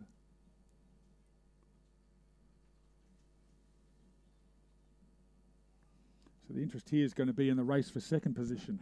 The Unley High crew in lane 2. Sorry, the Unley High crew in lane 1, doing extremely well. Joseph Neat, Hayden Dalbnia, Mitchell Luscombe, Jasper Boyce, with Emma Dalbnia as the cox. Racing it out with that St Peter's College 2 crew in lane 4 of Isaac Johnson, Dakota Gordon, Tom Edwards, Murphy Eaton and Henry Sawyers as the cox. Now the St Peter's College 1 crews come down to the 250. They won't be challenged for this first position, looking very strong and dominant in this Schoolboy Coxed 4. They'd be very encouraged by that result coming into the Heather River with such a dominant position. But the race now is on for second place. What's happening? The St Peter's College 2 crew in lane 4 has lifted their rating. The question now is, it's a race now. Unley High have also lifted. St Norwood Morialta in lane 7's come through the 250, followed by the Prince Alfred College crew. But it's a race now between the St Peter's College 2 crew and the Unley High crew in lane 1 for the second position, and between Norwood Morialta and PAC for the next position. So Unley High have lifted. It's a great race here as they're coming through. Unley High may just have it in front of, yes, they've lifted the rating, they've lifted their race. What's going to happen as they're coming down? I think they're going to have it over St Peter's College. Yes, they've got the front. Unley High have pushed out well in front and have really surged ahead of the St Peter's College crew in this Schoolboy Cox 4. And now it's a race between Prince Alfred College and the Norwood Morialta High crew. The Prince Alfred College crew is really lifting, surging towards, coming up on Norwood Morialta, but they're going to hold them off. So it's Norwood Morialta High, followed by Prince Alfred College.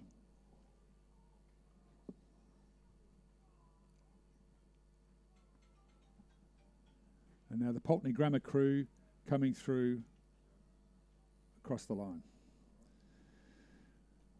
Can I read this?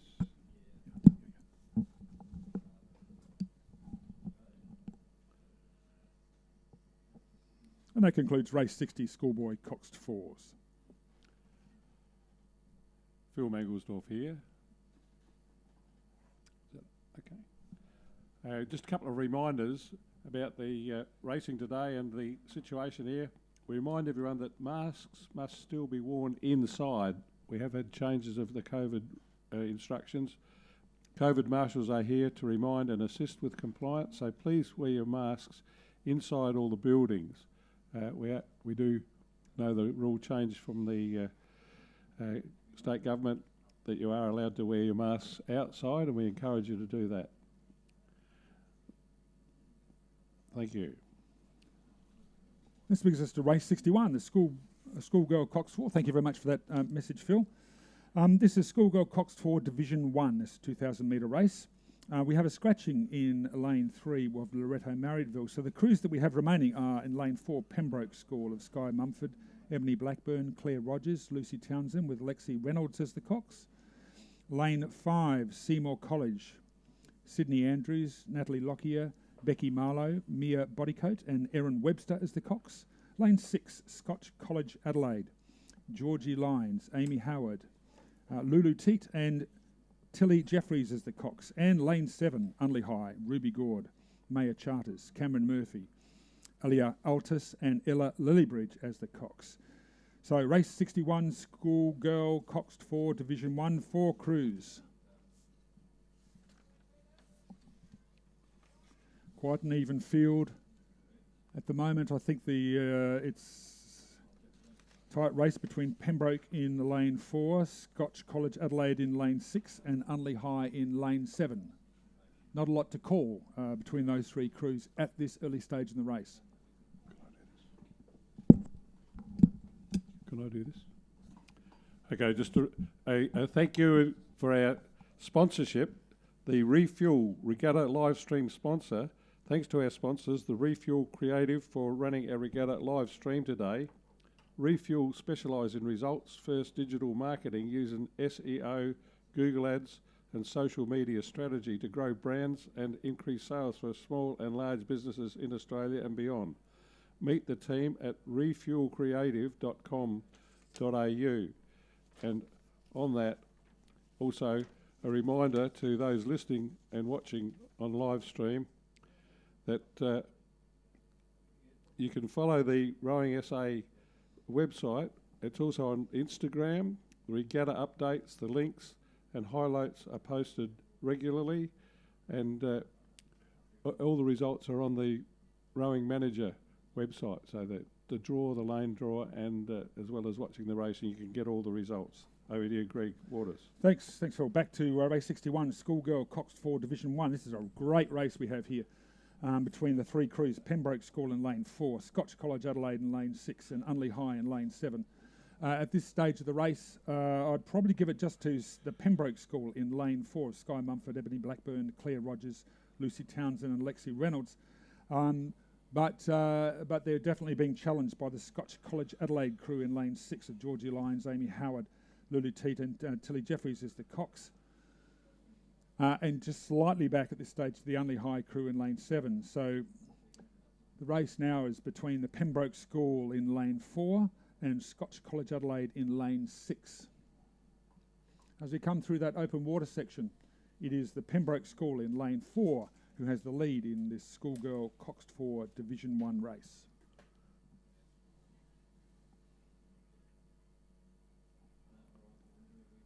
You can see the Scotch College Adelaide race crew racing in lane 6 and the Unley High crew in lane 7 as they're coming through that open water section. If the boats are going to be upset, then generally that's where it occurs. And the Pembroke School rowing very well in lane 4, the lead in the Schoolgirl Coxed 4 Division 1.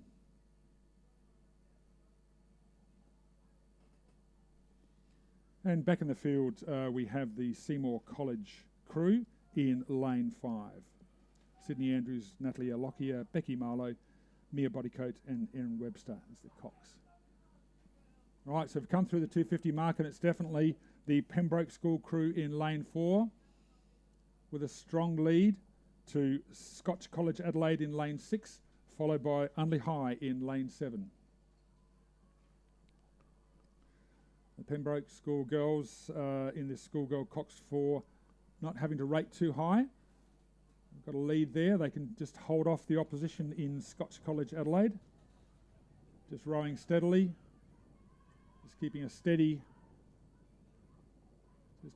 rating that they've got there. And they'll come through as clear leaders. Pembroke School of Sky Mumford, Ebony Blackburn, Claire Rogers, Lucy Townsend, Lexi Reynolds, winning Division 1 of the Schoolgirl Coxed 4s. Followed by Scotch College Adelaide in lane 6. and Unley High in lane 7, with the Seymour crew in lane 5,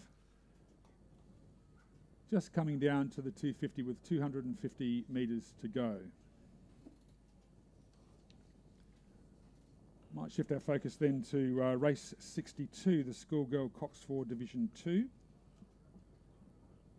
We have one scratching, which is Pulteney Grammar in lane 7. So the remaining crews in lane 3, Wilderness School 1 of Annalise Ruse, Millie Jackson, Zara Hoadley and Georgina Birchall, with Olympia Andre as the cox. Lane 4, Loretto Marriotteville, India Lang, Georgina Tenney, Poppy Lynch, Madison Johansson, Olivia Katic as the cox. Lane 5, St Ignatius, Violet Rosser, Emma Thomas, Rosie Kavanagh, Imogen Graham, Solon Curvin as the cox. Lane 6, Wolford Anglican, Dorothea Economos, Emma Laplastria, Zali Franku, Tessa Bennett and Abby Olofsson as the cox. We have a scratching in lane 7, as I said, and lane 8, Norwood Moriata, who are there by invitation, and that's Eva Harris, Lauren Adler, Antonia Flower, Pippa Hansen and Saskia Roth as the cox.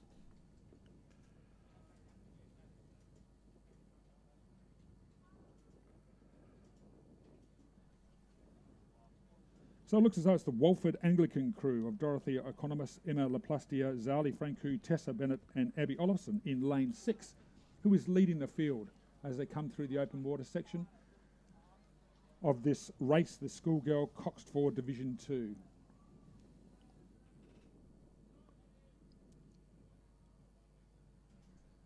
Second place, we have the St Ignatius crew of Violet Rosser, Emma Thomas, Rosie Kavanagh, Imogen Graham and Solon Curvin as the cox.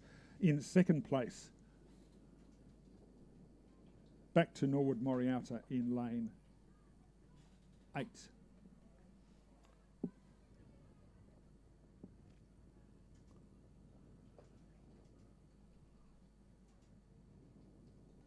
But the Walford Anglican crew in lane 6 doing it easy at this stage. Just rating sort of moderately, not having to really push too much. They've got clear water as they come down through the, well, 150 to go. Very clear margin to the Walford Anglican crew in this Schoolgirl Coxed 4 Division 2. Seem to be taking it relatively easy, not having to push it too hard. Over this St Ignatius crew in lane 5 and Norwood Moriata in lane 8.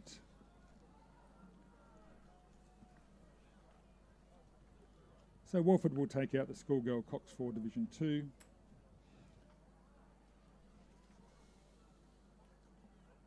As we have the St Ignatius crew coming through in second position and the Norwood Moriata High crew coming through in third, and obviously we must have had some scratchings from lanes 3 and 4. Can I just do an intro for the next Certainly, couple of races? Certainly, Phil. So, Greg, the next 4 races are fantastic on the program. We've got the second grade men's 8 followed by the open men's 8, and then the same with the women's second grade women's 8 followed by the open women's 8. Now, both of these pairs of races have got terrific entries from the school, so they're obviously getting as much racing as they can do this weekend to prepare them for the head of the river next week. So we've got lots of schools in the men's and women's second grade 8s and the men's and women's open 8s, and I'm looking forward to watching these 8 races, the next 4 races. You'll love commentating them. Over to Greg Waters. Thank you very much. Thank you very much. We've, as you say, some real talent. And Head of the River, for those people who are not as familiar, Head of the River next week. So the second grade men's 8, this is not the second 8s, as Phil said. This is the second grade men's 8, so we have a full field. Lane 1, Pembroke School. Lane 2, Prince Alfred College 1. Lane 3, Norwood Moriata High. Lane 4, St Peter's College. Lane 5, Prince Alfred College 2. Lane 6, Scotch College Adelaide. Lane 7, Pulteney Grammar. And Lane 8, Christian Brothers. I also note that Prince Alfred College has got a crew, and so does St Peter's College has got 2 crews in the Open Men's 8, as does Scotch College Adelaide. So you would presume that the St Peter's College and the Prince Alfred College crews would be their second eights, respectively. But a great race here. Look at that field. That shows there's real competition in South Australia. And it looks as though we've got the Prince Alfred College 1 crew of Jack Miller, Christian Commons, Alistair White, Sebastian Atherton, Lachlan Dickens, Marcus Gibson, Henry Norton and Thomas Hayden as the cox in lane 2, possibly leading this field at the moment. But gosh, look at that packed field. That's talent. This race is sponsored by the Pam and Alan Jarman, grandparents of Ario and Otto Jarman, who are racing in the senior boys squad for Pulteney. And there's a fun fact about Otto. In 2021, he set world records in his age category for the half marathon, 21 kilometres, and the full marathon distance, 42 kilometres, on the Concept 2 Ergo on slides. Both these records still stand. Over to Greg. Yeah, thanks. So it's a good segue into Pulteney Grammar, who are in lane 7, rowing very, very strongly at the moment. Up there, I think we've got Prince Alfred College in lane 2, who seem to have pushed out in front in this second grade men's 8. But I tell you what, the race for second position, there's a lot happening at the moment. Keep an eye on the Pulteney Grammar crew in lane 7, the Prince Alfred College 2 crew in lane 5, and the Nord Morialta crew in lane 3. This is going to be a real race. At the moment, Prince Alfred College in lane 1 of Jack Miller, Christian Commons, Alistair White, Sebastian Atherton, Lachlan Dickens, Marcus Gibson, Henry Norton, Hayden and Thomas Hayden as the cox seem to have the lead as they come down to the 200. I think Prince Alfred College rowing very well, rowing a steady racing. They've lifted that, not racing it too high, but they've got clear water. They are going to be coming through, I would say. Going to be very hard to catch them in the second grade men's 8 race. And what's happening in the race for second position? Now, Phil, I do note that there's a 4 out there. So I'm not sure what's going on. That's the Penrith Cup crew. They were listed to row in the next event, but that's our state squad that's been selected to race for the Penrith Cup. And okay, they're having race practice. Well, I'll call them out. That's Charlie Moore from Adelaide Uni, James Powell, Adelaide Uni, Oscar McGuinness, Adelaide, and Mitchell Moore from Adelaide Uni, doing very well to be racing against these 8s crews as they're coming down now. But it's a race between who's going to be now is between PAC and Nord Morialta High. What's happening now? Oh, look at that surge to the line. It looks as though PAC2 has just been pipped on the line, and I would have given that to that was the Nord Morialta High crew. What a great race we've had here. We'll wait for the official results from that race. And coming up in the rear is the Pembroke School, but there's just a lot of talent out there.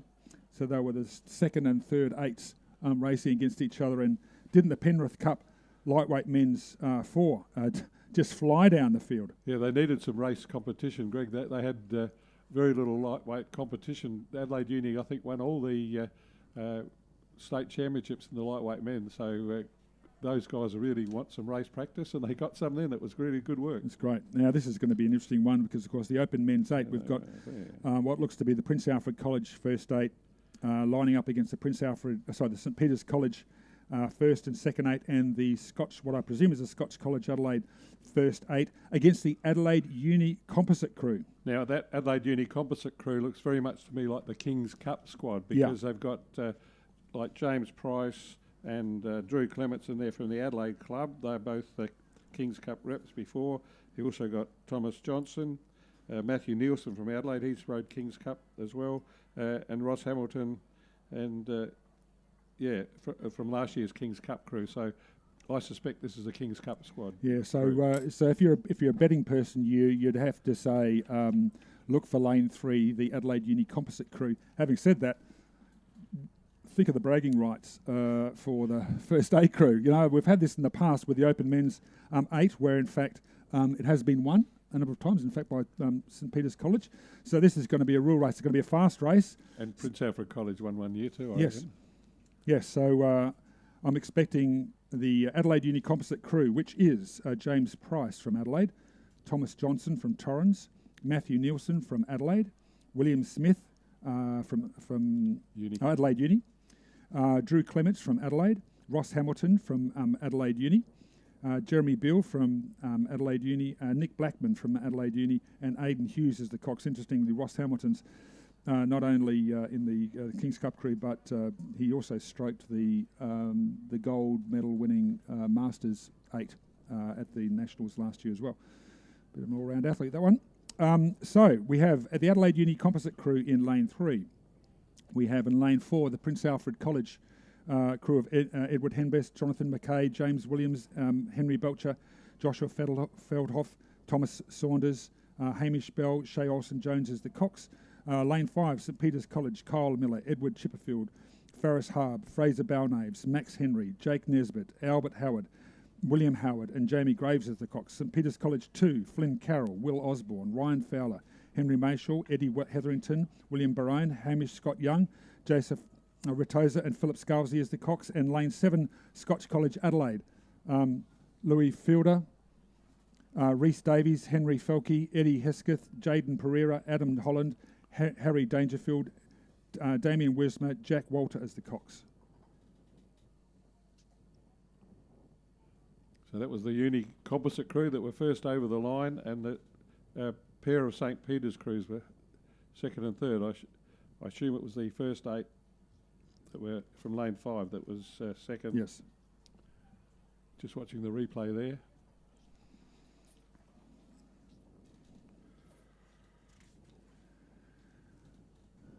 Second grade women's 8s. We have in lane 2 Wilderness School 2, Seymour College 2 in lane 3.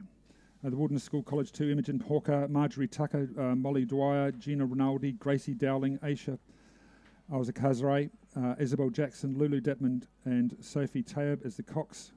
Seymour College 2, Zali Gruthoff, Mia Bodycoat, Ruby Schwartz, Missy Shearer, Lauren Mellingray, Abby Arnold, Gabby Manifold, Amelia Linton, Phoebe Arben as the cox.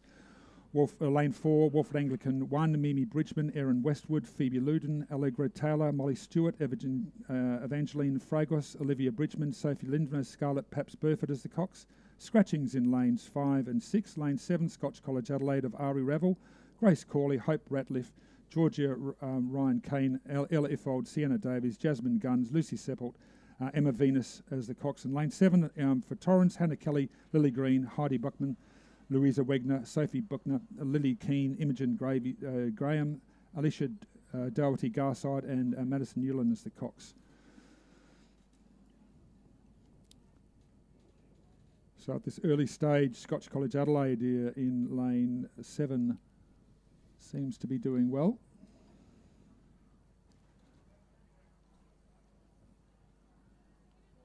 And we have the race between, you can see Walford Anglican in lane 4 and Seymour College 2 in lane 3. So Walford Anglican 1 in lane 4, Seymour College 2 in lane 3.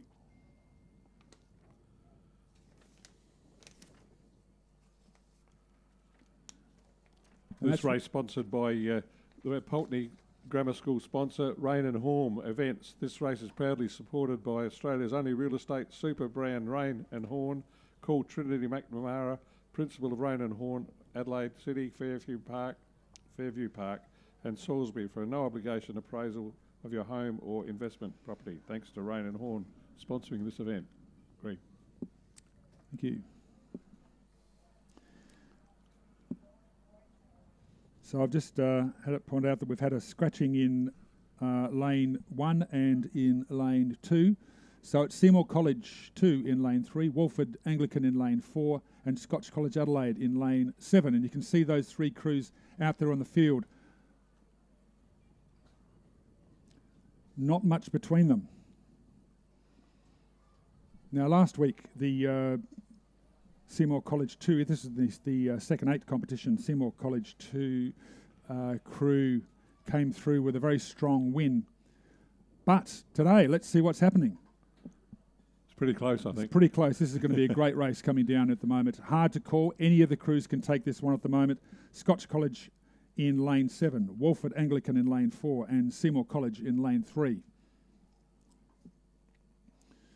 coming down to about the 750 mark. This is a 2,000 metre race, so about 750 to go at the moment. Haven't quite come to that open water section, but I would say at this stage it would be the Seymour College 2, that would be the Seymour College second 8 crew that may have pushed out just in front of the Wolford Anglican crew, leading Scotch College Adelaide. So at this stage, Seymour College in lane 3 to Wolford Anglican in lane 4, followed by Scotch College in lane 7. But anything is possible.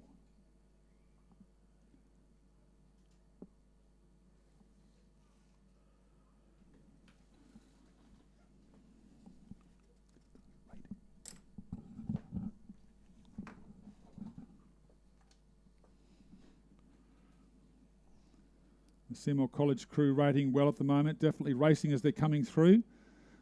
Looking strong. That's good rowing techniques together, getting good drive. 36-37. 36-37, that's right. And that's what you want from the... No, it looks as though they might have just stepped it up a little. They've come to the 250 mark, which is often used as a guide for the crews, and I think they've just stepped up their rating. But Seymour College, I think, would have a length now on Wolford Anglican 1 in lane 4, across to Scotch College in lane 7. Yeah. Just over 37 now. They're close to 38 strokes a minute. Okay, it's a good way to finish a race like this. But so it's Seymour College 2, Zali Goodoff, Mia Bodycoats, Ruby Schwartz, Missy Shearer, Lauren Malingre, Abby Arnold, Gabby Manifold, Amelia Linton and Phoebe Arbon as the cocks. Rowing very well as they're coming through at the moment, just rowing strong and clean. And they will take out the second grade Women's 8 event, followed by the Wolford Anglican crew of Mimi Bridgman, Erin Westwood, Phoebe Loudon, Allegra Taylor, Molly Stewart, Evangeline Fragos, Olivia Bridgman and Sophie Linder and Scarlett Paps Burford as the cocks. And then across to the Scotch College Adelaide crew of Ari Ravel, Grace Corley, Hope Ratcliffe, Georgia Ryan, Kane, Ella Effold, Sienna Davies, Jasmine Gunn, Lucy Seppelt and Emma Venus as the cocks. So I'm sure that Seymour College will take great comfort in that as they go into the Head of the River next week. Now, the Open Women's 8 race. Lane 3, Wolford Anglican 1, Ava Morrow, Miffy Young, Imke Mentz, Ella Hamilton, Liddy Rickner, Alexandra Williams, Charlotte Newman, Isabella Worth and Liddy Restis as the cocks. Loretto Marryatville in lane 4. Hallie Anderson, Hilary Longstaff, Charlotte Illman, Francesca Lennon, Erin Mungar, Mariah Murray, Deanna Marcelino, Victoria Binns and Charlotte Lang as the cocks. Scotch College Adelaide in lane 5, Alicia Bailey, Emily Wakeland, Sabine Keenan, Alyssa Casey, Heidi Blischke, Sophie Hurst, Alexis Drogi, Lucy Voidovich, Eliza Henschke is the cocks. We have a scratching from St Peter's girls. I reckon they're all there. There's 5 boats racing. I suspect that the St Peter's are there because there's certainly... They might have come back in. It looks like they're you're right. Greg. No, you're right. We have them down as a scratching, but perhaps they are there. That would be lane 6, St Peter's girls, Sadie Victor Lamb, Georgia Malik, Isabella Evans, Charlotte Parker, Georgina Waken, Helena Medcraft, Lucy Shirapa, Sarah Gulliver and Stella Rashid as the cocks, and Seymour College 1 in lane 7, Grace Foster, Lila McRow, Eliza Wenk, Carolyn McNally, Charlotte Heeson, Molly Duggan, Chloe Pocock, Elise Montgomery and Annabelle Davies as the cocks. This race sponsored by Refuel, our Regatta live stream sponsor. Thanks very much to refuelcreative.com for the live stream that you're watching now, our sponsors for the Regatta. Yes, interesting race, this Open Women's 8 with the positions. It looks as though it's a race at the moment, very, very tight, presuming that's the St Peter's girls crew in lane 6, and I think you're right, Phil. Perhaps just leading this field, Seymour College 1 in lane 7, not far behind them. But the Wilderness crew on the, Wolford Anglican, the Wolford Anglican on the crew, that's right. Yeah. Yes. It's a little hard. It's a little hard to tell with this. But Loretto Marryatville in lane 4 as well might be in front of the Wolford crew. But the St Peter's College girls, look, this is going to be a tough race. The St Peter's College girls in lane 6, the crew in lane 6 seems to be rowing very well. coming up, and they may have the front at the moment. They're rating sort of fairly high as we're coming through this open water section, but Seymour also seems to have lifted their rating. This is going to be a real battle for the places in this race. But I'd give it at the moment to the St Peter's College. They're at 38. St Peter's girls, yeah. I'll get Seymour.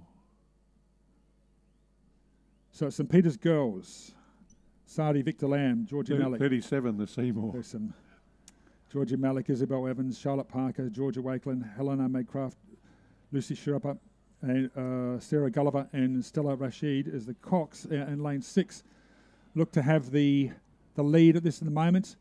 It's going to be really, really tough for second place, but I think that race is really on between the Seymour College 1 crew in lane 7, seem to have the second place position, to Loretto Marriotteville in lane 4, and then Wolford Anglican. But the St Peter's girls crew... No, I reckon that's Wilderness. That's Wilderness. They've changed the crews around. Well, okay, because the Wilderness colours weren't on this race. No, there aren't. And the colours, you're right, though. Perhaps the St Peter's girls have been scratched. We don't have their... So it's the Wilderness School who are in by invitation. I've just got some information here. It's the Wilderness School who are in by invitation of G. Birchall, Z. Hoadley, M. Jackson, A. Roos, A. Goss, L. Marshall, A. Alazakan, Rajay, and I. Jackson as the Cox. They were the crew in lane 6. So the Wilderness School raced by invitation and took out the open women's 8. So the win will actually go to the Seymour crew, who were second over the place, line. That's right. So the open women's 8 officially won by Seymour from lane 7, but that was Wilderness. So we didn't have all that information, Greg, so not your fault at all. So some late changes with some scratchings and some crew replacements.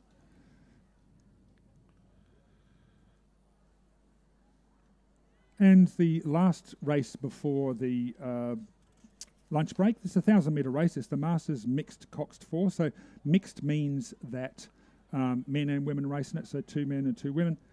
They race in different age categories. A D crew, for example, means that the crews are between 50 and 55. The average age 50-55, up to 55, and over 55 to 60 is an E crew, and they go up from there. So we have the Adelaide crew, a D crew, and they're on an 18-second handicap of Tanya Klotz, Shannon LeBlanc, Michael Simmons, and Brad Jackson, with Robert Greening as the Cox. Lane 3, Torrens, another D crew, Tori Toogood, Emily El Khoury, Rob Ellis, Kevin Tankard, with Brooklyn Selwyn as the Cox. Lane 4, Adelaide Uni, on a 14-second handicap of Cassandra Collins, Elizabeth Lynch, Mike Page, and Rick Armstrong. Lane 7, an E-grade crew, with a 14-second handicap of Tom Jones, Hilton Zealy, Margaret Gore, Katie Whiting, and Laria Padini as the Cox. Lane 6, off 22 seconds, Steph Walden, David England, Simon Berg, Kate Tebnoff. Lane 7, off go, so they went early. Ken Brown, Renz Pivosen, Claire Sweeney, and Leslie Lewis, with Lauren Kenner as the Cox. And in Adelaide, crew 8, they're a D crew as well. They're off 26 seconds. I presume that's because they don't have a Cox.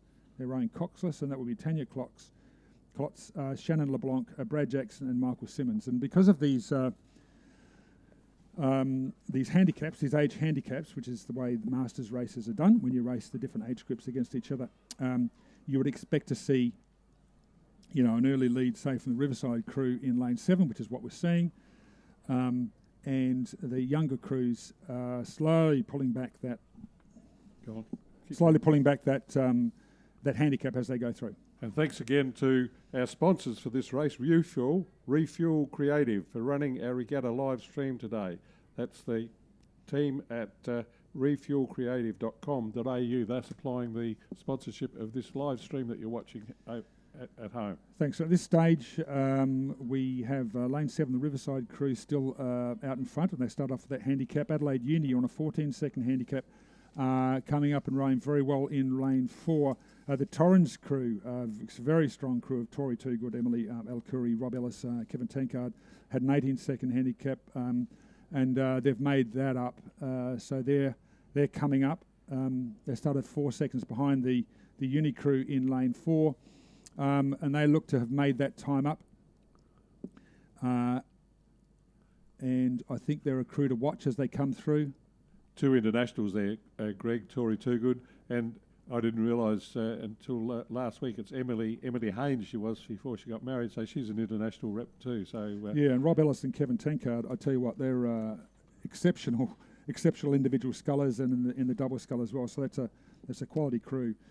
So I'd expect them to be coming up through the ranks, but there's a real race on between Adelaide Uni in lane 4 of Cassandra Collins, Elizabeth Link, Mike Page, Rick Armstrong, with Zoe Scobie as the cox, and the Torrens crew in lane 3. Also the Adelaide crew in lane 2, still up there with them as well, but I would say it's really Torrens probably have taken the lead at this stage to the Adelaide Uni crew, and the Riverside crew, which started off on go in lane 7, still rowing very well. They're probably back in about 3rd place at the moment. But it's the Torrens crew in lane 3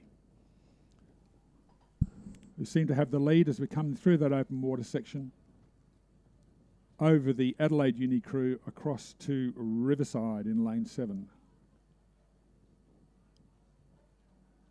The Torrens crew seem to be doing it fairly easy. They haven't had to lift their rating too high. It's the advantage of being out in front of the crew. You can the other crews. You can just sort of see it. But I think they've just lifted. It looks as though that's Kevin in the stroke seat. I know they've dropped back a little. They've just taking it easy. When I say easy, I mean they've got the lead and they're just rowing long and strong, maintaining their lead over the field. And the Adelaide Uni crew sort of pushing through, followed by the Adelaide crew of Tanya Klotz, Shannon LeBlanc, Michael Simons, and Brad Jackson, with Robert Greening as the cox in lane 2. So it's Torrens to Adelaide Uni to Adelaide. And we can see the Goolwa crew in lane 6 lifting and challenging the Riverside crew in lane 7. But Torrens go through for a strong win, followed by Adelaide Uni.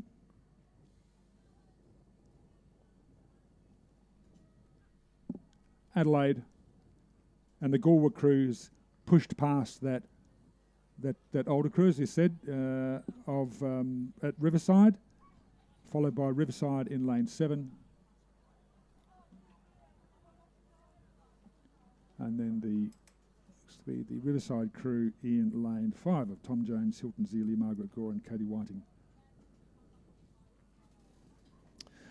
And that concludes the Masters Mixed Coxed 4 event, race 67. We now go into a lunch break, and the next race will be the Masters Men's Double, Division 1, race 68, and that will start at 1:56. Commentary this morning and this afternoon, so well done.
Refuel Creative.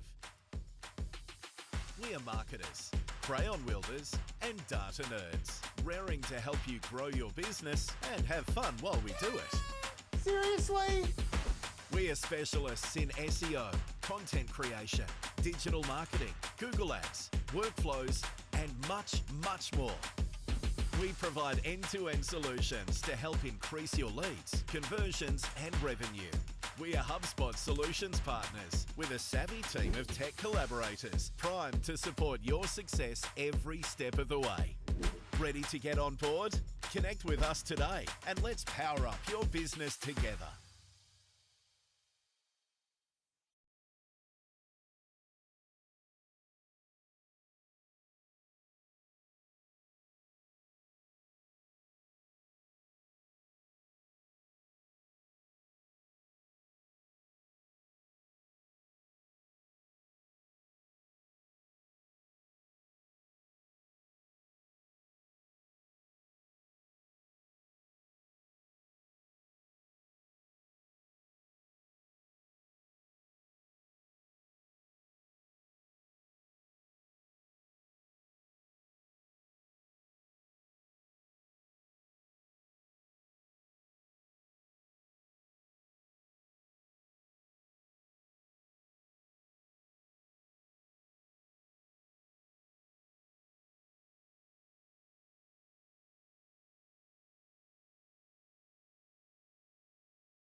Welcome to Refuel Creative. We are marketers, crayon wielders and data nerds, raring to help you grow your business and have fun while we do it. Seriously? We are specialists in SEO, content creation, digital marketing, Google Ads, workflows and much, much more. We provide end-to-end solutions to help increase your leads, conversions and revenue. We are HubSpot solutions partners with a savvy team of tech collaborators primed to support your success every step of the way. Ready to get on board?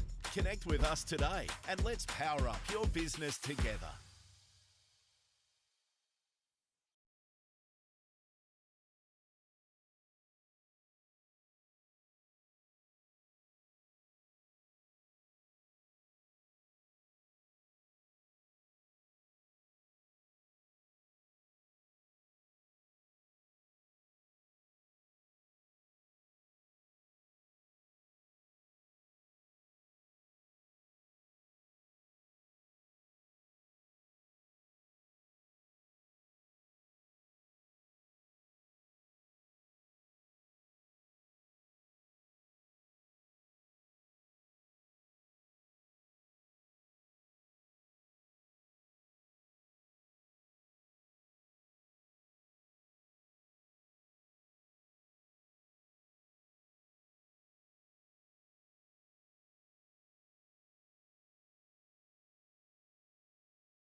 Welcome to Refuel Creative.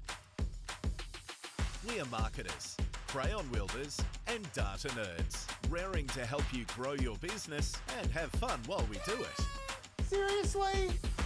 We are specialists in SEO, content creation, digital marketing, Google Ads, workflows and much, much more. We provide end-to-end solutions to help increase your leads, conversions and revenue. We are HubSpot solutions partners with a savvy team of tech collaborators primed to support your success every step of the way. Ready to get on board? Connect with us today and let's power up your business together.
Welcome to Refuel Creative.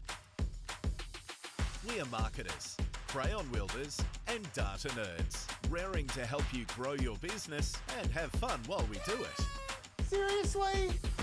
We are specialists in SEO, content creation, digital marketing, Google Ads, workflows and much, much more.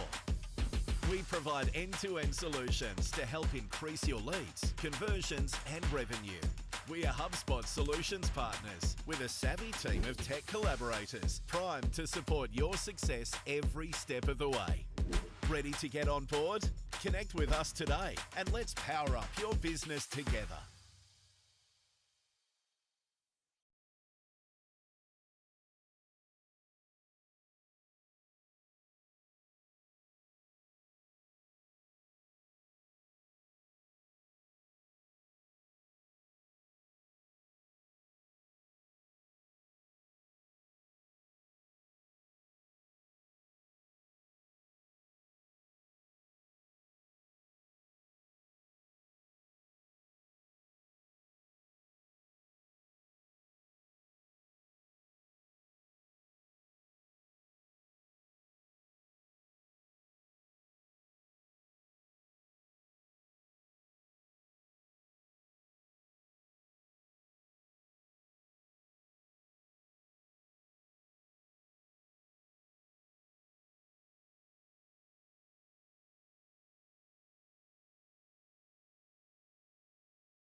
Welcome to Refuel Creative.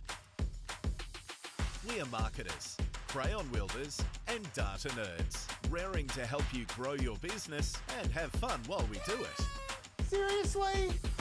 We are specialists in SEO, content creation, digital marketing, Google Ads, workflows and much, much more. We provide end-to-end solutions to help increase your leads, conversions and revenue. We are HubSpot solutions partners with a savvy team of tech collaborators primed to support your success every step of the way. Ready to get on board? Connect with us today and let's power up your business together.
Welcome to Refuel Creative. We are marketers, crayon wielders and data nerds, raring to help you grow your business and have fun while we do it. Seriously? We are specialists in SEO, content creation, digital marketing, Google Ads, workflows and much, much more. We provide end-to-end solutions to help increase your leads, conversions and revenue. We are HubSpot solutions partners with a savvy team of tech collaborators primed to support your success every step of the way. Ready to get on board? Connect with us today and let's power up your business together.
Welcome to Refuel Creative.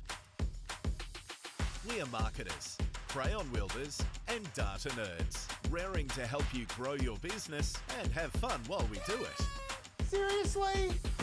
We are specialists in SEO, content creation, digital marketing, Google Ads, workflows and much, much more. We provide end-to-end solutions to help increase your leads, conversions and revenue. We are HubSpot solutions partners with a savvy team of tech collaborators primed to support your success every step of the way. Ready to get on board? Connect with us today and let's power up your business together.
Welcome to Refuel Creative.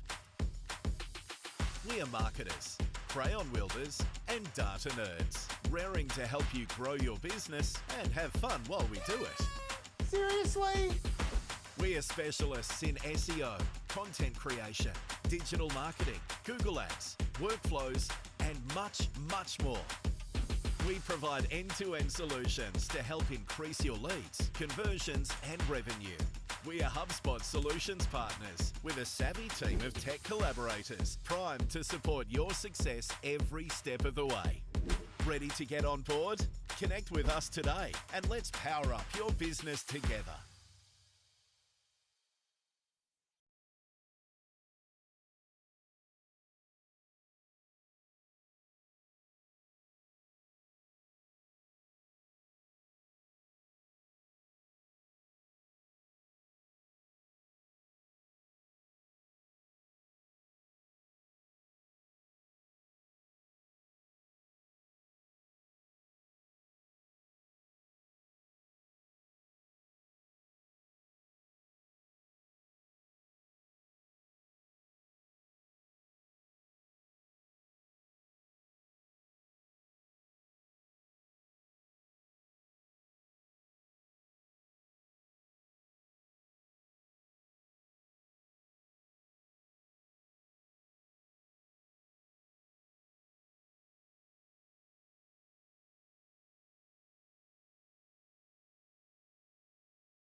Welcome to Refuel Creative. We are marketers, crayon wielders and data nerds, raring to help you grow your business and have fun while we do it. Seriously? We are specialists in SEO, content creation, digital marketing, Google Ads, workflows and much, much more. We provide end-to-end solutions to help increase your leads, conversions and revenue.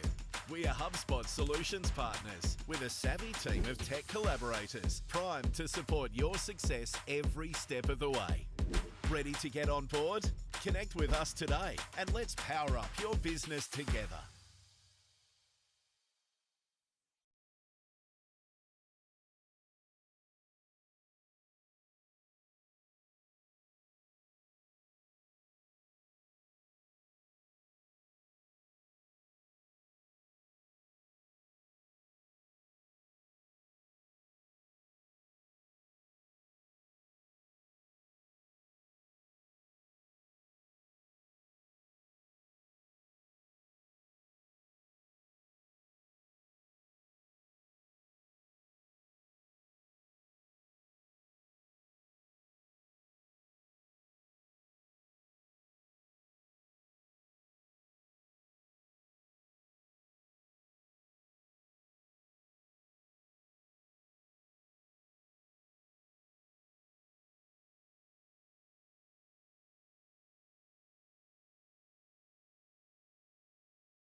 Welcome to Refuel Creative. We are marketers, crayon wielders and data nerds, raring to help you grow your business and have fun while we do it. Seriously? We are specialists in SEO, content creation, digital marketing, Google Ads, workflows and much, much more. We provide end-to-end solutions to help increase your leads, conversions and revenue. We are HubSpot Solutions Partners with a savvy team of tech collaborators primed to support your success every step of the way. Ready to get on board? Connect with us today and let's power up your business together.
Welcome to Refuel Creative. We are marketers, crayon wielders and data nerds, raring to help you grow your business and have fun while we do it. Seriously? We are specialists in SEO, content creation, digital marketing, Google Ads, workflows and much, much more. We provide end-to-end solutions to help increase your leads, conversions and revenue. We are HubSpot solutions partners with a savvy team of tech collaborators primed to support your success every step of the way. Ready to get on board? Connect with us today and let's power up your business together.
Welcome to Refuel Creative. We are marketers, crayon wielders and data nerds, raring to help you grow your business and have fun while we do it. Seriously? We are specialists in SEO, content creation, digital marketing, Google Ads, workflows and much, much more. We provide end-to-end solutions to help increase your leads, conversions and revenue. We are HubSpot solutions partners with a savvy team of tech collaborators primed to support your success every step of the way. Ready to get on board? Connect with us today and let's power up your business together.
Good afternoon, everyone, and welcome back to the Regatta, sponsored by Pulteney Grammar School. And we thank the sponsors and Pulteney Grammar School, Refuel Creative, also Rain and Horn Events, Terry White Chemmart, Balhanna Events, Balhanna, Terry White Chemmart, at the heart of the Adelaide Hills community, helping over 3,000 people with COVID vaccines. They can also help you with your flu vaccines as well as all your medicine needs. Open 8:30 to 6 Monday to Friday and 8:30 till 4 on Saturdays. See Jackie and the friendly staff. Thanks very much to Terry White Chemmart from Balhanna Events for their sponsorship with the Pulteney Grammar School Regatta today. We mentioned Pam and Alan Jarman with their events. They sponsored races. Pam and Alan Jarman are grandparents of Arlo and Otto Jarman, both rowing in the senior boys squad at Pulteney. We mentioned that Otto in 2021 set world records in his age group for the half marathon, that's 21k, and 42k, the full marathon, on the Concept 2 ergometer. Both records still stand. Peter Newhouse has also sponsored races for the Pulteney Grammar School, so thanks for Peter Newhouse. Our Rowing SA sponsors are Low Farms. Low Farms is proudly family operated and owned, located 20 minutes north of Gawler, producing premium hay, chaff, grain and straw grown on the Adelaide Plains. That's thanks to Low Farms. Largs Bay and Seaton Swim Centres, no matter what the reason and what the season. If it's cold, windy outside, the Largs Bay Swim Centre specialise in teaching children to swim in our 25-metre heated swimming pool, to swim in a comfortable indoor environment all year round. The Seaton Swim Centre offers a wide variety of swim classes, including lessons for children and adults, fitness, acrobatic and squad training. Thanks to Largs Bay and the Seaton Swim Centres. Also sponsoring Rowing SA, Tap Electrical. Tap Electrical have a rich tradition of servicing Adelaide residential, commercial and property management clients with a customer-centric focus. They have a reputation of delivering Adelaide's best electrical experience. Thanks to Tap Electrical for their sponsorship of Rowing SA. Thanks to Fulham Funerals. Fulham Funerals believes honouring life of your loved ones is about the relationship you shared. Their experience combined with their attention to detail in making all necessary arrangements means you can pay special tribute to your loved ones. Regardless of culture or faith, these tributes permit you to grieve, love, laugh and begin life again, begin to live again. Thanks again to Fulham Funerals, our sponsors of Rowing SA. And thanks also to sponsor of SA, Hayley Steltari. Hayley Steltari is a property consultant for Harris Real Estate and a founder of Crucial Women in Construction. She's a proud supporter of Rowing SA. Thanks to Hayley Steltari. And just a reminder about the wearing of masks. Things have changed, but we remind you that everyone must still wear a mask when you're inside one of the buildings, inside the boat sheds. There are COVID marshals here to help and assist us. Please appreciate their work, and please wear your masks inside the building.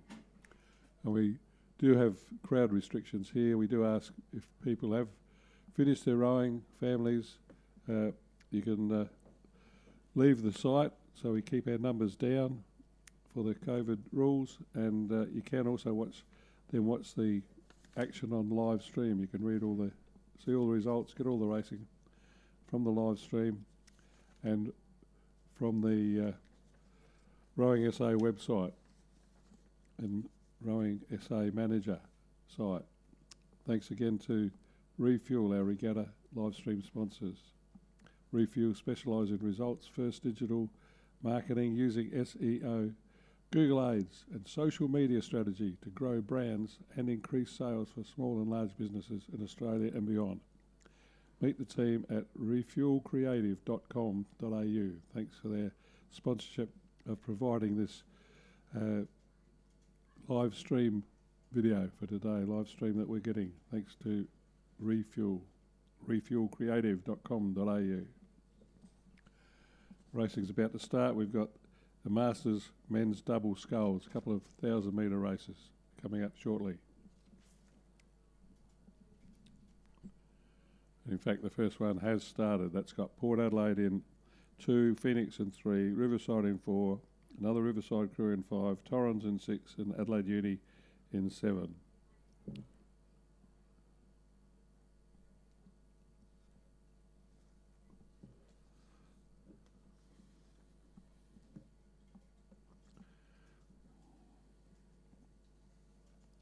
So the backmarkers in this race are Ross Hamilton and Bill Natt. So these two guys rode together in the Masters state team for South Australia last year. That was the first time the South Australian men have won the Masters Australian interstate race. So they'd be, even though they're the backmarkers, they'd be pretty hard to beat. Although the crew in the boat alongside of them in lane 6 is Rob Ellis and Kevin Tankard. They were in the same crew as that state crew that won the Australian Masters, and they're also a very good double scull.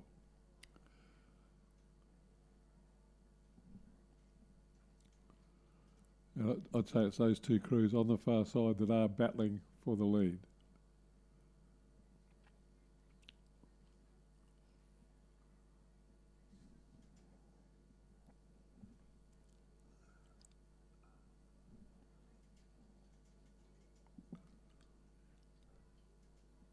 In third place, I'd say it's Phoenix. That's Nick McDonald and Mark Mazarad.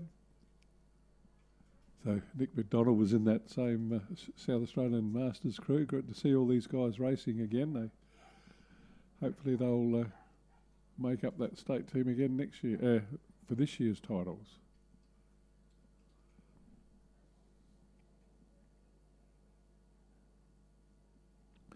So Craig Walters, who was commentating this morning, is in this race. He's in the lane 4 boat for Riverside, rowing with Uwe Dombrowski. They're having a good battle with their other Riverside crew, which is Wayne Chadwick and Justin Ross.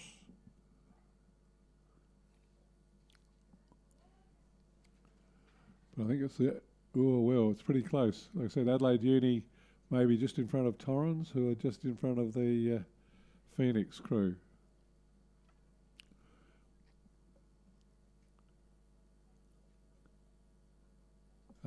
That's Dave McLeod in that boat with Bill Natt.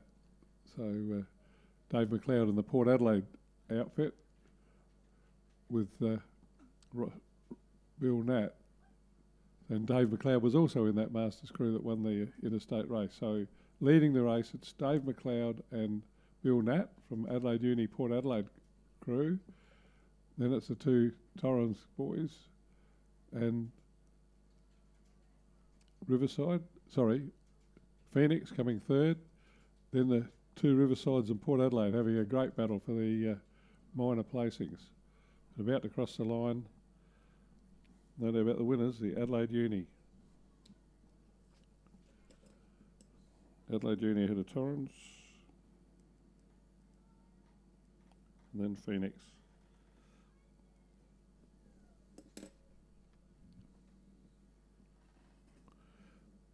The next race is the same boat class but different age groups. Again, Torrens Corio Bay in lane 2, Riverside in 3, Murray Bridge and Riverside in 4, Goolwa in 5, Phoenix in 6, Goolwa again in 7 and Adelaide Uni in 8.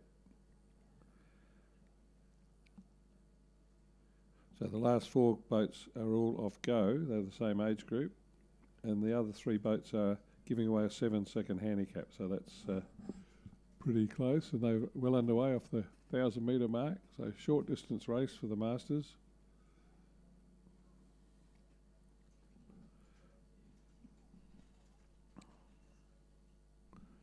I think it's the crew from Torrens and Riverside, the ex-lightweights, Mark Johnson and Graham Hunt, that are setting the pace for the race, along with the crew on the far side, which is Bentley and Rick Armstrong. So John Bentley and Rick Armstrong talented competition crew there. The lightweights or the ex-lightweights of Graham Hunt and Mark Johnson just got a slightly higher rating and just slightly in front. So the Murray Bridge in the double blue colours with Jono in the red, green and gold of Riverside. They've just got a lead over Rick Armstrong and John Bentley.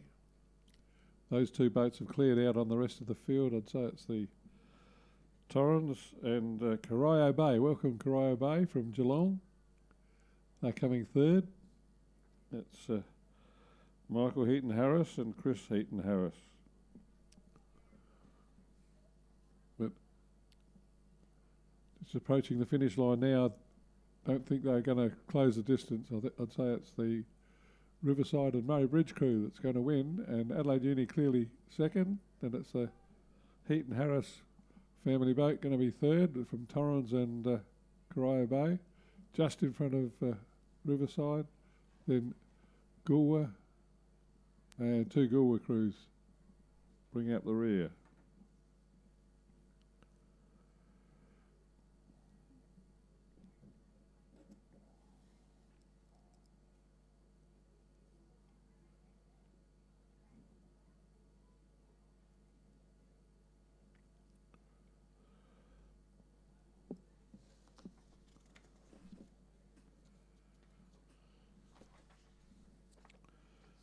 Third division of Masters double sculls, got the older guys in it. In lane 4, Pete Smith, who's 76, rowing with Paul Gunson, who's 79 years old. In lane 5, you've got Phoenix with Phil Gibbard at 73 and Peter Hodson at the same age. Lane 6 is Riverside, Richard Clark, who's 84, and Hugh Orr, who's 82. And surprise, surprise, they're the oldest crew in the race, and they are off go. So they've got over half a minute start on all the rest of the field. And the crew in lane 7 is another Riverside crew of Peter Furs and Ian Brown. Peter Furs at 72 and Ian Brown at 73. So all the rowers in this next race over 70 years of age, and just a tribute to our older rowers, and for you young rowers, it's thought that you could keep rowing this sport and racing and enjoying it for all your adult life after you leave school and finish school rowing and school rowers. Aim for the state team when you get out of school rowing in the highly competitive international field, and then you can row masters. So with over 30 seconds start, Richard Clark and Hugh Orr, average age of 83 in their boat. They had over 30 seconds start on the field, nearly 3/4 of a minute on a couple of the boats. And they're hitting it along quite nicely. Still enjoying their rowing out in the middle of the lake there. They're through halfway and they've still got quite a good lead. The crew closest to them, I'd say, is Peter Smith and Paul Gunson. From Riverside, then it's the Phoenix crew and the other Riverside crew after that.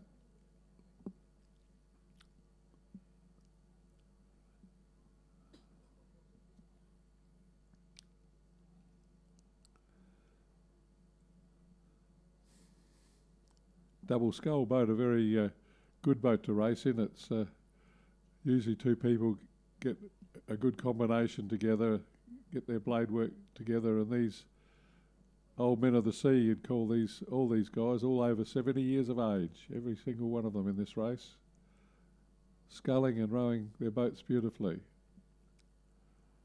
I think the Phoenix crew has moved into second place. That's Phil Gebhardt with Peter Hodson. They're clearly in second place and setting out after the leaders, but I think the 1,000-metre race is too short to make up that gap. Both those leading boats sculling beautifully.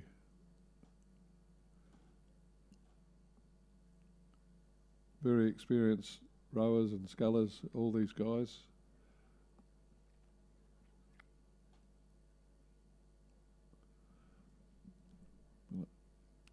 No one's going to catch Richard Clark and Hugh Orr. Heading down to that finish line with 3-length victory to them over the Phoenix crew, Phil Gebhardt and Peter Hodson.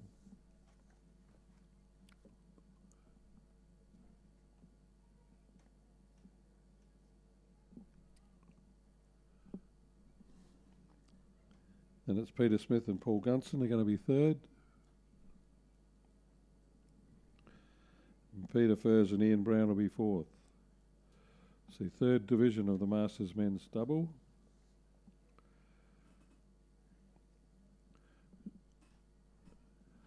And race 71 is the Masters women's coxed 4. These races all sponsored by Refuel, our Regatta live stream sponsor. Thanks to our sponsors, Refuel Creative, for running our Regatta live stream today. Hope you're enjoying this wherever you're watching.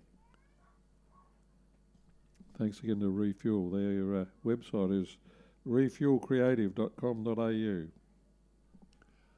They do all sorts of digital marketing, social media strategies to grow brands and increase sales for small or large business in Australia and beyond. Refuel, our sponsors for this live stream of the regatta. So lining up in race 71, you've got Torrens in lane 2, Goolwa Port Adelaide in lane 3, Adelaide Uni in 4, Riverside D Crew in 5, Riverside G Crew off go in lane 6, and Torrens in lane 7. A G Crew for Torrens is Anne Pennington, Claire Sweeney, Laurel Kenner, Margaret Gore, with Renz Beovazan as the coxswain. They'll be off go. They've got 19 seconds over the Riverside crew in lane 5, and then nearly half a minute on the rest of the field head start.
There's some talented people in this race, this Women's Masters Cox 4.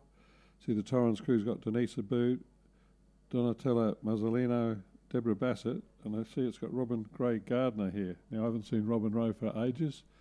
She was a bronze medalist in Los Angeles 1984, won the first Olympic medal for South Australian women's rowing. Former state rower. I coached her in the state cruise in her youth, so great to see her back racing.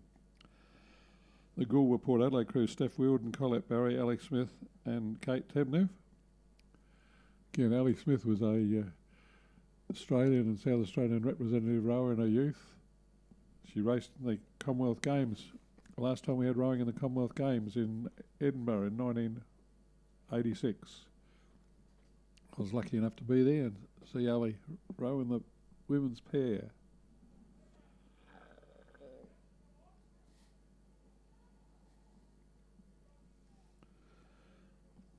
See the Adelaide Uni crew, Cassandra Collins, Elizabeth Lynch, Kate Holland and Christina Bursell with Zoe Scobie, the cox. Chris Bursell, she struck the Adelaide Uni crew that won the women's 8 in the InterVarsity and rode in a couple of state crews, so again, very talented rower. So this race has turned into a 2-boat race between the two Torrens crews, I think. Lane 2 crew and the Lane 7 crew. Crew on the far side, Simone Ellis, Gina Bell, Tori Toogood and Emily Elkhuri. So a couple of Emily and Tori, both internationals when they're youth. So a very talented crew there.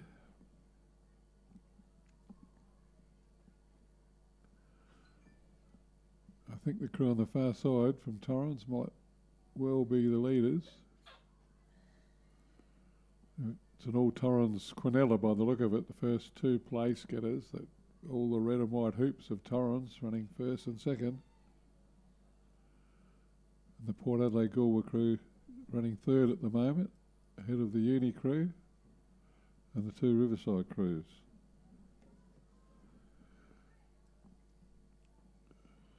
But a win to the Simone Ellis, Gina Bell, Tori Toogood and Emily Akari crew.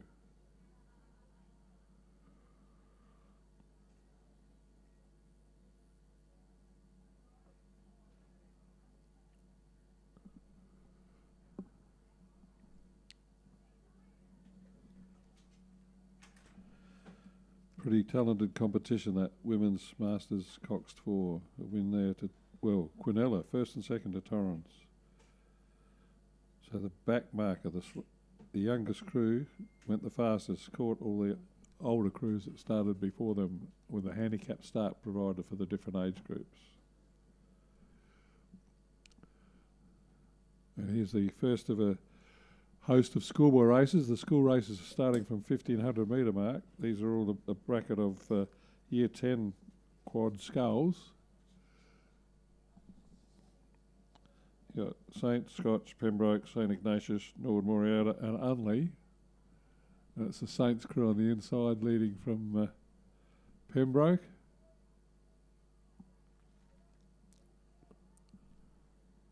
And then it's like Norwood Moriata running third.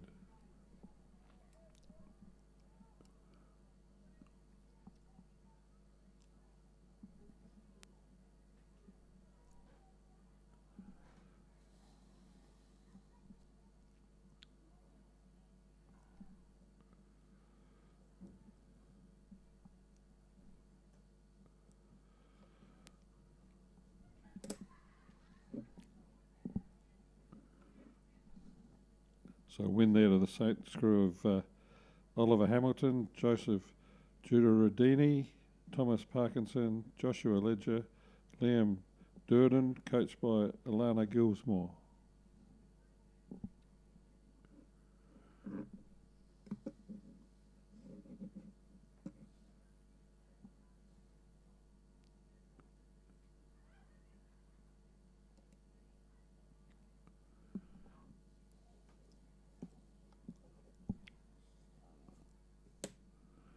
So all these year 10 boys races are 1500 metre races. 3 of them, and then the girls in the same age group, same boat class. 3 heats for the boys. And the first 2 place getters into the final. So first and second in that race was Saints and Pembroke. They'll go into the final.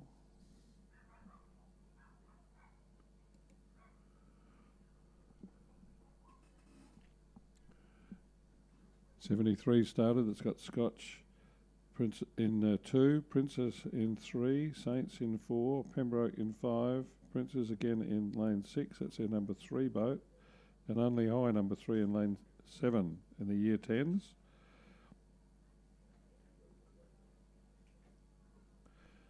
We'll see we've got to give all these boats and schools plenty of racing, because they missed out on their racing with regattas cancelled because of the COVID crisis in the first month of school. They're actually running races for the third and fourth place getters will row the B final, and the fifth and sixth place getters will row a C final. So they're all going to get a second race for their training experience, their racing experience, which is well organised by the rowing officials and the schools, no doubt. So it's Princes leading this race. That's the number 1 crew in lane 3, Edward Chappell, Hugo Knight, Sam Stunnell, Lewis Dawson with Alex Hamoud, the coxswain. Their closest rivals and most likely to join them in the final, the A final, the Scotch crew in lane 2 of Harry Bridgewood, Oscar Kittle, Max Bramy, Lee Wingard and Tom Wright, the coxswain. Unlear coming third. Sorry, it's St. Peter's running third in the blue.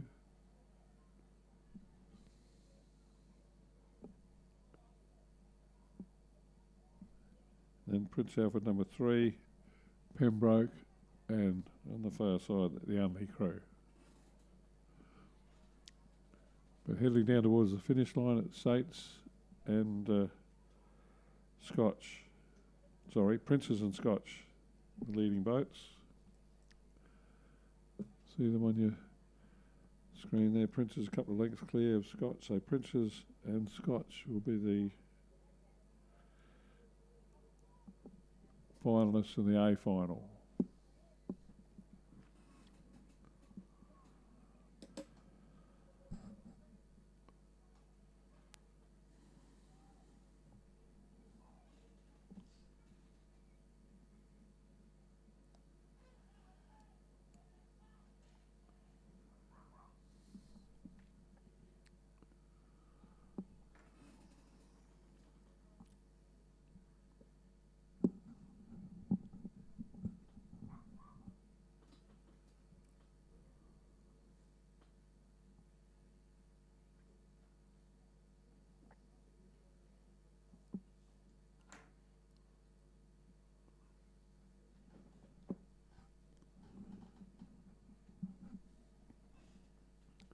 And we have a start in the third and last heat of the Schoolboy Year 10's Cox Quad Scull with St. Peter's in 2. It's their number 1 boat, Scotch number 2 boat in 3, Saints number 4 boat in 4, Unley number 1 boat in 5, Nord Moriarta in lane 6, that's their number 2 boat, and in lane 7 the Prince Alfred number 2 boat make up the field.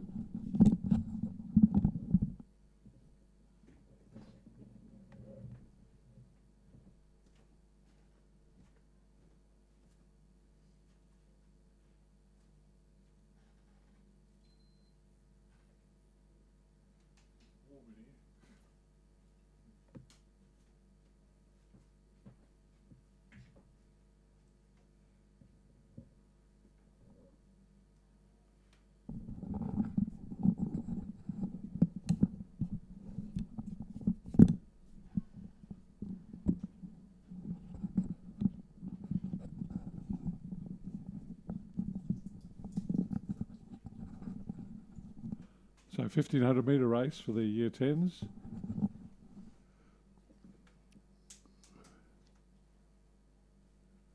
Again, there's 2 boats that have sort of cleared away from the field. Looks like it's the St. Peter's number 1. And I think it's the Unley crew in lane 5. It's their number 1 crew. So the 2 blue coloured uniforms are clearly leading in this third heat of the Year 10 Cox Quad Scull. And they should be able to almost, they've got a good lead, so they should be able to cruise to the line, save a bit of energy for the final. It's Scotch College is probably the closest threat to them, although Scotch are having a real dice for the third spot with the Saints crew alongside of them. It's their number 4 crew from Saints. They're just behind Scotch, so Scotch in third place, but I can't see them making up the ground on the two leading boats. So Saints out in front. Saints have got blue blades, as to Unley. They're both double blue or blue coloured outfits. The Unley boat, if you can see the flash of their blades, it's a lighter blue. Their blades, they have that lighter blue of the Oxford and Cambridge blues, the light blue and dark blue, and they use their light blue for their blade colours. Helps distinguish the Saints crews from the Unley. So Scotch are clearly in third, and the other Saints number 4 crew coming fourth.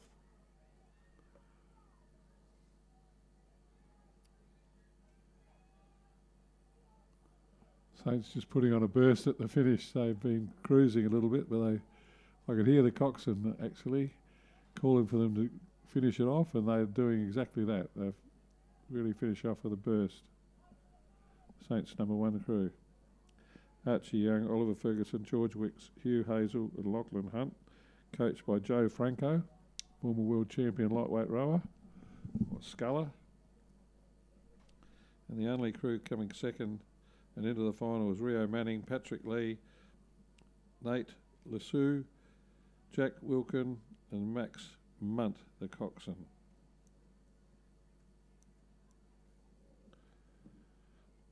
We've got the same boat class and age group for the girls. And they've got 4 heats, so more girls in the Year 10 quad sculls. Again, it'll be first 2 to the A final. 3 and 4 go to the 3rd and 4th go to the B final. 5 and 6 go to the C final. So they too will get a second race today. Help them train up and race up and toughen up their blisters and muscles for the head of the river next week. Wish all the school crews the best for next week. Had an interrupted racing season, but I'm sure they'll enjoy the head of the river. It's a big day for the school rowers. So in race 75 we've got Wilderness number 1 in 3, Seymour number 3 in 4, Pembroke 2 in 5, Unley number 1 in 6, and St Peter's in 7. And they have started from the 1500 metre mark in race 75 of 111 races we got today. Is the biggest single day regatta of the year for South Australian rowing.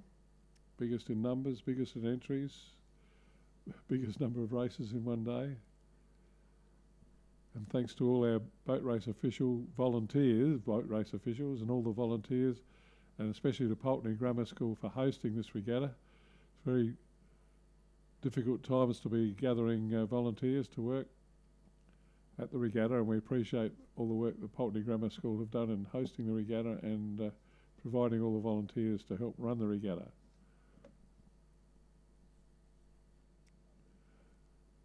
Now this race is much closer than the previous boys' races we had. They've come through halfway, approaching 500 metres to go, and okay, it does look like we've got a clear leader in Wilderness in lane 3, but the rest of them, it's very close for the places in the A final, which is what they'll be aiming for. I only can see 5 boats, so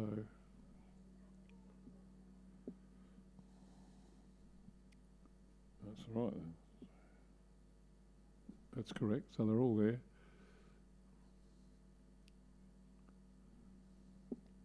So it's the Wilderness number 1 crew that showing a clean set of blades to the opposition at the moment. Just Gracie Dowling, Lulu Detmold, Cox, Molly Dwyer, Marjorie Tucker, Sophia Taib Farrell, the coxswain. That crew's clearly out in front. There's a battle royal on for the other place in the finals, mainly between, I think, Unley and St Peter's on the far side. Those two, they've just pulled away from Pembroke. Seymour, it's their number 3 crew. They're not going to get in the race for the finals, A final. But the Wilderness crew in the white with just a light blue that you can hardly see in their outfit. What nice shiny white blades, so easy to pick. They're definitely in front, but there's a really good race for the other spot in the final. And 2 contrasting boats, the Unley and the double blue. They've got their coxswain sitting up in the bow and steering. And the other boat is St. Peter's in the mainly white outfit with a bit of blue trim.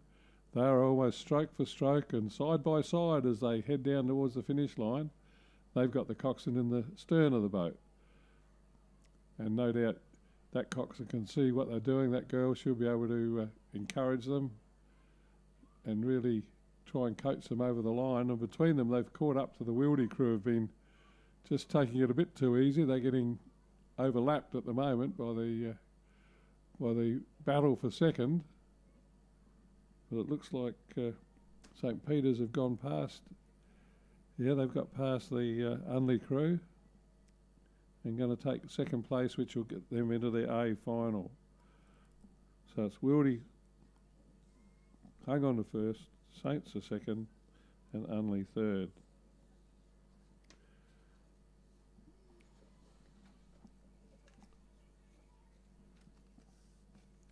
The next heat is race 76 today. Got Walford number 1 in lane 2, Norwood Morialda number 1 in 3, Seymour number 5 are in 4, Unley 2 are in 5, Loretto number 3 are in 6, and Seymour number 2 are in lane 7. So 6 boats entered in heat 2 of the Year 10 Cox Quad. And with four heats, we'll have an 8-boat final.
So this race sponsored by Terry White Chemists at Balhanna. Thanks for Terry White Chemists at Balhanna for sponsoring this event. One of our Pulteney Grammar School hosted regatta.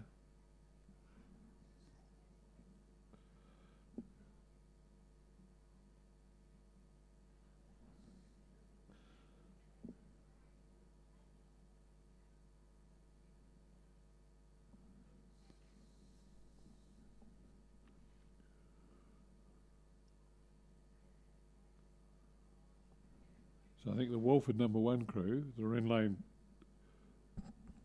3. Walford number 1 are going very well, and then it's quite close between Unley, Loretto and Seymour on the far side. There's not a lot separating those 3. There's a good battle there for the second place in the final. I think Seymour might be just in front of Unley, who are probably just in front of Loretto. but it's the crew on this side closest to us. That's the Walford number 1 crew: Tilly Franco, Isabel Viasoli, Eliza Catanari, Felicity Taylor with Isabel Hewitts and the coxswain. They're leading for Walford.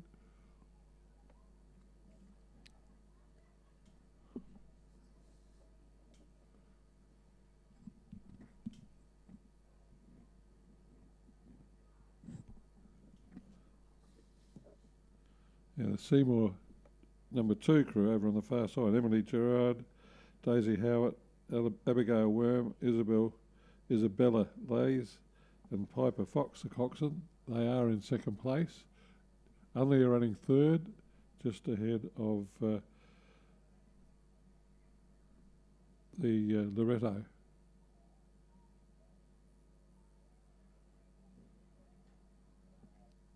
So with the first 2 boats to go into the A final, it's Seymour from lane 7 and Walford from lane 2 that look like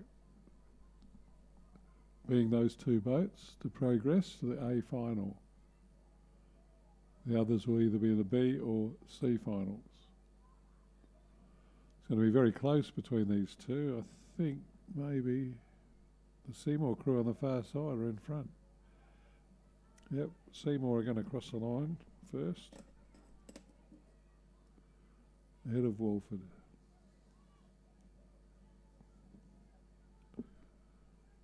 Then I reckon it'll be Unley. Unley, who are just ahead of Loretto.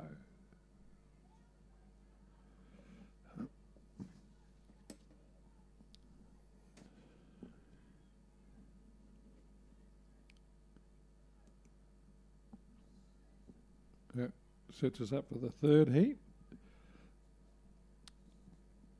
The third heat has got Loretto number 1 are in lane 2, Walford number 3 are in 3, Norwood Moriarty are in lane 4, that's their number 2 crew, Seymour number 4 crew are in lane 5, Wilderness number 2 are in lane 6, and Scotch are in lane 7.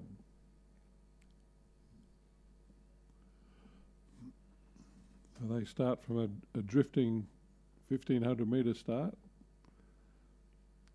So I heard Greg Walters tell you this morning the 2,000 metre start is a held start. We've got a floating pontoon there, and we have volunteers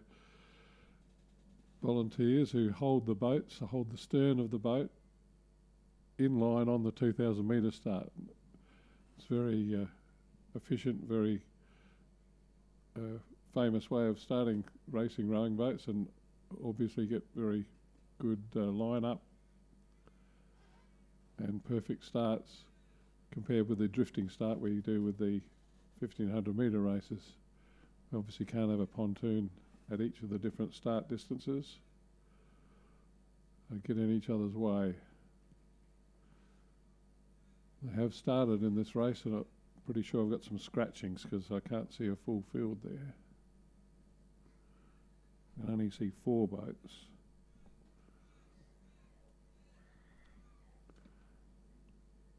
And that's correct too, because I look at the update on the screen and lane 4 is out and lane 6 is out. So I'll cross them out. So just the 4 boats starting, and they've rowed their first 500 metres. That's about the 1,000 metre mark now. I'd say it's the Loretto number 1 are leading from Walford and Scotch. The Seymour boat, which is our number 4 boat in this age group, they're in 4th place.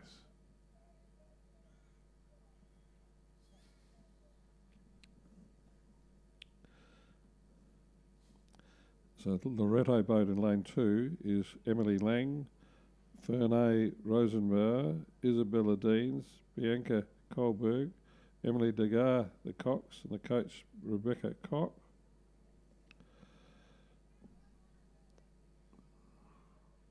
I think in second place is Scotch, and that's Olivia Clark, Olivia Edwards, Scarlett Katsaros, Lulu Teat, and Amelia Smith, the coxswain. And the Walford crew, who are pretty well on par with Scotch at the moment, is Olivia Christensen, Sophie Waters, Emma Laplasteria, Dorothea Economos, Elsie Johnson, the Cox, coached by Olivia Sante and Sophie Tickner. So no doubt to me about the leading boat, that's the Loretto number 1 boat, but there's a beautiful race for second place between Scotch and Walford, those 2 crews that I just named.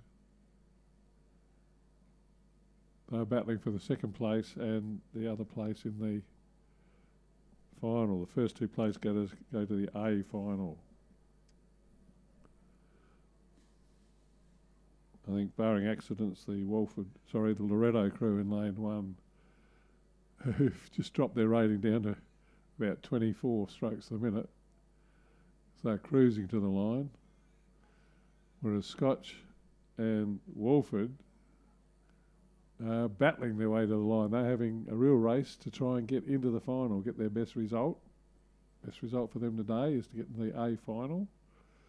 Walford picking up their rating as I speak and putting on a finishing burst. That's their Walford number 3 crew. They're having a real go at the Scotch crew. It's the Scotch number 1 crew that's just holding them off at the moment. I don't think they're cruising to the line like the leaders are. The Loretto crew, well coached to take the pace right off. So Scotch hanging on to second place, ahead of a serious challenge from Walford. Now, boats are fairly close together, but the Walford crew's catching Scotch with every stroke. But I think Scotch are going to get through to the final in second place.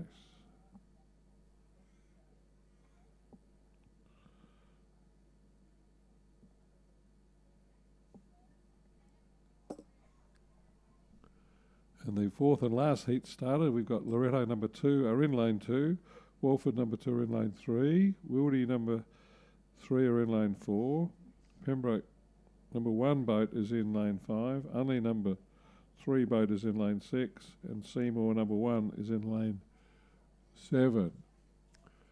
And the Seymour number 1 boat, to me, is a clear lead. They've come through halfway, approaching 500 metres to go.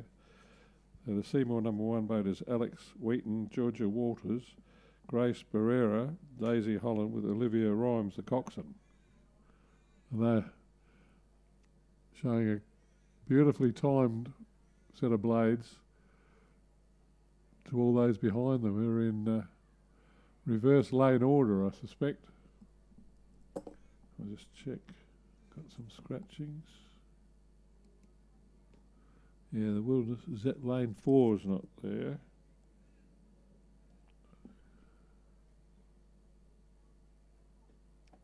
Someone else is scratched because I've only got 4 boats.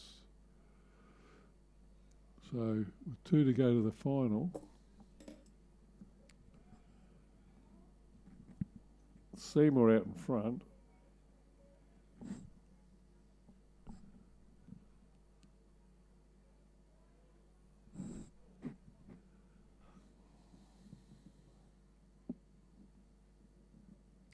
It's got to be the Pembroke crew that are coming second.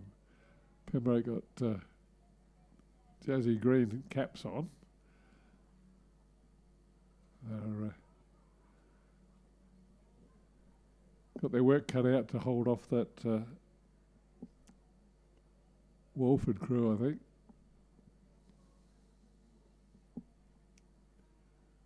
Walford and Loretto having a pretty good battle for 3rd and 4th.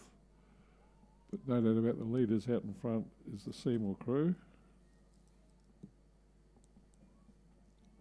So it looks like coming second is the Pembroke crew, Emily Philpott, Julia Labruy, Phoebe McLaren, Hannah Melzer, with Manal Shudhari, the Cox, coached by Macy Cotro. So Pembroke, yeah, they're going to hang on to second place.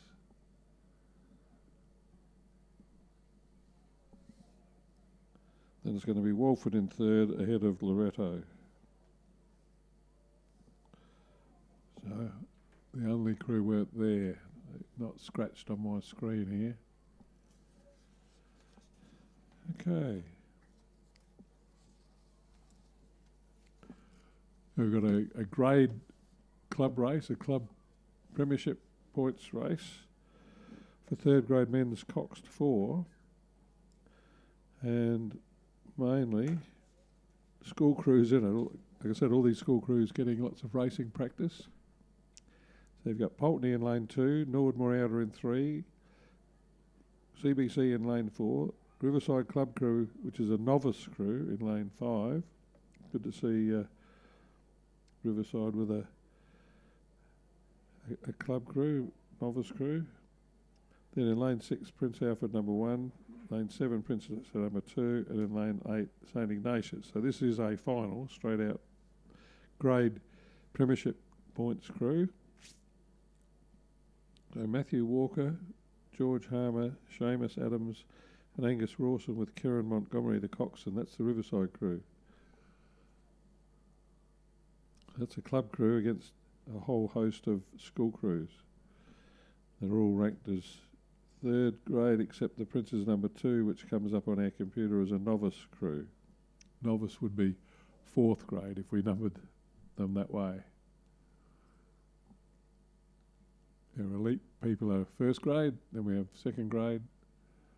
So this being third grade, it's the third level of our racing club competition. But the school crews obviously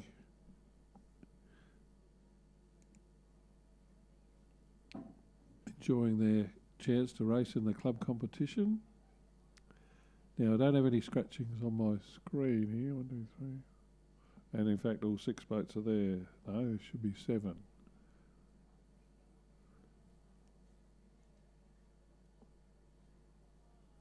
So there is a lane missing somewhere.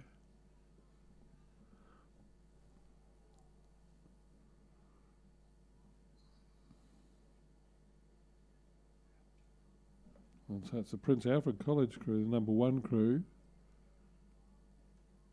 and maybe no number 2 crew. That's what I think might be there. And they're leading from Riverside, or Riverside might be just behind St Ignatius.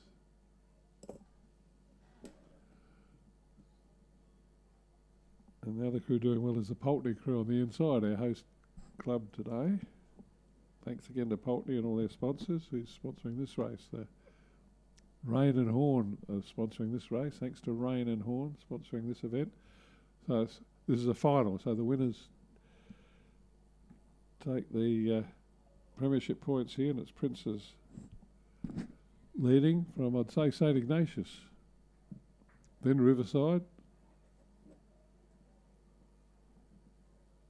And Pulteney. Pulteney and Riverside having a great battle for third.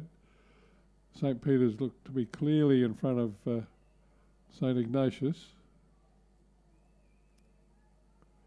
And Pulteney putting up a really good fight here for the third spot, trying to get past Riverside. And you can see the Riverside guys really working hard to hold their place. That's going to be down to the judge, that one. But no doubt about the winners. The Prince's number 1 crew, I'd say. Jake Hammond, James Tye, Angus, Rickard Bell, Max Garnett, Mitch Parker, the Cox, coached by William Smart and Mitchell Moore.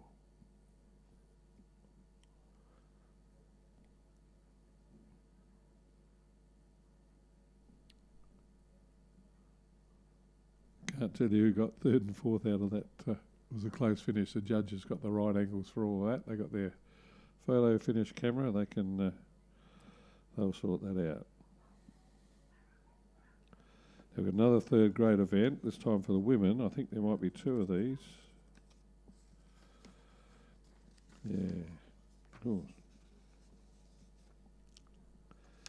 Yeah, there's 2 third grade women's double sculls, each with 8 boats entered.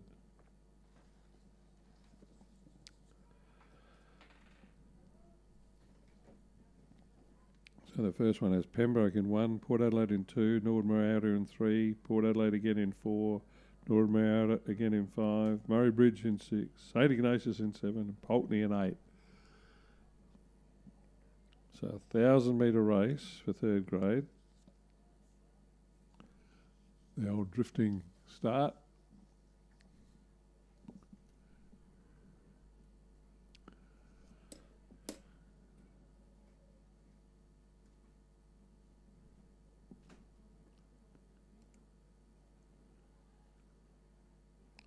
We do have a scratching here according to this from lane 5.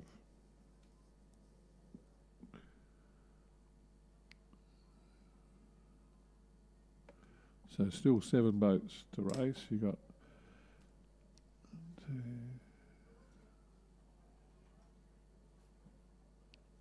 2, a couple of club crews here. Port Adelaide, 2 Port Adelaide crews and a Murray Bridge crew. So 3 club crews and 4 school crews racing in the 3rd grade women's double. So in rowing, our premiership goes to the club that wins the most races over the season in the grade competition. So these people are racing for premiership points for their clubs.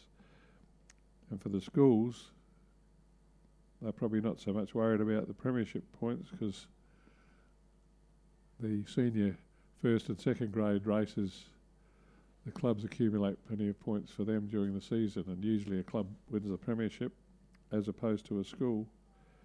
But the schools are enjoying this racing competition, preparing them for the head of the river next weekend.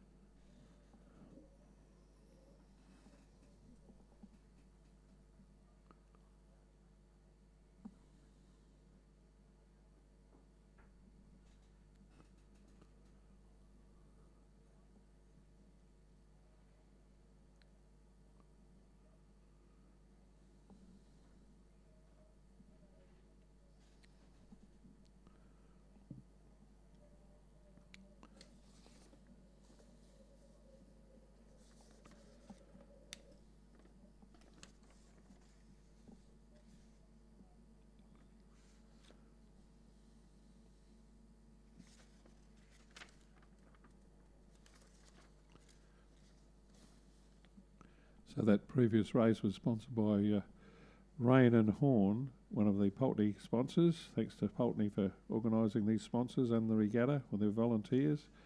The Rain and Horn races are proudly sponsored by Australia's only real estate super brand, Rain and Horn, called Trinity McManara, principal of Rain and Horn, Adelaide City, Fairview Park and Salisbury for a no obligation appraisal of your home or investment property. Thanks to Rain and Horn sponsoring those previous races. And it's Refuel, our regatta live stream sponsor, that's sponsoring this event.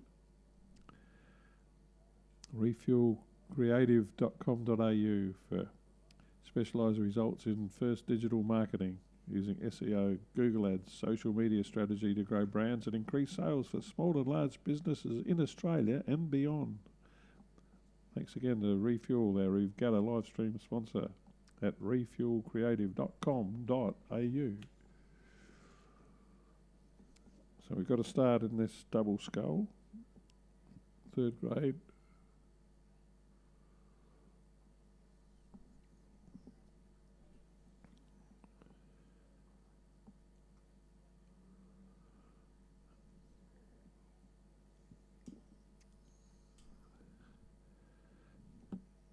So all the competitors were Pembroke, Ali Young and Genevieve Glavis, Port Adelaide's Tahalia Milik and Lara Hassani, Nordmoriouta is Georgia Shaw and Saffron Kimber, Port Adelaide's Emma Carey and Ruby Smith, Murray Bridge is Amelia Duval and Daisy Matterford, St Ignatius is Emma Thomas, Violet Rosser, coached by Sophie Radford, and Pulteney is Sophie Haasma, Emma Topman, coached by Millie West and Anthony Patterson.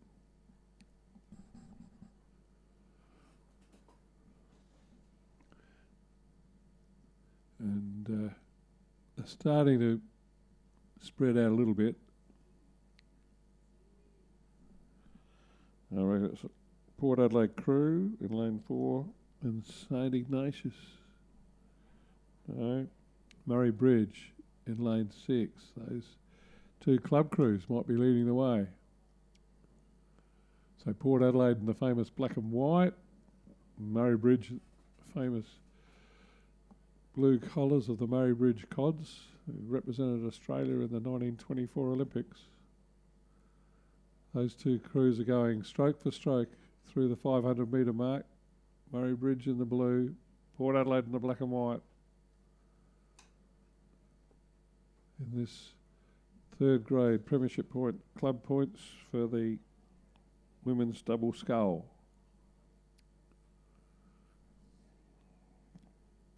It might be the Murray Bridge crew of Amelia Duval and Daisy Matterford that's out in front of the Port Adelaide crew.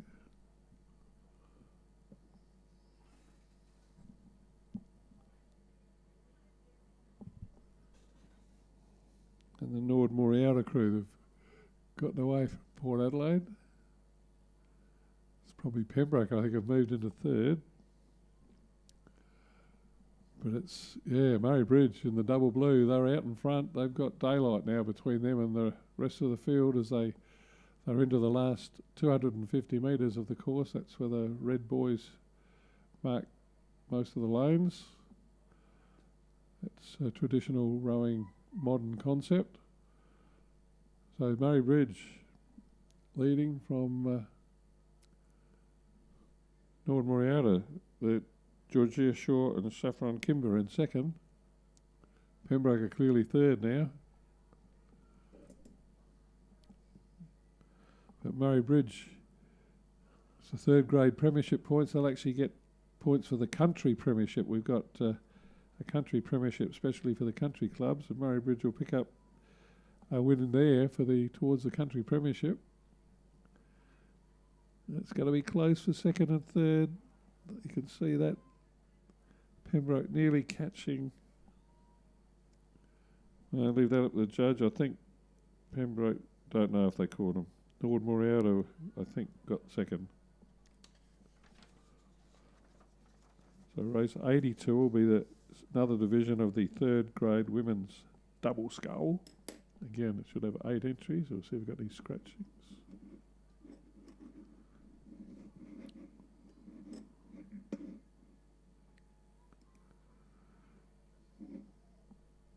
Yeah, I've got a scratching from lane 4.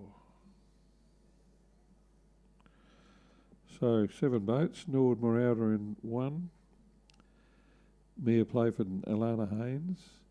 Adelaide in 2, Diana Johns and Sophie Waters. Lane 3 is Port Adelaide Lauren Bevan and Annalise Neal.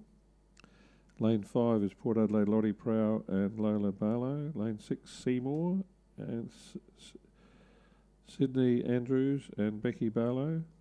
Murray Bridge is in 7, Bernadette O'Neill and Kelly Tarnby. Riverside is Katie Whiting, Angelica Chia, coached by Matty Walker. He just rode in that Riverside crew before, coaching the Riverside.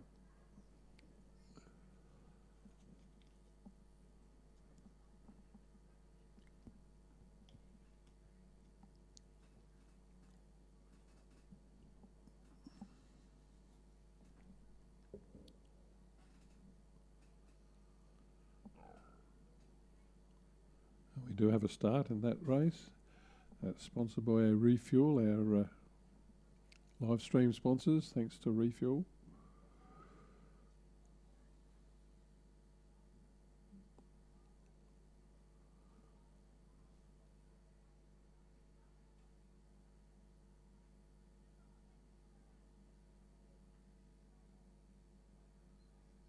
So we have all 7 boats racing this time. Terrific entries in this third grade women's double scull.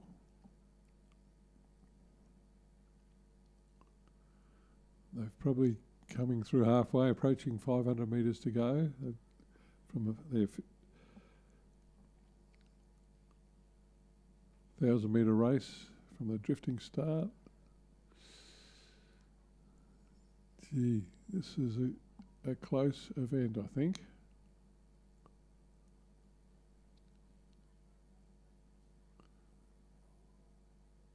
There's 2 boats have dropped back, well back, but the other 5, there's very little separating them. So a good matchup in this second division of the 3rd grade women's double scull for club premiership points.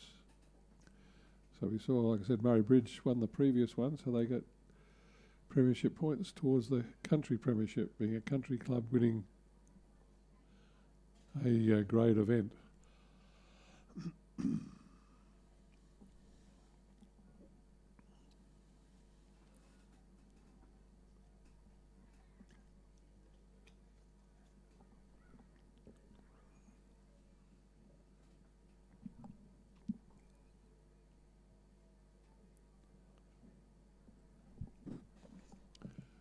So the Adelaide crew in this one, they're in the red, gold and black hoops. I haven't seen many Adelaide crews today, but this one's racing quite well. That's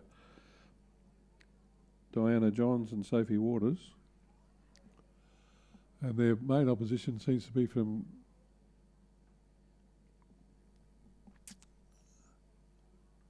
I can see a Riverside jumper over there. So I'm confused.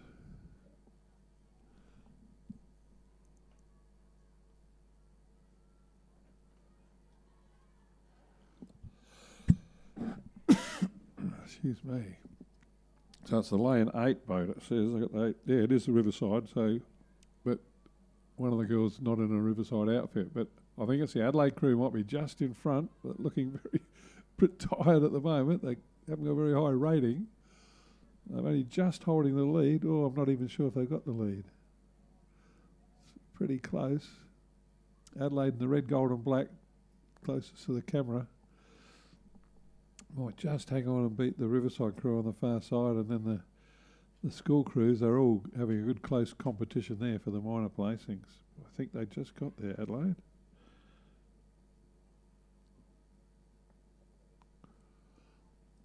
So Adelaide will win a premiership point there for their club season, for the women's premiership. We had a men's and a women's premiership in club rowing. We've got a Masters 8, another 1,000-metre race. 3 boats in the men's 8s. There's the Torrens, Corio Bay, Adelaide crew in lane 4, Riverside in 5 and Adelaide Uni in 6. Adelaide Uni were off go, so they're the front markers.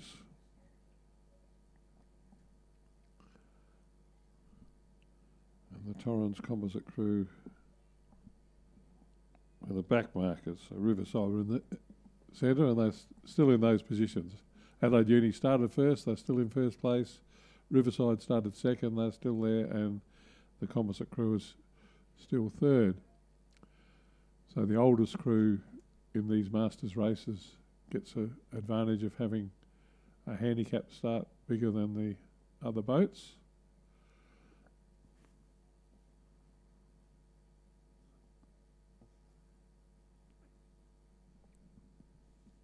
So Adelaide Uni crews Alfie Bowen, Henry Newland, Dick Hall, Rick Armstrong, Ben Tidswell, John Bentley, Mike Page and Bill Nat, with Zoe Scobie as the cox.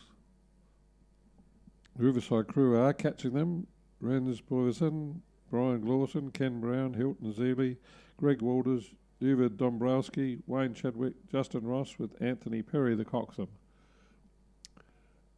Gradually overhauling the Uni crew. They're starting to overlap them. So Adelaide Uni in the white with the black V on the far side. Riverside in the red with the green and gold trim. Almost up alongside them. Riverside with a slightly higher rating. Starting to overhaul the Uni crew.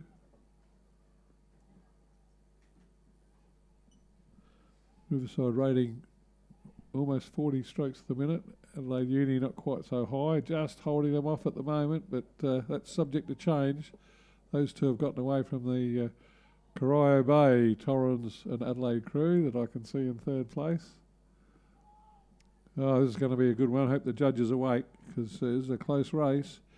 Adelaide Uni just a seat or two in front as they hurtle towards the finish line, these Masters men's eights.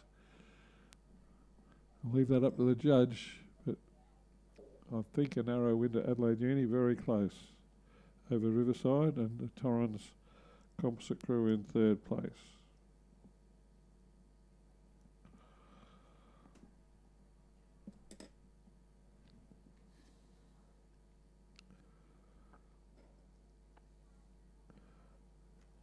Another Masters club race here. So we have a Masters premiership too, so whichever crew won that race would win a premiership points towards their whole season.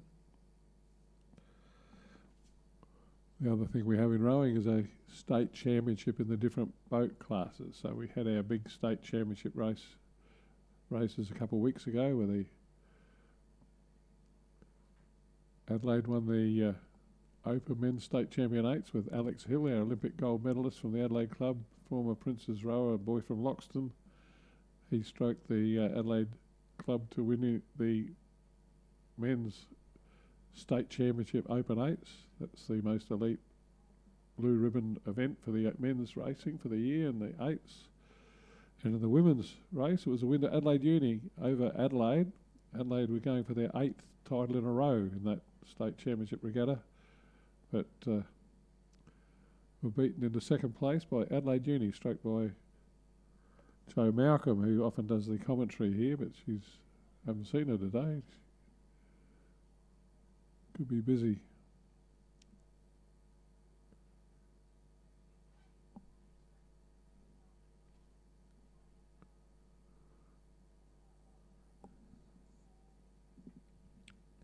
So this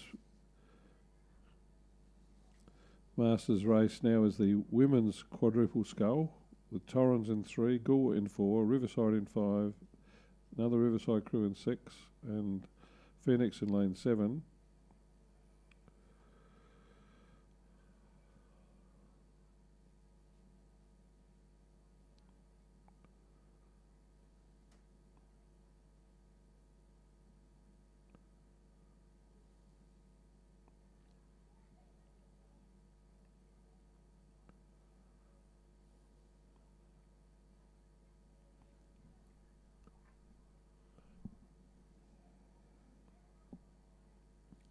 So race 84, women's Masters quad scull. And our Masters, as nearly always, they're always there. They hardly ever get many scratchings in the Masters rowing. They all enjoy their racing and rowing so much that they rarely have crews scratch. And it looks like all 5 boats are there on the 1,000-metre start. So again, another short distance race, drifting start, and also a time handicap start with the oldest crew getting an advantage to go first, and the youngest crew will be starting last.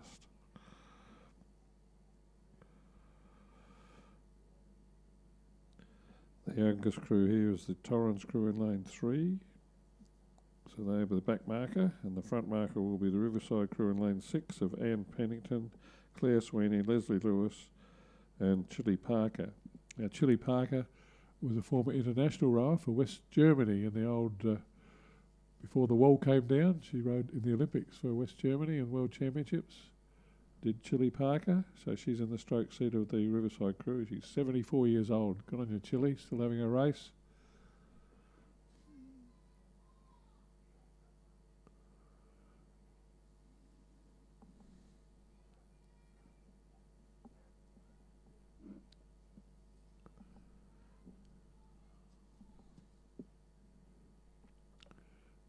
This race again is sponsored by our video live streaming Refuel company, refuelcreative.com.au, sponsoring the live stream. If you're watching it, enjoy, courtesy of Refuel.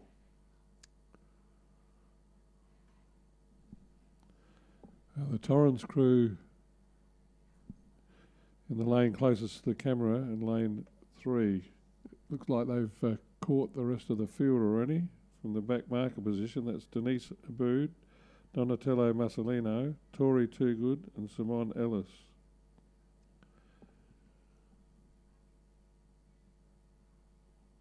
So they certainly are a fine looking crew there.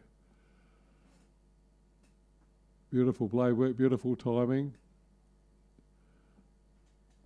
Simone Ellis has been a Queen's Cup ULVA interstate rep in her 50s. She was 50 years old when she got to represent the state in open competition and the national competition and interstate competition. Great work by Simone Ellis.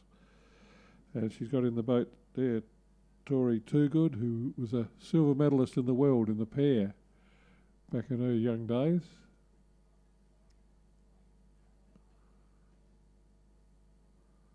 So that crew, Torrens crew, racing very well, sculling very well, looking very good. And they've been the back marker, they've caught all the crews and passed them. Riverside crew.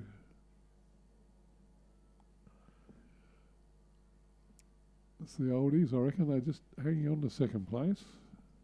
Ahead of the Goolwa crew. So the Goolwa crew, quite a large variety of ages in there. They're just going to get past the older of the Riverside crews. The Phoenix crew is coming right up on them to catching them in the closing stages. And the other Riverside crew's in 5th place. But don't know about the win there. Torrens crew. Good competition between the rest. Very good sculling by those Masters women's scull. We've been lucky again with the weather. It's good water for racing. Got a slight cross breeze now, but no waves out there. So looks like really good racing water for racing rowing boats and sculling boats.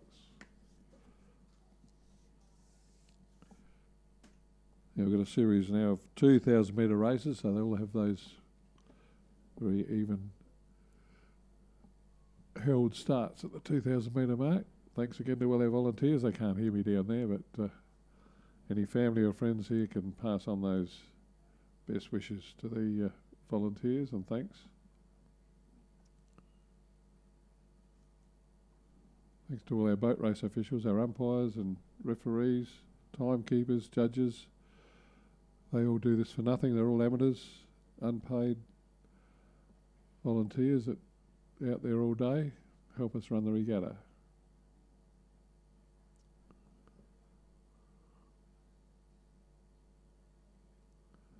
See the Masters 8 coming in now with got their medals, so they definitely did win that race. It was pretty close.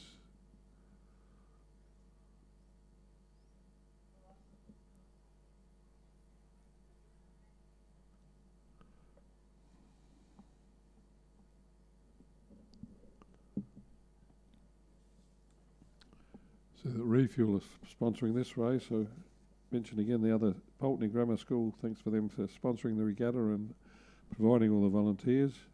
And their main event sponsors are Rain and Horn, Terry White Chemmart, Balhanna, Pam and Alan Jarman, and Peter Newhouse.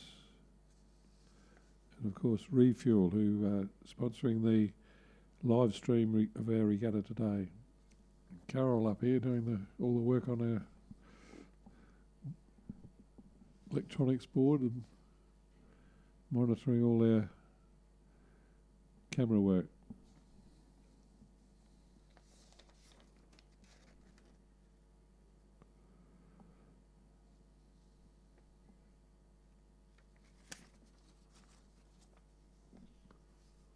Just wait for this race to swing in a view. They have started. Looks like a couple missing to me, so it's the under 19 men's double scull. Only 3 boats.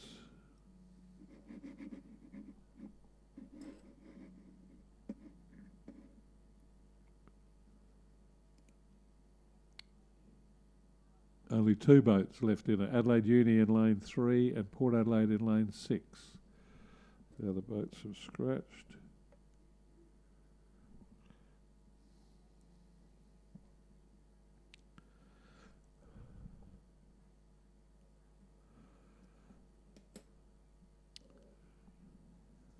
So we've got Heath McLeod and Jude Schwimmer from Adelaide Uni, coached by Sam Morton, racing against Charles Watkinson and Cameron Moffat, coached by Alison Smith from Port Adelaide.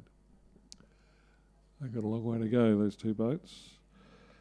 Perhaps a chance to just reel off our thanks to the Rowing SA sponsors, Low Farms, the Largs Bay and Sweeton Swim Centres, Tap Electrical, Fulham Funerals, and Hayley Steltari.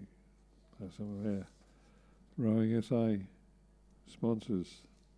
Thank you very much for your generous sponsorship of our sport.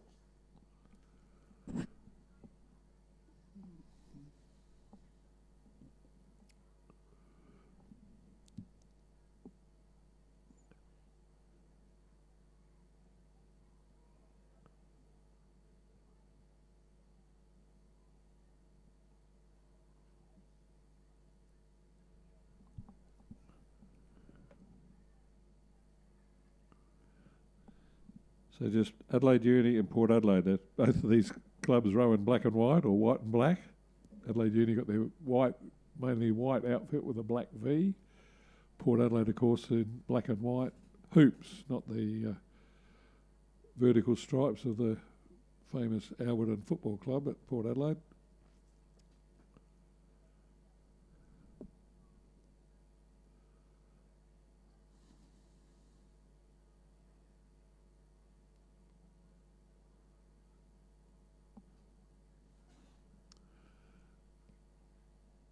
And this is a match racing too. I think the two boats are watching each other very carefully, and whoever's in front is just holding the lead, and the other crew's just trying to hold them in sight as they come down the course.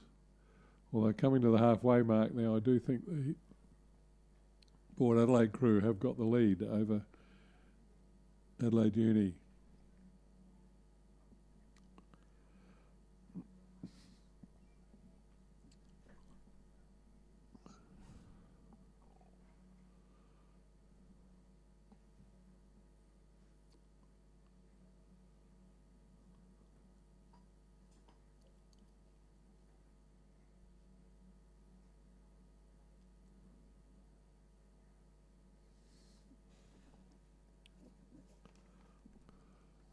Port Adelaide moving out now the second half of the race. They've taken a commanding lead. They've got a couple of lengths lead and look in complete control. They haven't backed off either. They've still got their rating at race pace. So perhaps time to acknowledge Hayley Steltari is the property consultant for Harris Real Estate and founder of the Crucial Women in Construction, as a proud supporter of Rowing SA. We thanks Hayley Steltari. Fulham Funerals, their experience combined with the attention for detail is making all necessary arrangements means you can pay special tribute to your loved ones regardless of culture or faith. These tributes permit you to grieve, love, laugh and begin to live again. We thank Tap Electrical, our Rowing SA sponsors, have a rich tradition of servicing Adelaide residential, commercial and property management clients with a customer-centric focus. Tap Electrical have a reputation of delivering us Adelaide's best electrical experience. And into the country, we've got Low Farms, who are a Rowing SA sponsor. Low Farms are proudly farmed, owned and located 20 minutes north of Gawler, producing premium hay, chaff, grain and straw grown on the Adelaide Plains. If you want that sort of products, go to Low Farms. And tell them you heard the Rowing SA sponsorship. As Adelaide Uni continue to dominate this race ahead of Port Adelaide. Yeah, Heath McLeod and Jude Schwimmer, coached by Sam Morton, are clearly in front. I think I might have mixed up the boats there before when I mentioned them. So Port Adelaide are in second place, Adelaide Uni clearly in front. And our other sponsors for Rowing SA were Largs Bay and the Seaton Swim Centres, two swim centres. Seaton and Largs Bay offer swim classes fitness, aerobics, and their heated pools, and enjoy Larks Bay and Seaton Swim Centres. Adelaide Uni about to salute the judge. They've just finished their race well ahead of the Port Adelaide crew in the under 19 men's double scull.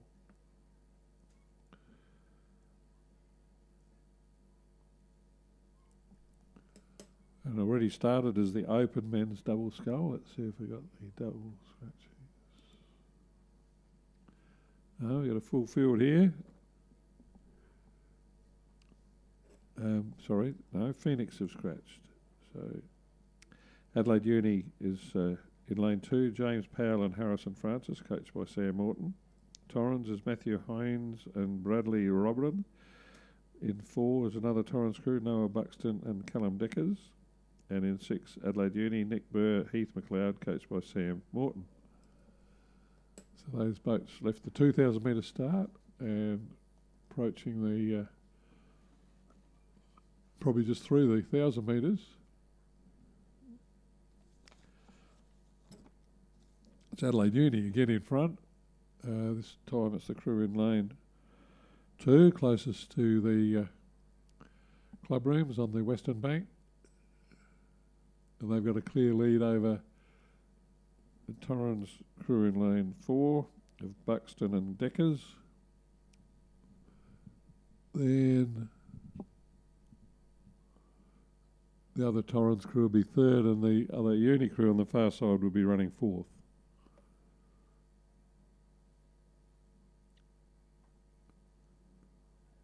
But powering along in front is the Adelaide Uni crew from lane 2 of James Powell and Harrison Francis, coached by Sam Morton. They are clearly in front, barring accidents. They're coming through 500 metres to go now. They should win this event comfortably. They're a comfortable margin in front. By the way, that's a 4 over on the other side. So I suspect that's the next race. Yeah, they actually started together, the women's 4.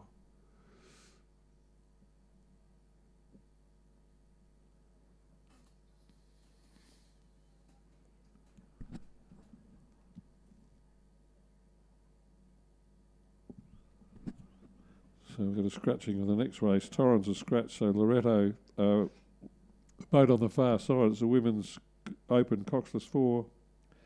Loretto are going to win that with Maria Murray, Charlotte Illman, Diana Macalino, Victoria Benz, coached by Tom Durenbus. With Torrens not there, so they're racing over with these crews.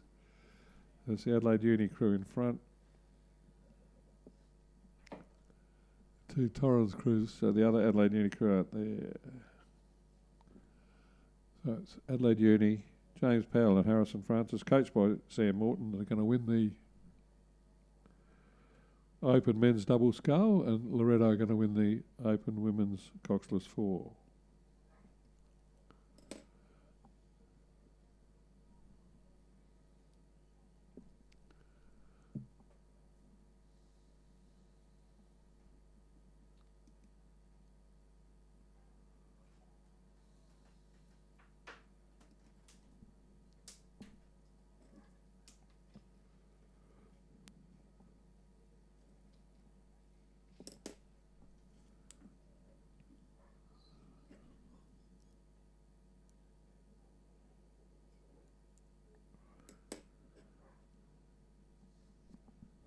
That brings us to race number 88, which is second grade men's Cox 4.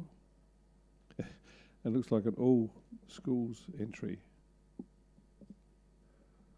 They went together.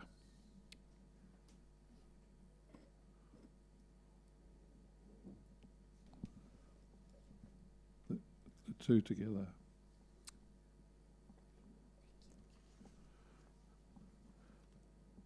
So again, it's a second grade men's premiership points race. So one of the schools is going to win some premiership points here with Unley High, Prince Alfred, number 2, CBC number 2, Prince Alfred number 1, Pulteney, and Christian Brothers number 1.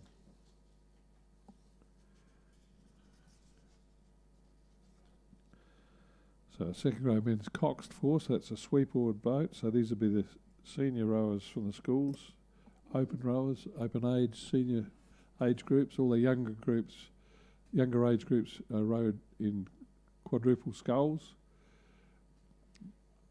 We've found over the years that's better for physique and physically for the scullers to row evenly in sculling in their younger bodies, and then the senior rowers do the sweep rowing where they have one oar and tend to swing from side to side more.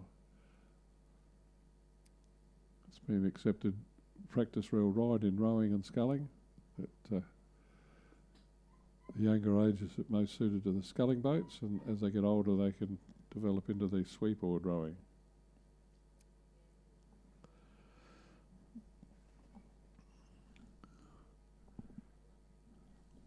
They've left the 2,000 metre start through the 1,500, and I don't think there's 6 boats there. I can only see 4, so got a few late scratchings by the look of it. Here's another one come through.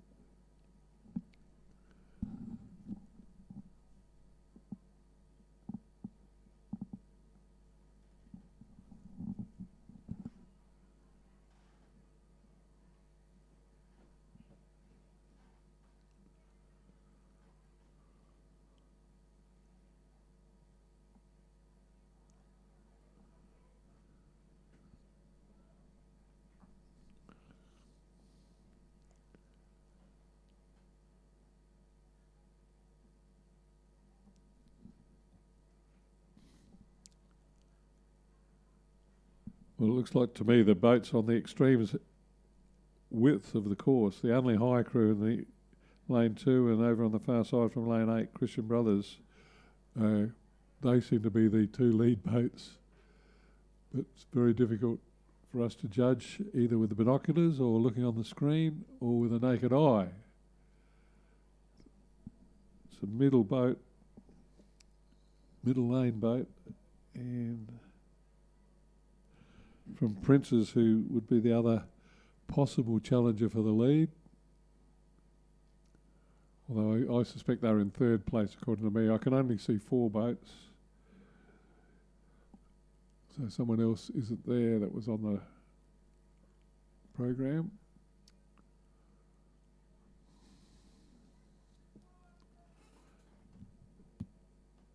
So Christian Brothers College, who race in their famous purple colours with a bit of white trim, they're certainly up there battling for the lead in this race. Haven't called them very often, so not a big team here today. But good to see them battling with the Unley and the Double Blue for the win in the 2nd grade men's coxed 4. So the CBC crew is Marcus Arbin, Sam Jackson, Cooper Hoskin, Lachlan Hancock, Brooklyn Selway the Cox. And they're just in front of Unley, which is Joseph Neat, Hayden Dalbinier, Mitchell Luscombe, Jasper Boyce and Emma Dalbinier, a coxswain. And it is pretty close, these 2 crews. Unley with a higher rating than CBC. Certainly catching them in the closing stages here. You can see them on the screen, those of you with a watching at home. I think CBC, Christian Brothers have got a slight lead. Oh yeah, looking at that camera angle. They've definitely got the lead as they hurtle towards the finish line in 2nd grade men's coxed 4. So they're going to take some premiership points home to CBC.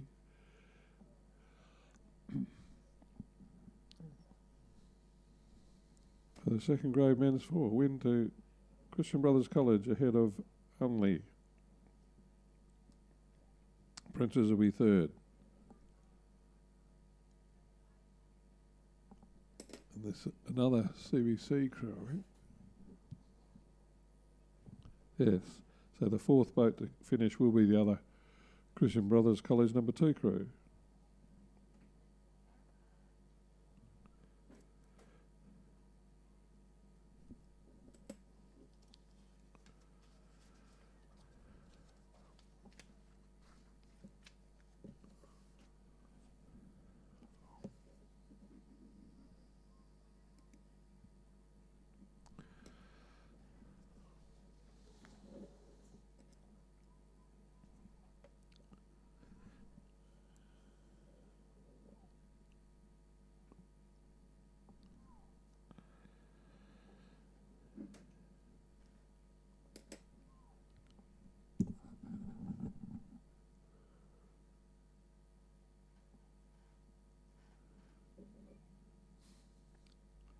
And the next race is sponsored by Mr. Peter Nairhouse of Pulteney Grammar School.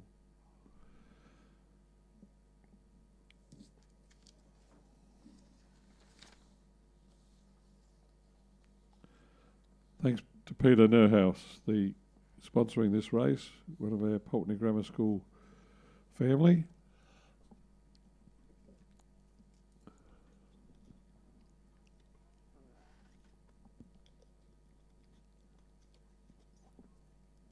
It's another second grade premiership race.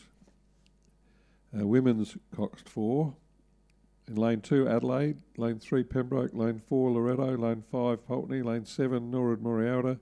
And lane 8, Loretto.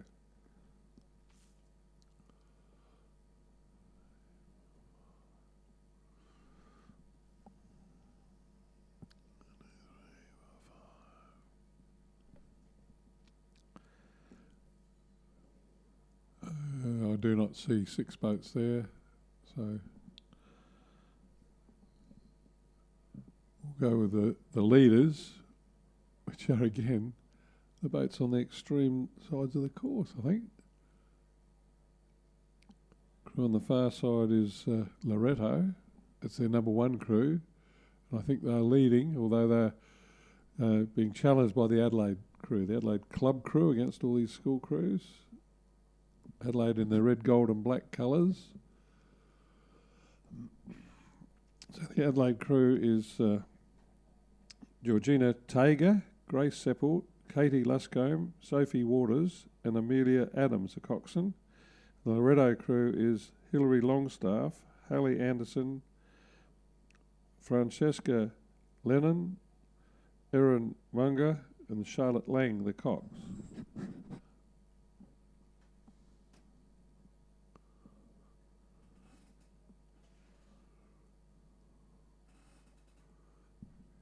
So good to see all these school crews in the second grade competition, and it's just as good to me to see a club crew fighting for premiership points for their club, because if the Adelaide club win this, they'll get points for their season's premiership for the women's premiership. All the first, second, third grade, all those grade races count towards the whole season premiership in rowing, South Australia. And Adelaide might be just clinging to a narrow lead over the very good Loretto crew on the far side. They're racing very well.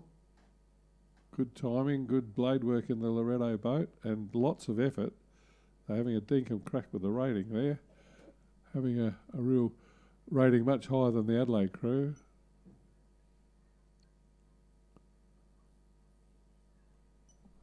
I got Loretto in a sweep 4 rating about 35, 36 strokes to the minute. And they've got the pressure right on these senior girls from the Adelaide club, the adult rowers. Adelaide might be just hanging on though. They've got a narrow lead.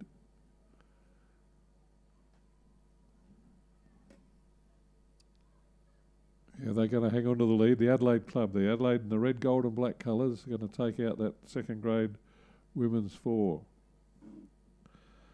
That's Georgina Tager, Grace Seppelt, Katie Luscombe, Sophie Waters with Amelia Adams, the coxswain.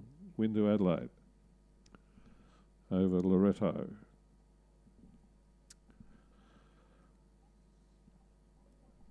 And the next race is Schoolboy Eights, which is underway. Has this been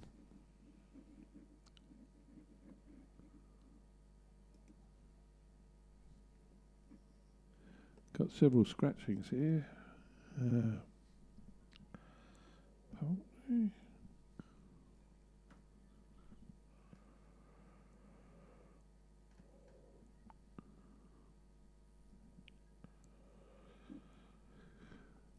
So, according to me, I've only got Scotch in lane 1, Norwood Regatta in lane 3, Pembroke in 7, and Prince Alfred number 1 in 8 in the Schoolboy Eights. That's the only boats left. 1, 2, 3, 4. So 4 scratchings, unfortunately. And it's the Prince Alfred in the red, right on the far side of the lake, battling with Scotch, who are in lane 1 for the lead. I think the Prince Alfred crew may have it, maybe in front. Scotch in the gold colours. They're well in front of the other 2 crews, so it's only just a battle between these 2 leading boats here. The Prince's crew on the far side is Edward Henbest, Jonathan Mackay, James Williams, Henry Belcher, Joshua Feldhoff, Thomas Saunders and Felix Katsaros, with Hamish Bell and Shay Olsen Jones, the Cox, coached by Brian Richardson and Alexander Hill. And they're definitely in front of Scotch. Scotch College is Lewis Fielder, Rhys Davies, Henry Felk, Eddie Hesketh, Jaden Pereira, Adam Holland, Harry Dangerfield, Daniel Warisma, Jack Walter, the Cox, coached by James Seppelt. So Prince is in the red, about to salute the judge and take out the Schoolboy Eights ahead of Scotch College.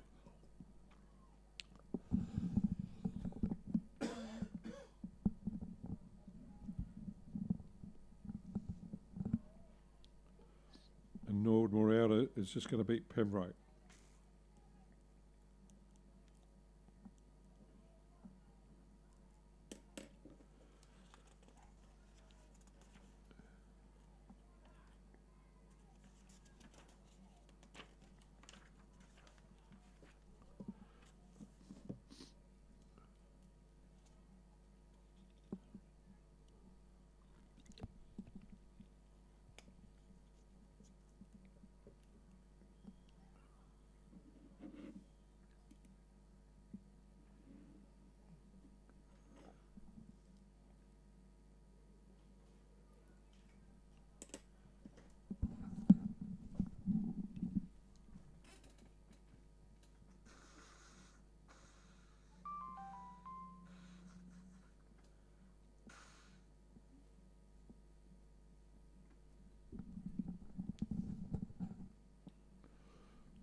So the Schoolgirl Eights, only the one scratching here, so we've got in lane 1 Seymour number 2, lane 2 is Walford number 2, lane 3 is St Peter's, lane 5 is Scotch, lane 6 is Seymour number 1, lane 7 is Walford number 1, and lane 8 is Wilderness number 2.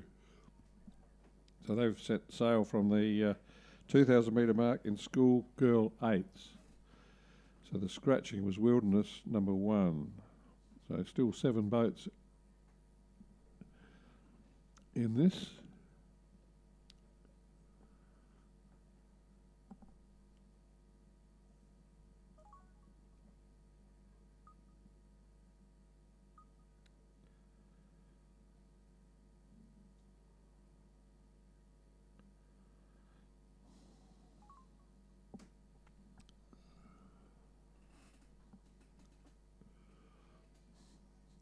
So I just got a message to say that it was Elise Myatt was one of the rowers in that Adelaide crew. So she's usually a coxswain. Good on you, Elise.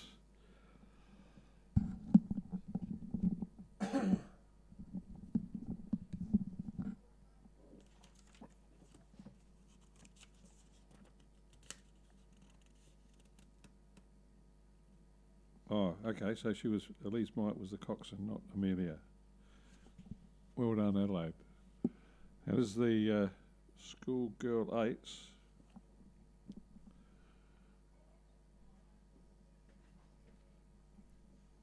So all schools obviously in this with some first and second eights. So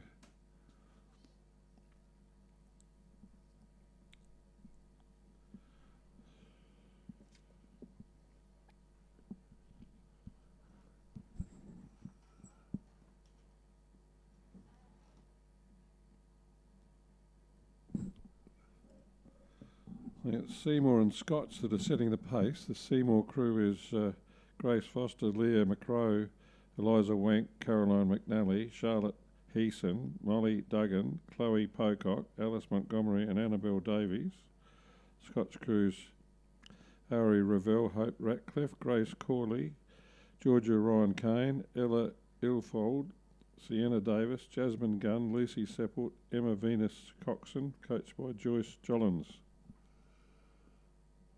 Are the two middle lane boats that are setting the pace, I reckon.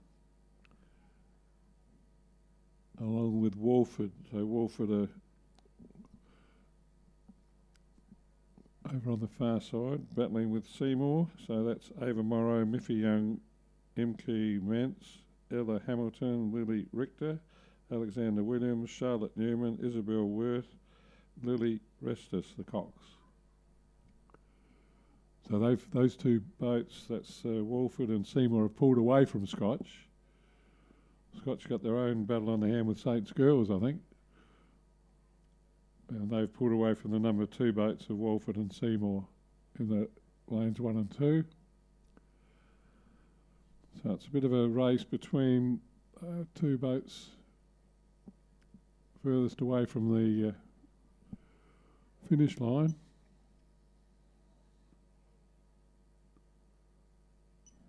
Walford at 37, so they're going all right.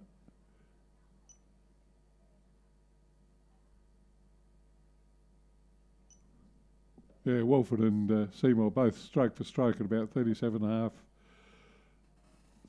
38 strokes a minute. Walford and Seymour.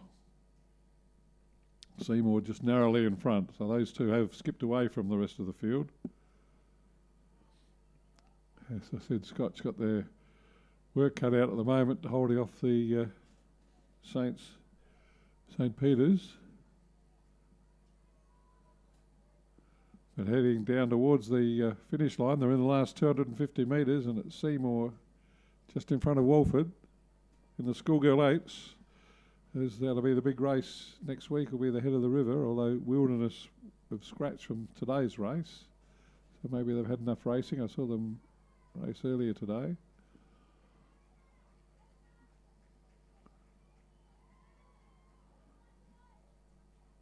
Those two certainly well ahead of the rest of the field, and St. Peter's girls have got past Scotch College. I reckon that's very close for 3rd and 4th. But Seymour are going to go down to the line. First over Walford. Seymour first. Walford second. And Saints are going to be 3rd, and it's going to be Scotch are battling to hold off the Walford second 8 at the moment. Seymour second 8 in 6th spot.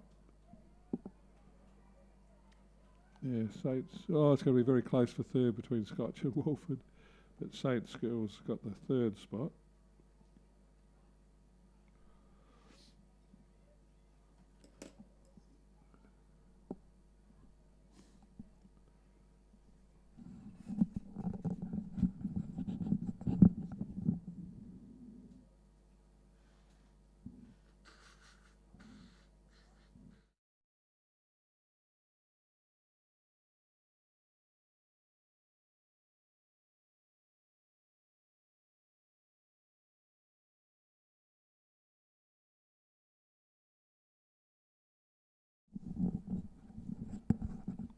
That race sponsored by Refuel, our live stream sponsor today. We thank Refuel for that.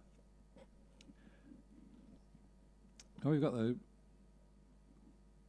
finals of the Schoolboy Year 10 quad sculls. So you've got the C final first, then the B final, then the A final. So the A final has got the 1st and 2nd place getters from the heats. B final's got 3rd and 4th place getters from the heats. C final's got the 5th and 6th place getters from the heat. So they're 6, 12. They're racing for places 13 to 18.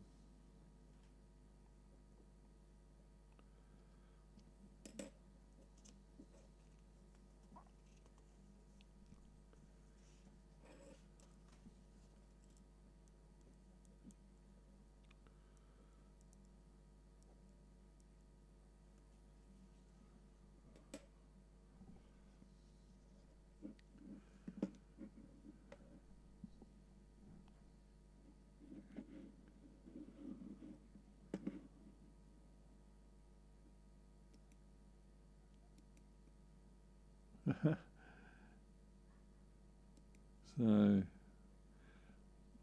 I've just looked at the computer screen to get the lane drawer and it's not available. So the C final, I'll try and just identify what I can.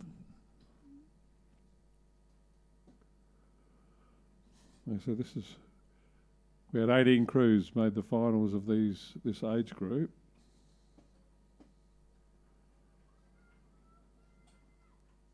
I can only see 4 boats there, so a couple have scratched. So they go for places 13 to 16 for the overall ranking for today in Schoolboy Year 10 coxed quadruple scull. And by the colours, it's Prince Alfred College in the red, leading.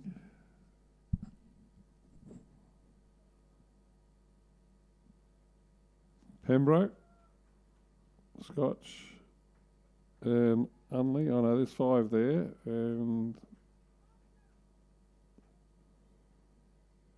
not sure in the white who that is. I apologise, but we don't have a lane draw.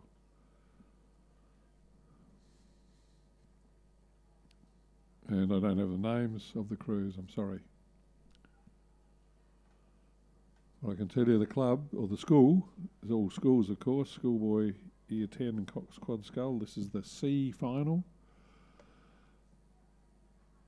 It's Princes in the red, then it's the green and gold of Pembroke, and then it's the double blue of Unley about to overtake, I think, the gold and blue of Scotch for third, so that's very close. And one of the crews, great skill, one of the guys in this 5th place boat lost his oar and managed to pick it up and grab it by the handle and get back in sync. Hardly missed a beat. Well done. I'm sorry I can't tell you which crew it is. They're in all white. It's probably Norwood Morialta, I think. But no doubt about the leaders and winners, it was PAC, Prince Alfred College were first and Pembroke second. Race 82.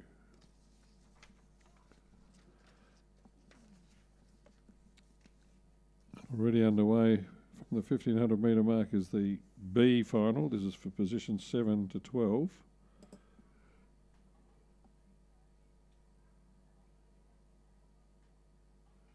And these, all 6 are there, but let's see if we've got some names. I have. Beautiful. So Unley are in lane 2, Princes are in 3, Norwood Morialta are in 4, Scotch in 5, St Peter's in 6 and St Peter's in 7. So these are racing for the B final. These are from the heats. These are the people that came 3rd and 4th in the heats. And they are contesting for places 7 to 12.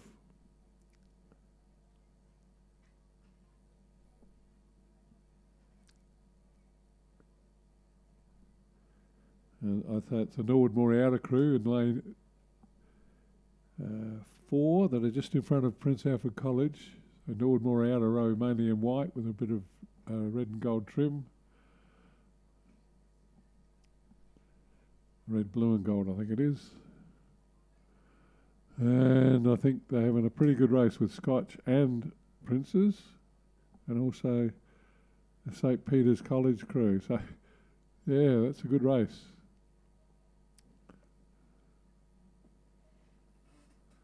So they're going all out for today. This is probably their last race for the day, so it's what they're here for, to race and train and practice their racing, test out their conditioning and their strength training. The skill training looks excellent. Look, all of these crews rowing a quad scull. It's a very difficult boat to race. It's the 2nd fastest of all the racing boats.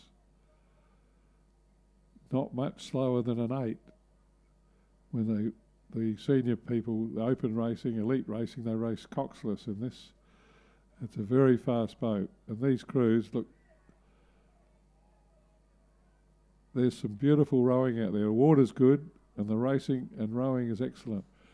So Saints have got the lead now, ahead of Nord Morialda, who are ahead of Princes, and then Scotch in that order. That's 1, 2, 3, 4. Then Unley are just in front of, looks like another Unley crew. So no, it's Saints. Unley are in front of a Saints crew on the far side. But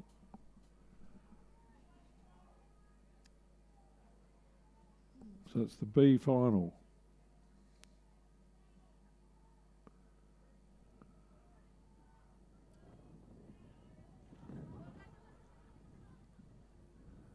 The Saints crew, I reckon, was Robin, Griffith, Parsons, Walsh, with Beta the Cox and T Prince the coach.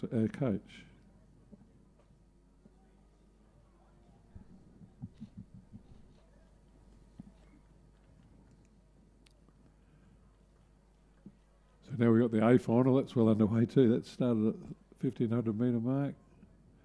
Sponsored by Refuel. Don't forget refuelcreative.com.au, our live stream sponsors today.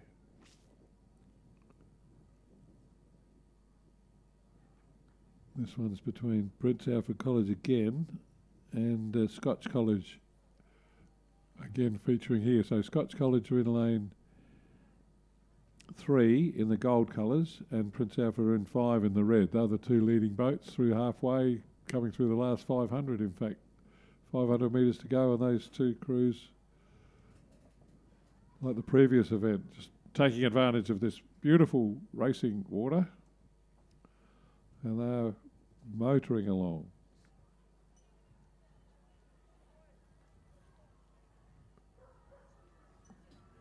Yep. Prince is rating around 35, 36 strokes to the minute, and they're clearly in front of Unley, St. Peter's and Scotch.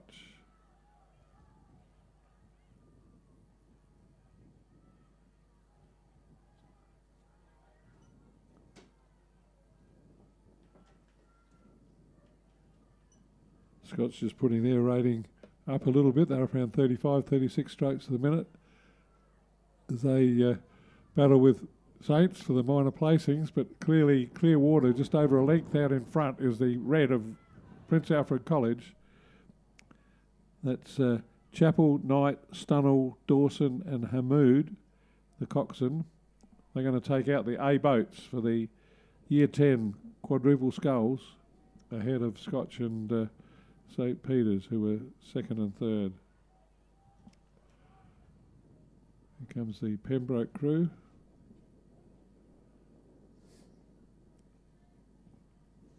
That's places 1 to 6 in race number 94.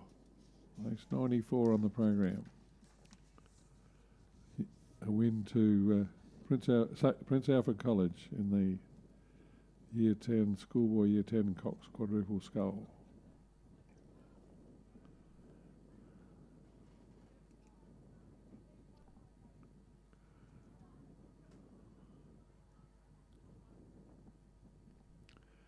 And we come to the same race setup. We've got the C final of the girls' Year 10 quad scull now, with Nord Morialda in 4, Seymour in 5, and Unley by invitation in 6.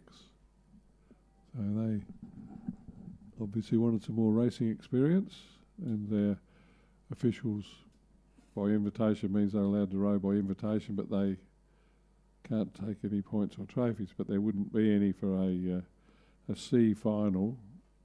Normally the premiership points or trophies would go to the winners of the A final, because the heats earlier in the day to determine the A final, that's the trophy boat, the medal boat, the A finalists.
It's a Seymour boat of McDonald, Whalen, March, Archer and Coxon Walker that's clearly leading the C boat final for the Year 10 schoolgirls, coxed quadruple scull.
Well, it's the Seymour number 3 crew of McDonald, Whalen, March, Archer, Cox by Walker that are clearly in front of Norwood Moriata, Shaw, Bale, Jones, Gia with a Cox Valef.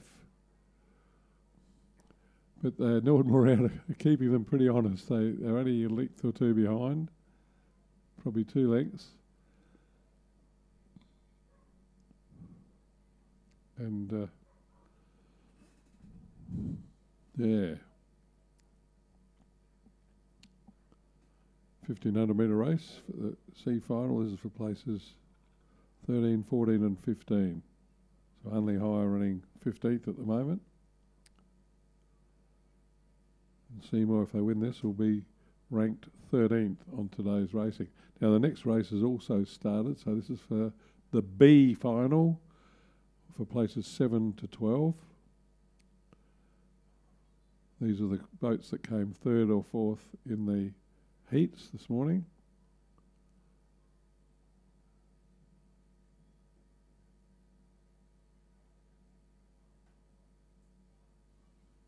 Oh, actually, yeah, there were 4 heats in this, so I got it wrong. 8, 16, 24.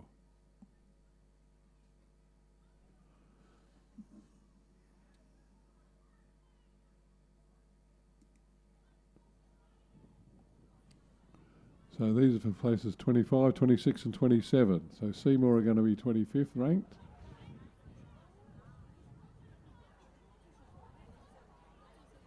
Norwood Moriata will be 26th, so that undercrew will be 27th. So the race on the course at the moment is for places 17 to 24. And that is Loretto number 2 in lane 1, Loretto number 3 in lane 2, Walford number 3 in 3, Unley number 2 in 4, Unley number 1 in 5, Walford number 2 in 6, Pembroke number 2 in 7, and Seymour number 4 in lane 8.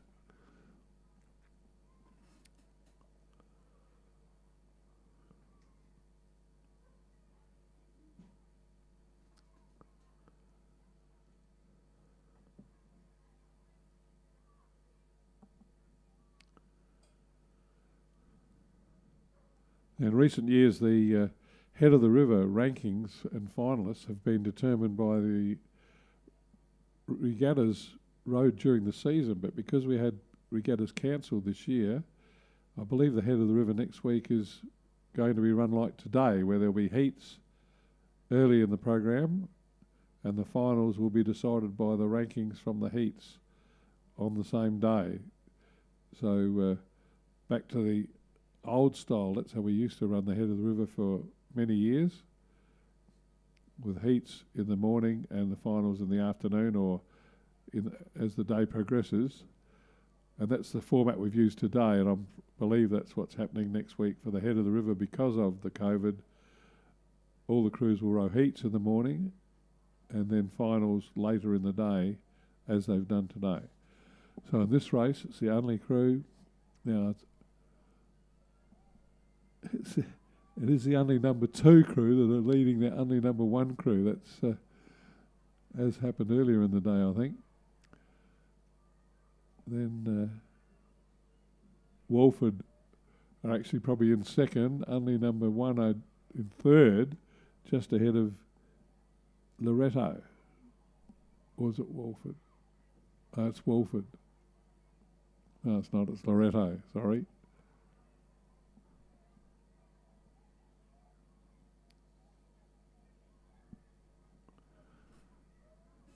So that's the B final. So that's places 9 to 16. 9 to 16.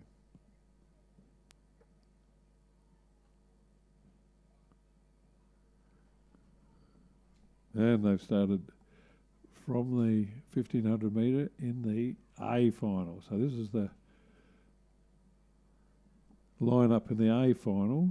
Scotch in 1, Pembroke in 2, Loretto in 3, Wilderness in 4, Seymour in 5, Seymour number 2 are in 6, St Peters are in 7, and Walford in 8. So 7 of their A boats, or number 1 boats, in this A final for the Schoolgirl Year 10 Coxed Quad Scull. So this is what you'd expect for the A boats to be in the finals. Today's racing, they were all in the same events, 1st, 2nd, 3rd and 4th boats. So the Seymour number 2 boat in lane 6 is the only 2nd boat. The rest are all first boats for their schools. And this will be a precursor for the or preview of the head of the river final, you would think, next week. And as I would expect with all the number 1 boats here, they've travelled through 750, they've gone halfway, they're coming up to the 500 metre mark of their 1500 metre race. And it's a great race. There's probably 6 of the 8 boats all within striking distance of each other halfway.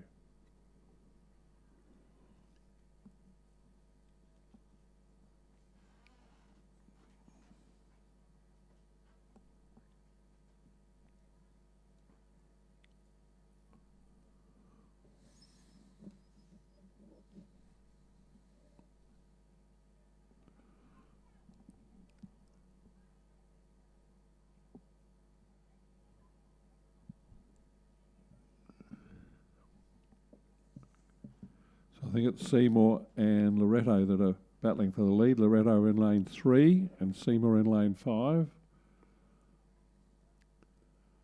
So they're 2 of the darker uniforms. They've both got a dark blue sort of, Seymour is a green, more of a green colour.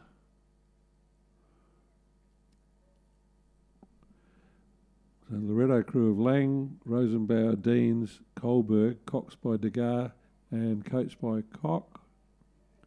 And Seymour's Wheaton, Walters, Barrera, Holland, Cox by Rhymes.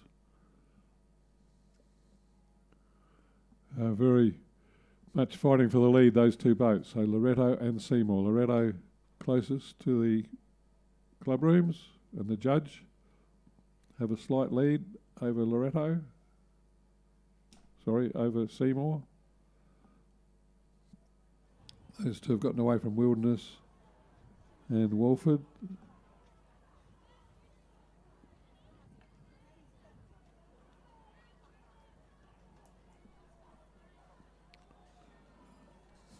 So Loretto just slightly in front of Seymour. This year 10 quad scull. Slightly higher rating. Looking a bit sharper in the water with their power and action. They're the third and fourth boats, Wilderness and Walford, not far behind. There's about a half boat difference between Loretto and Seymour, with Loretto going to cross the line first, just ahead of Seymour. Then it's going to be Wilderness ahead of Walford, the first four placings. That's the final race number 97 of the Schoolgirl Year 10 A boats for today. And good luck to all those crews in the head of the river. The race sponsored by Terry White, Kmart, Balhanna. Terry White, Kmart, Terry White, Chemmart, Balhanna. At the heart of the Adelaide Hills community, helping over 3,000 people with their COVID vaccines. They can also help you with their flu vaccines, as well as all your medicine needs. They're open 8:30 to 6 on Monday to Friday and 8:30 to 4 on Saturdays. See Jackie and the friendly staff. Tell them the Pulteney Regatta sent you.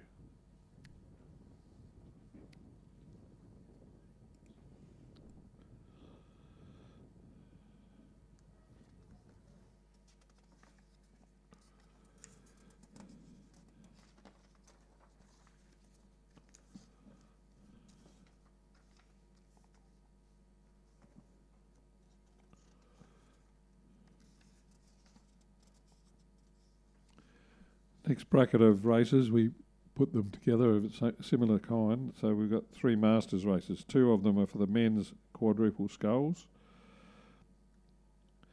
Now the first one is they're all an E, all the same age group, with 5 boats, and then a variety in the next race. And then we've got the Masters Women's 8.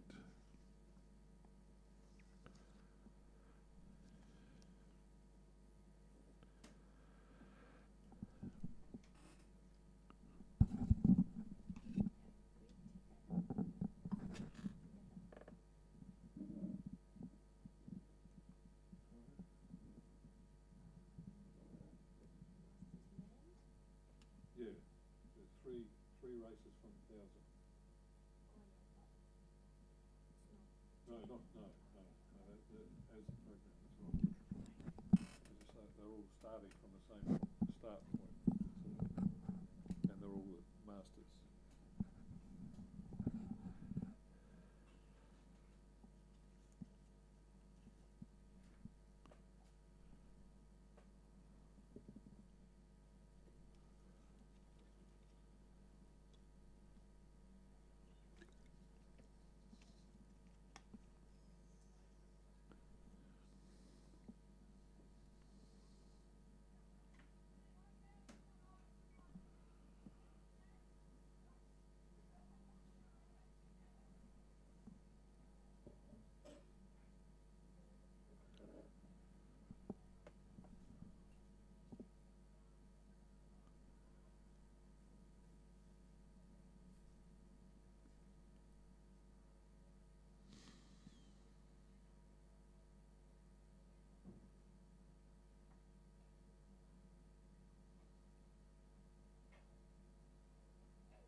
just while we're waiting for this race to start, I'll mention that there's a media release come out about the Rower of the Year awards were all held last night in Sydney.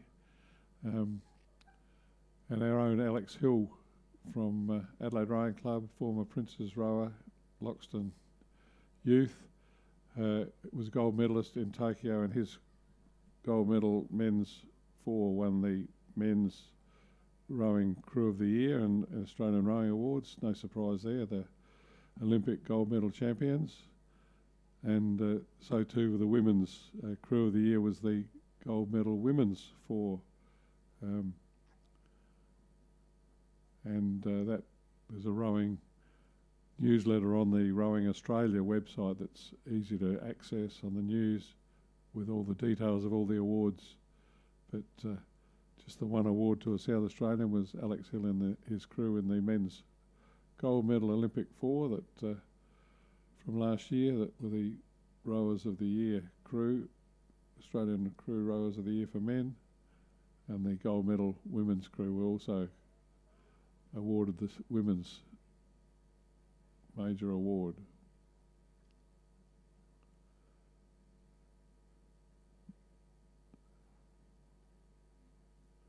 So they're often racing in the Masters men's quadruple scull, the first division. So these boats, all the same age group.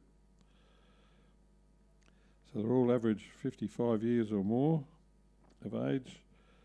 So they all started level. So it's a true race for their ages, all same average age. So now it's whoever rows the best or whoever's the fittest and strongest. It's just like any other first or second division race or any of the school races where they all start equal. So 5 men's Masters quad sculls, all racing same age group, same distance, same time. Port Adelaide in lane 3, Adelaide Uni in lane 4, Riverside in 5, Torrens in 6 and Riverside again in lane 7.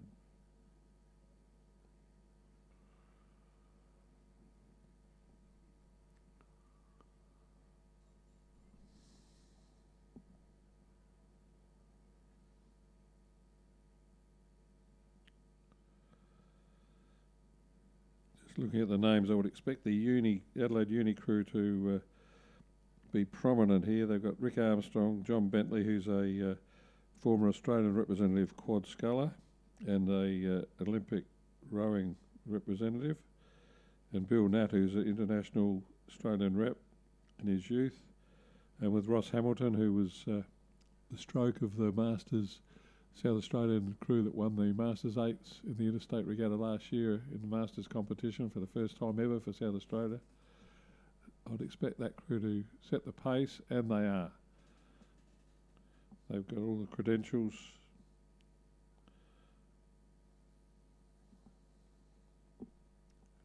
The next most credentialed crew is probably the Torrens crew, and that's where they are too. They're in second place with Chris Heaton-Harris, Carmen Barone, Rob Ellis and Kevin Tankard. That crew's in second place, just ahead of the Riverside crew of Uwe Dombrowski, Greg Waters, Wayne Chadwick and Brian Glawson. Now the Riverside crew and the Port Adelaide crew are pretty well evenly matched for a battle for 4th and 5th spot. But if Billy Nat's in the stroke suit, they're rating 37.5, 37, 38 strokes a minute. That doesn't surprise me from Billy Nat, but that's Dick Hall in there in the bow seat. So obviously a change in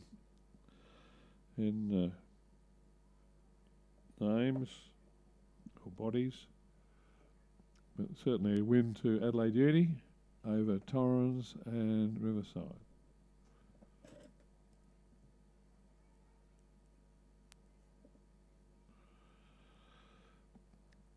Now we've got another race for the Masters men's quadruple scull. There's 4 boats in this. Now these are all different age groups. So you've got Phoenix in 3, Gore in 4, there's Riverside and Murray Bridge are in 5, that's a composite crew, and then Riverside in 6. So the front marker is the Riverside crew with Murray Bridge of Richard Clark, who's 84, Hugh Orr, who's 82, Graham Hunt, who's 62, and Paul Gunson, who's 79 from Riverside. They go off go. Second boat was lane 6 boat of Riverside, Jono, Mark Johnson, Michael Napper, Peter Furs and Ian Brown. Third boat away was Goolwa, Brian Vantras, Simon Thornton, Simon Burr and David England. And the back marker was Phoenix, Phil Gebhardt, Chris Cowan, Nicholas McDonald and Pete Hodson.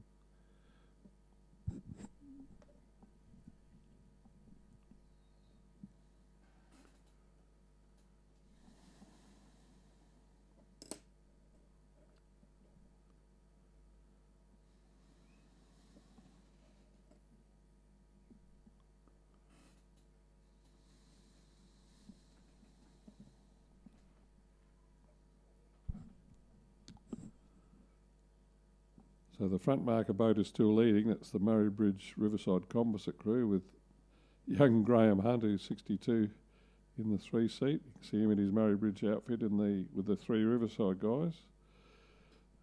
And their main opposition is coming from the Phoenix crew. But I think the race is going to be too short for them to catch them. They've got a good lead, that Riverside Murray Bridge Composite crew ahead of Phoenix. Now the Riverside crew is having a great battle with Goolwa for 3rd and 4th place. So Goolwa in their aqua blue with the red caps.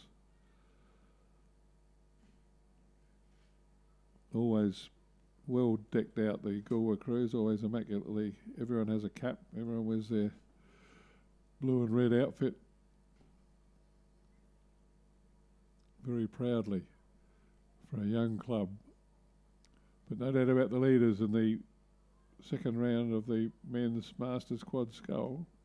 The Riverside and Murray Bridge Composite crew are going to get to the line first, just over a boat length clear of Phoenix. And then it'll be close, very close between the other 2 boats. Phoenix is at Goolwa and Riverside. Look at that, boats totally overlapping as they go towards the line. I'll let the judge sort that one out for 3rd and 4th. But their masters, doesn't matter what age they are, they still like to have a decent crack for bragging rights in their events and race all the way to the line.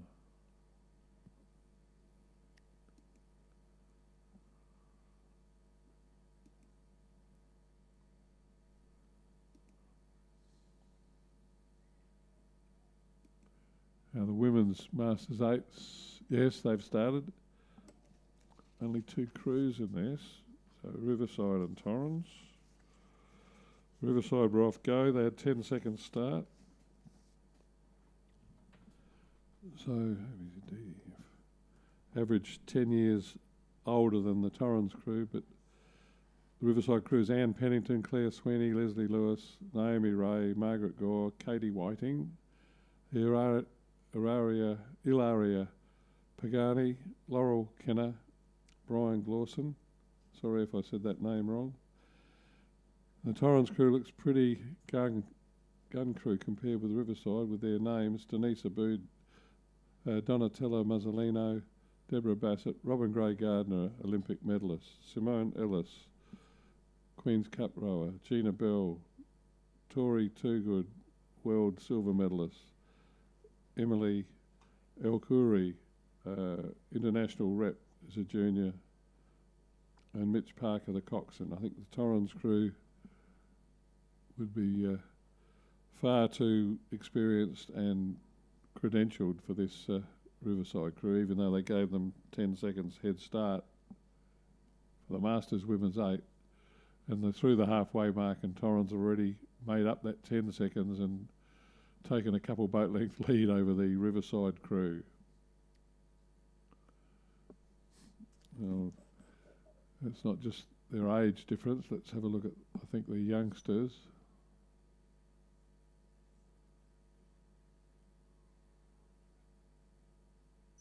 Yeah, they just took their rating down. I just clocked them at 25. They were going a lot faster than that a little while ago to get to the lead. But Riverside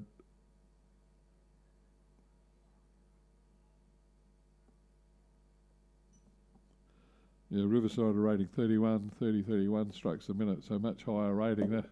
They're still rowing at full pace to try and bridge the gap.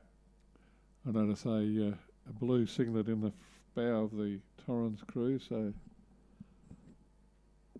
that's be a Murray Bridge rower. So it's a Murray Bridge Torrens composite crew that's going to take the women's 8.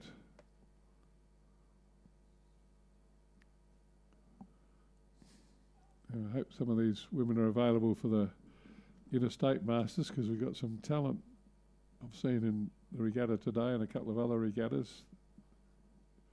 We could be competitive in that women's event this year. That's going to be a win to the Torrens Murray Bridge composite crew.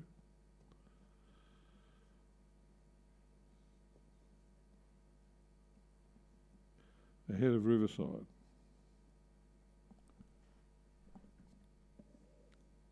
And we have some third grade races. They'll be from the 1,000 metre mark. So third grade men's double scull.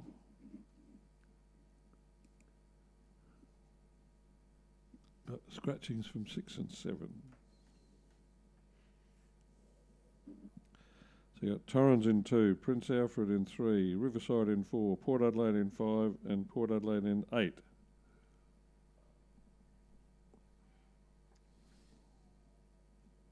And those 5 boats are there. 1,000 metre race, third grade men's double scull. We got 2 divisions. I think it might be the port crew on the far side of Cameron Moffat and Charles Watkinson, coached by Alison Smith, that's in front in the third grade men's double scull.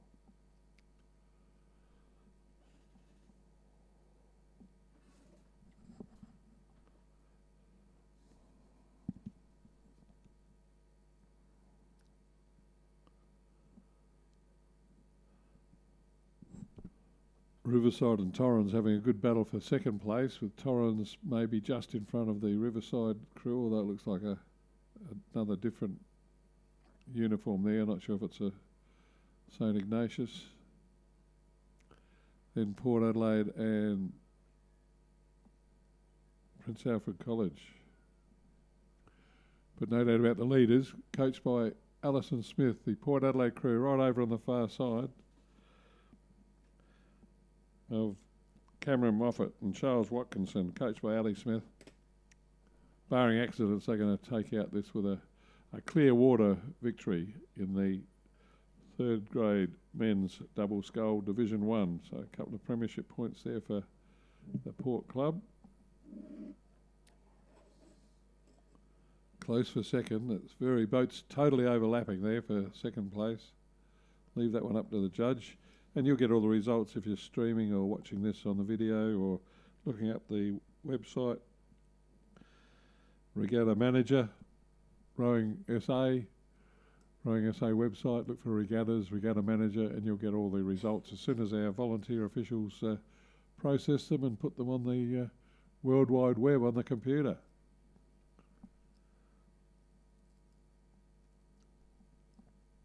Thanks again to our boat race officials, both on the water and in the offices, helping to organise massive regattas like this and then run it all. The volunteers that hand out the bow numbers, and Pulteney, who provided all the volunteers to help run the whole regatta, put the rubbish bins out, put all the equipment out for the regatta, and then pack it up at the end of the day. It's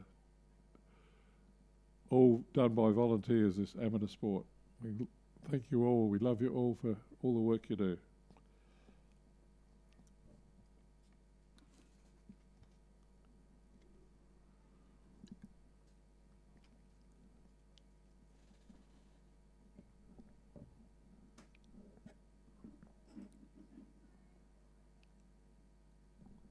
So we've cracked the 100. That was race 101. We're up to 102.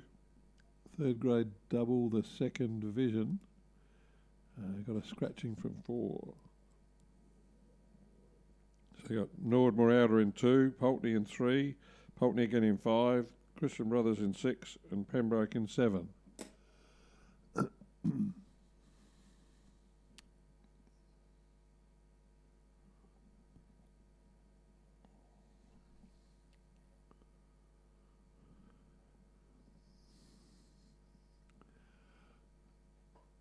I can only see 4 boats there.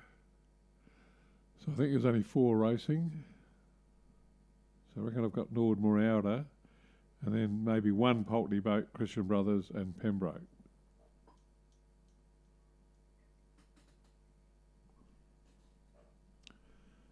I reckon it's the Christian Brothers. Called them earlier winning a race, and I reckon they might be out in front in this one too. So it's good to see. Haven't seen many Christian Brothers boats racing this season. And this one's certainly in front. So the all purple with the white trim of Christian Brothers College and the double scull for 2nd grade competition. So it's the open club competition, but any schools can enter as they've done here.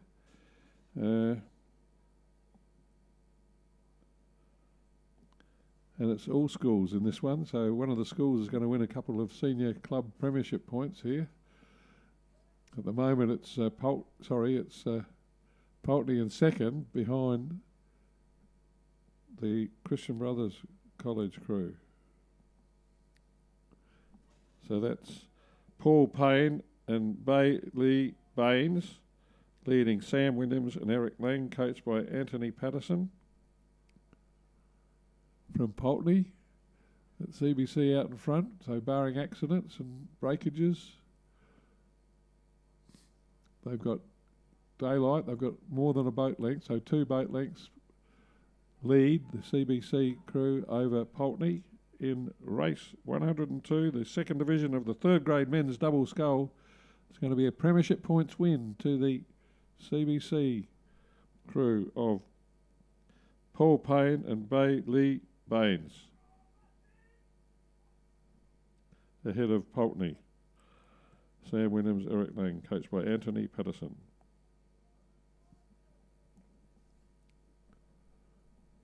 Here comes the 3rd and 4th. There's a good race there for the 3rd and 4th spot. Look at this. I love this competition. Battling for every spot, all the way to the line of 3rd and 4th.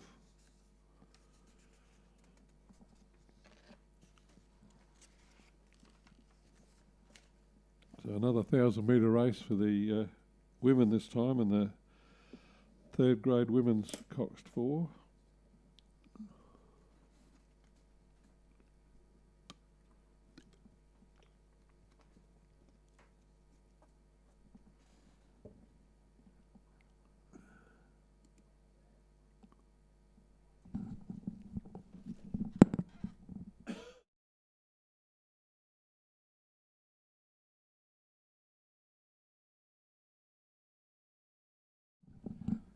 So lane 2, you've got Unley.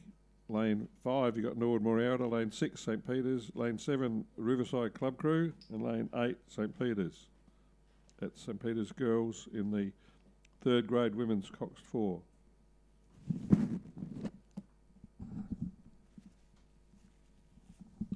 And they have started well underway, almost up to the halfway mark.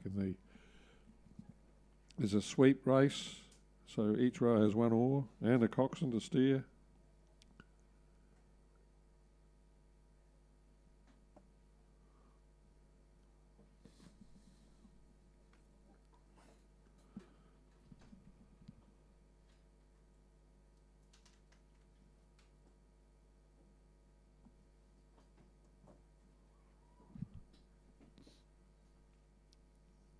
So it's the St Peters crew right on the far side that's well out in front.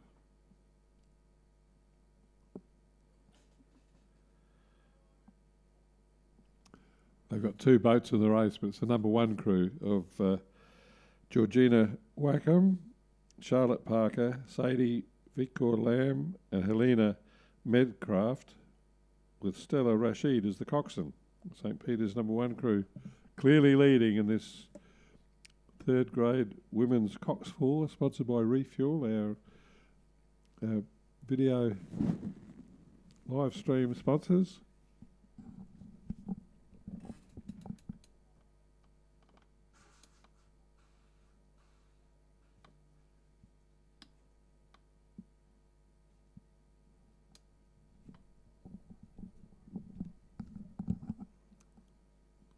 Doing their sweep rowing very well, that Saints crew. You can see them with their white outfit with a slash or sash, blue sash on it for their colours.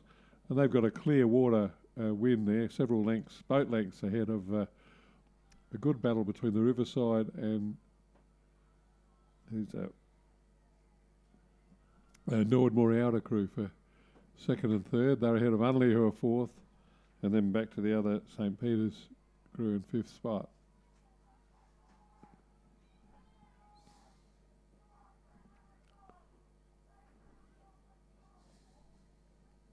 So it's going to be pretty close, very close for second place there, second and third, very close between Riverside and Nordmore Outer.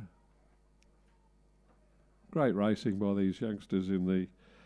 good to see the schoolgirls racing in the grade competition, and in fact beating the Riverside crew, I think. It's pretty close. Let the judge, you'll see the official results, as I said, when they're published.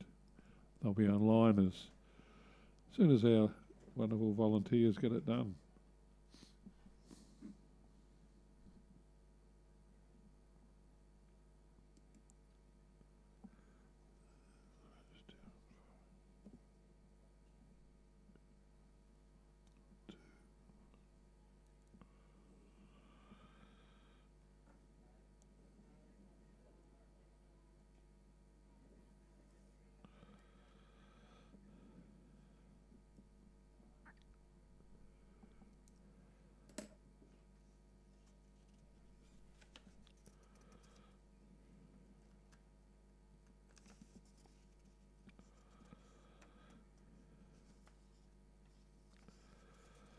So we're back to the 2,000 metre line for the last bracket of 2,000 metre full distance international race distance, the Olympic distance 2,000 metres held start races.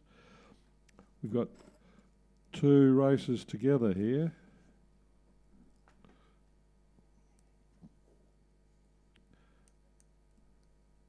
It's two races at the same time. Open women's double scull and the open men's coxless 4. Both those races are starting at the same time at 4:24, so we're running a bit behind start time. Not bad with 111 races on a day.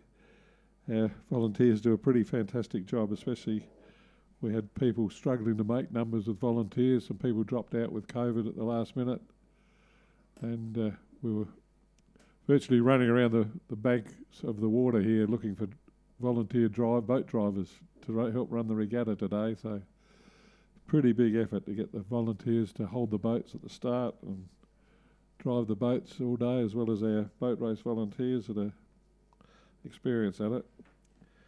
So putting two races together at the same time, we've got the open women's double scull and the open men's coxless 4, both starting together from the 2,000 metre mark. So the women's double scull,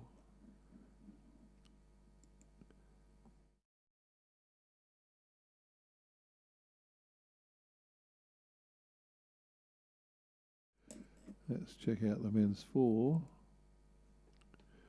There's a Torrens composite by invitation at Adelaide Uni. So 4 boats due to start. The women's double scull with Murray Bridge and Adelaide, and then the open men's coxless 4 with CBC and Adelaide Uni.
Yeah, sorry, I've confused our technicians here, but talking about the two races combined, it's after this one.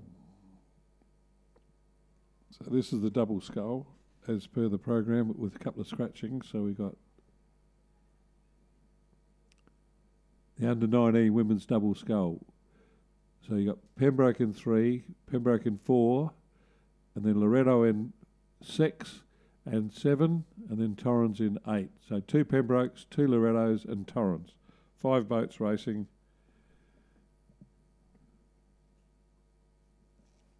In race 104, the under 19 women's double scull. So they were a 2,000 metre race.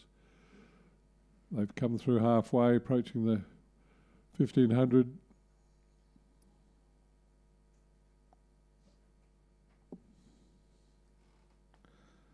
It's Pembroke and Loretto that are battling for the lead. Having said that, I'd say it's the Pembroke crew in lane 4. That's Ebony Blackburn and Lexi Reynolds, coached by Susie Ross. And they're battling with the Loretto crew of Emily Lang and Bianca Kohlberg, coached by Rebecca Koch.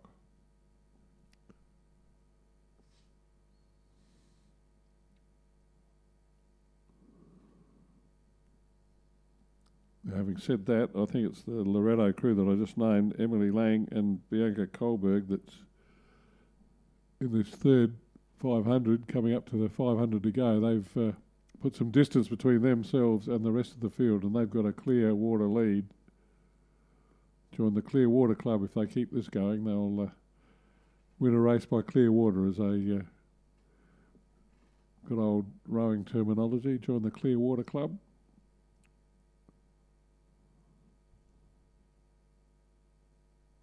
Good race for second, third and fourth with the Torrens, the other Loretto crew and the Pembroke crew. There's not a lot separating them. If anything, Torrens are up in second place. Torrens on the far side of the course in the red and white hoop outfit.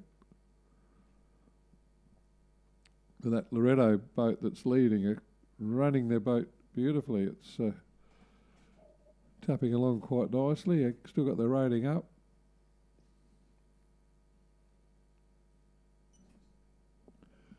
Stood up around 33 strokes the minute, so having travelled 1,750 metres, these under 19 women's double scull this event, so a couple of school kids. There's 4 school crews and 1 club crew, and one of the school crews is out in front with the only club crew from Torrens in second place. But these 2 young ladies from Loretto got their boat really running well with perfect timing, great synchronisation, perfect timing, well coached and well rowed, that crew. Torrens looking pretty good too. Torrens crew of Lily Green and Sophie Butcher, they're clearly second. It's a good race between Pembroke and Loretto for third and fourth. Loretto might be just in front of Pembroke. And they're putting on a burst against each other, and they're closing the gap on the Torrens crew. So there's going to be 3 boats all overlapping just about. Yeah, all within striking distance of each other, but the finish line could be too close. But by gee, the judge will have to make sure he's awake and she's awake to get that right. We usually have several judges on the finish line, plus our photo finish camera, so they'll sort that out. But a win to Emily Lang and Bianca Kohlberg, coached by Rebecca Koch.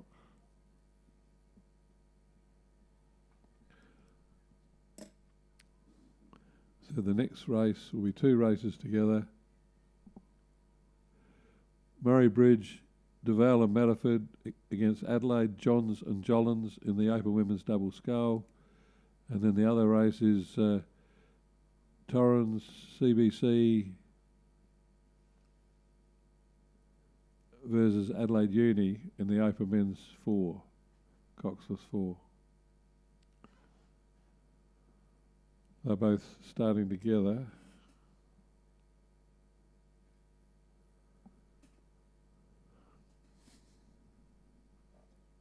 I can only see 1, 4 and 2 double skulls, so it's the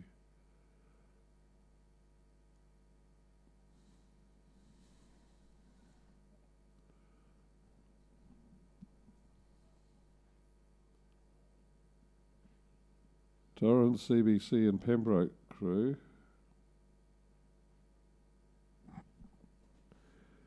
Which is the invitation crew.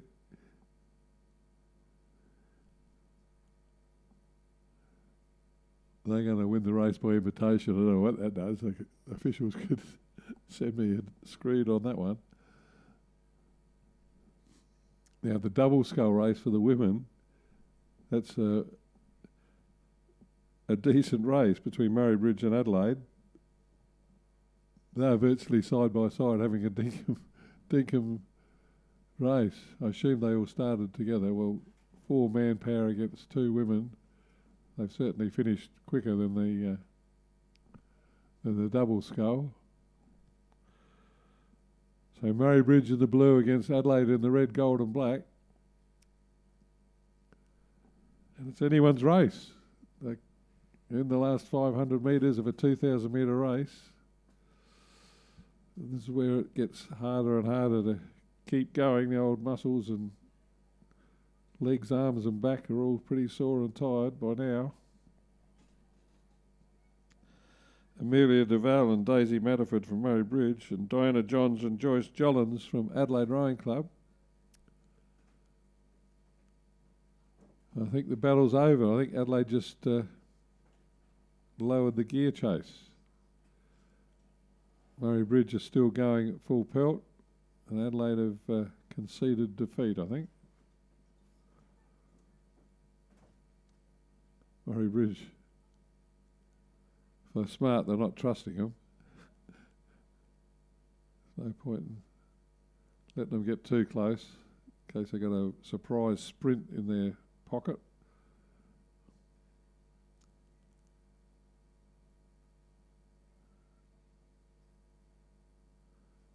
So the Adelaide crew just putting on a bit of a finishing burst now, I think, but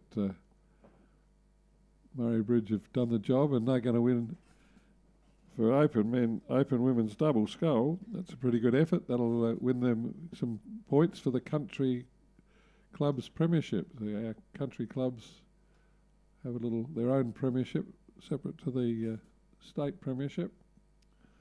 So win to Murray Bridge there, and a couple of points for their club premiership for the whole season of racing. Wyndham Murray Bridge, Adelaide second.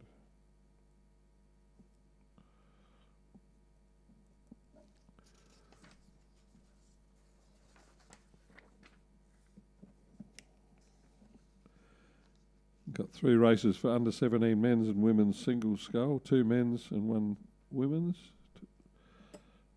for the last 3 2,000 metre races.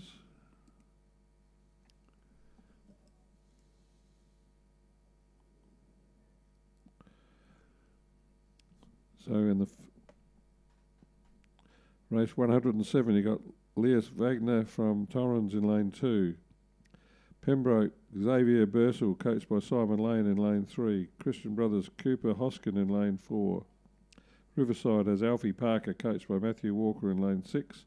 And Torrens has Alexander McAllister in lane 7. So 5 starters listed here to salute the starter for race 107 to 111. Congratulations to all you clubs and schools and crews and scullers for all your cooperation to help organise and run such a magnificent regatta. Thanks again to Pulteney Grammar School for all their volunteers and for all their work they've put into put on this huge regatta.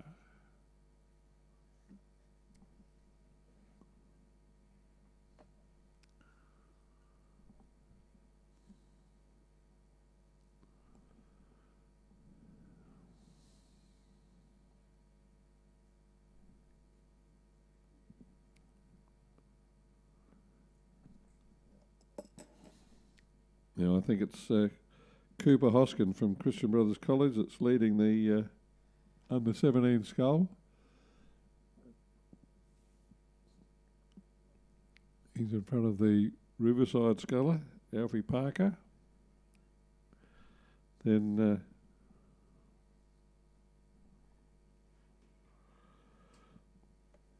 could be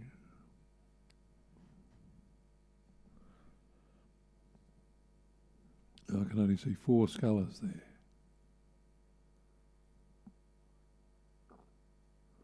And it's the Lifesavers rubber ducky heading off down the course. Maybe one of them is an early swimmer.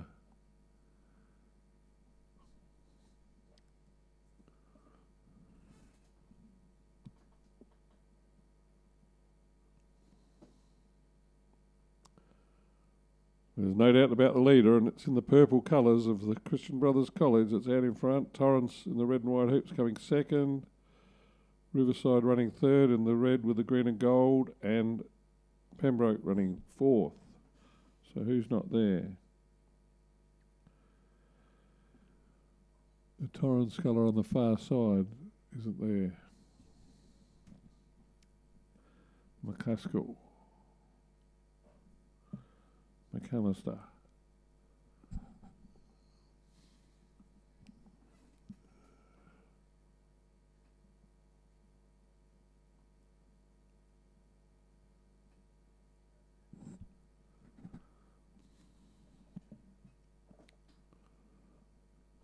So it's just about the biggest margin of the day, I would think, in this race.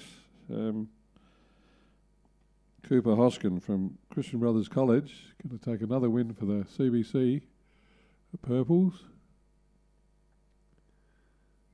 Just cruising to the line. So barring accidents, he'll take that event ahead of Torrance. Still a race for third and fourth between the Riverside and Pembroke Scholars. That's Xavier Bursell and Alfie Parker, coached by Matthew Walker.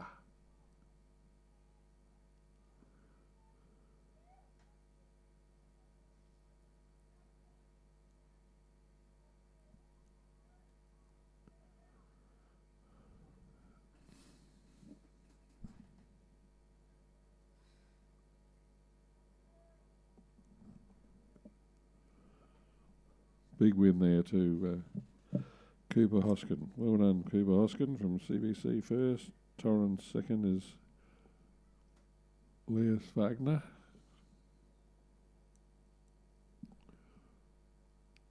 Yeah, the Pembroke Scholars just powered off a little bit. I think he's had enough. He's going to cruise to the line. So Riverside will be third and Pembroke fourth. See how many got left in the next one. Okay, should have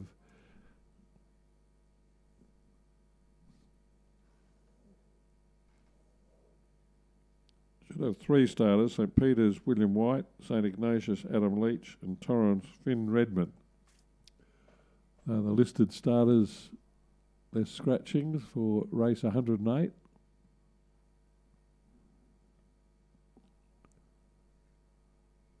There are 3 boats there. And I'd say it's sculler on the far side. Finn Redmond that's in front from Torrance.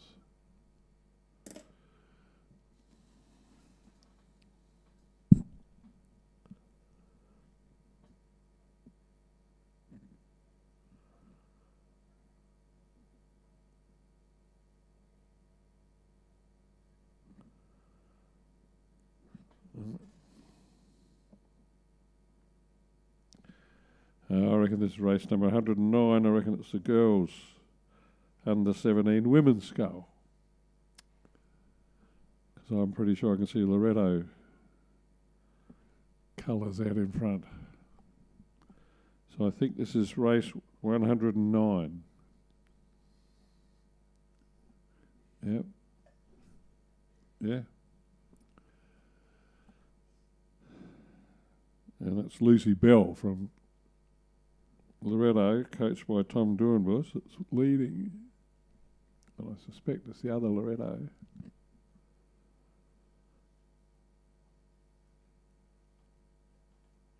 No, it's not. That's a St. Peter's. Okay, I give up. It's 108 and 109 combined or something. I'm sure that's one of the boys' colours.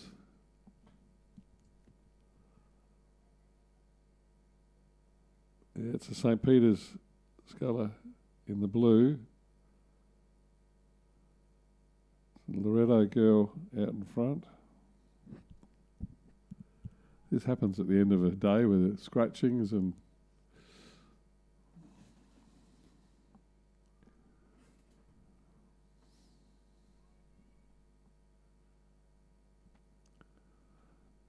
I'll be able to read the bow number soon.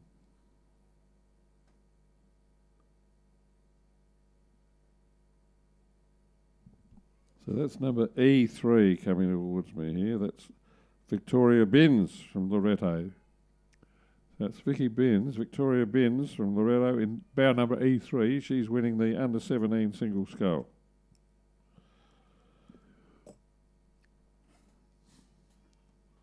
Then we've got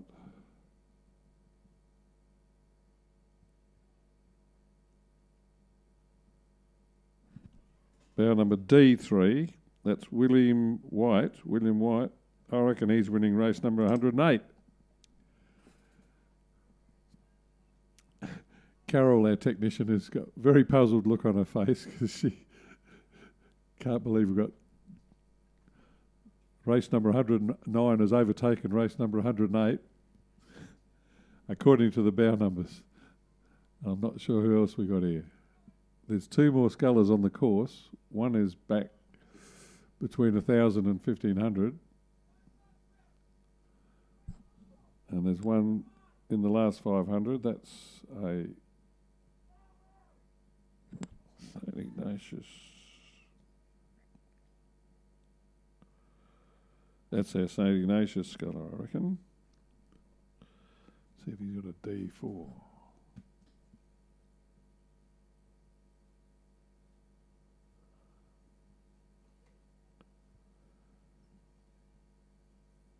Yeah, that's bow number D4 coming through. That's Adam Leach, coached by Thomas Fraser.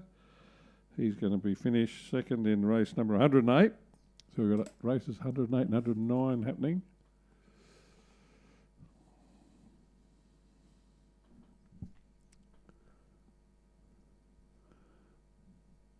And I can't tell you the other sculler because, and I can see the our lifesavers, our volunteer lifesavers are on the job following that sculler, so I suspect he fell out, went for a swim, has been rescued and put back in a boat. So usually that means the bow number gets knocked off the boat if they capsize or fall in. So we'll find out where he is. He's going all right, so he should beat the next race home. That's embarrassing. I've got to say I've been languishing in a race on the odd occasion in my time and nearly been caught up to by the next race. It's not in my serious career, but in my token masters career.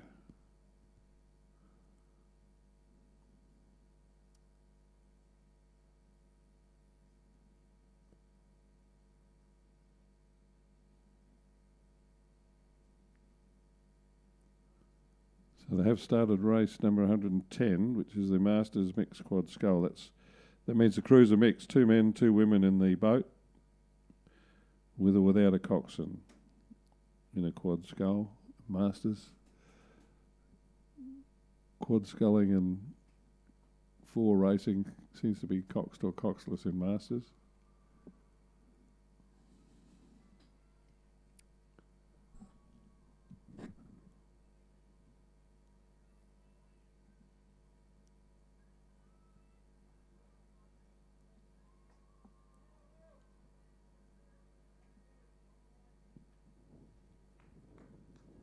So that's bow number E6. So that is Pembroke, Phoebe McLaren, coached by Macy Cotro. It's going to be second in the under 17 women's scull. So about to cross the line is Pembroke, bow number E6, Phoebe McLaren. Meanwhile, the mixed quad scull has started with 1, 2, 3, 4 races.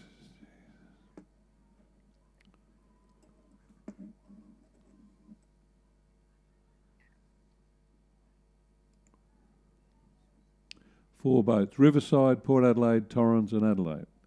The Phoenix crew scratched.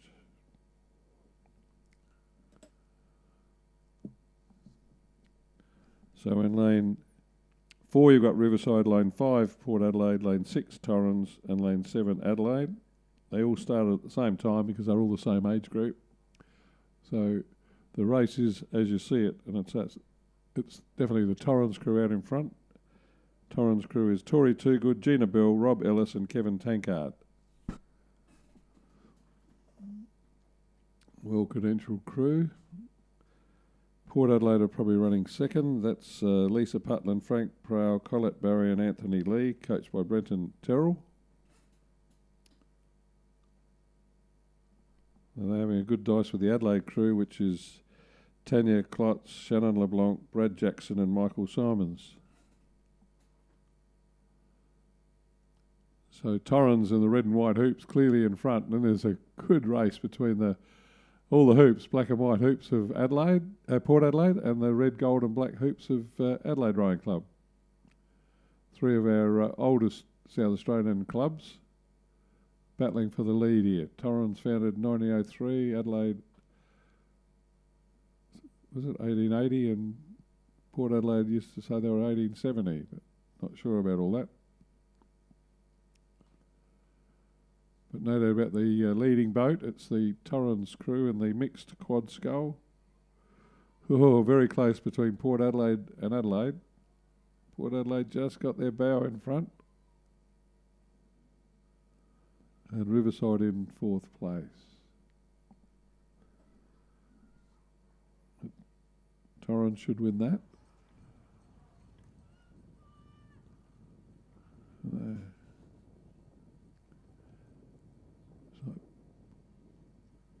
Port Adelaide have got the better of.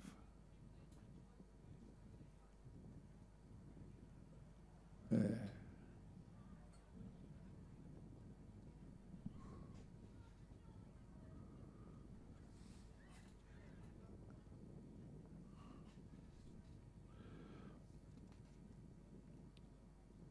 That was the penultimate race on the program, the mixed quad scull won by Torrens. And here's the last race. Number 111 of another Masters Men's quad scull. Mixed quad scull, sorry. 5 boats entered.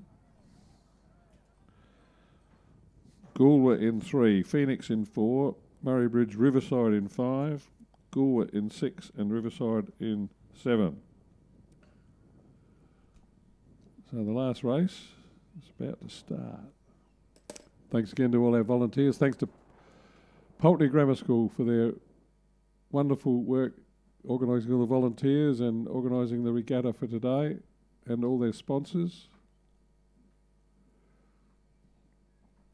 I've got to thank our technicians for running the video. I hope you've been able to see all your racing. Sponsored by refuelcreative.com.au. They've worked all day and tirelessly, Carol and her technician friends, to give us the live streaming, and our volunteers that do all the results, and our boat race volunteers that run the regatta.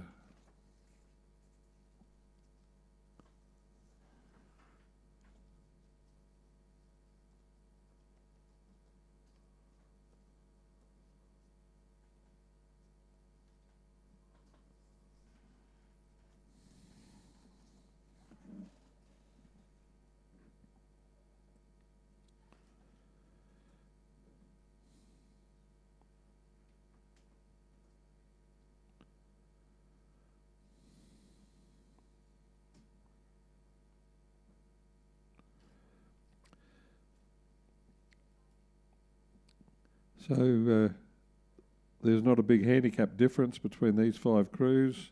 Their age differences are pretty similar.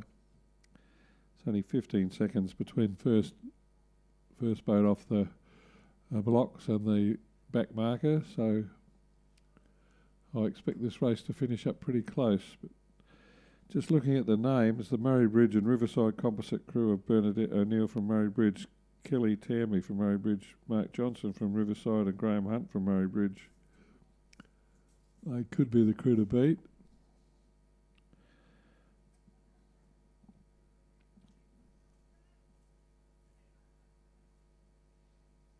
It certainly does look like Riverside crew's out in front, but there is another Riverside crew, so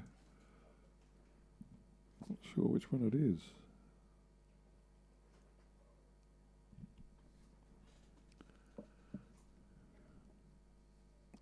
It's the Riverside crew on the far side. That's Hilton Zealy, Wayne Chadwick, Leslie Lewis and Laurel Kenner.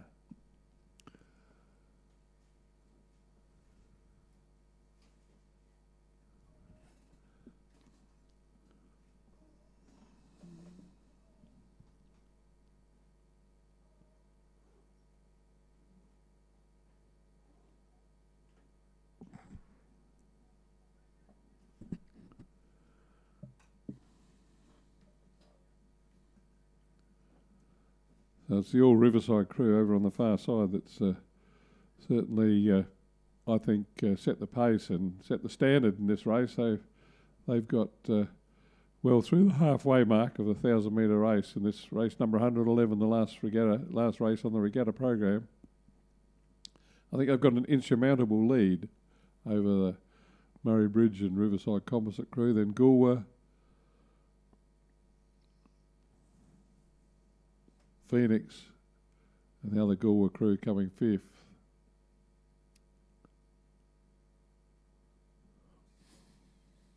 They just got their boat running lovely in the conditions.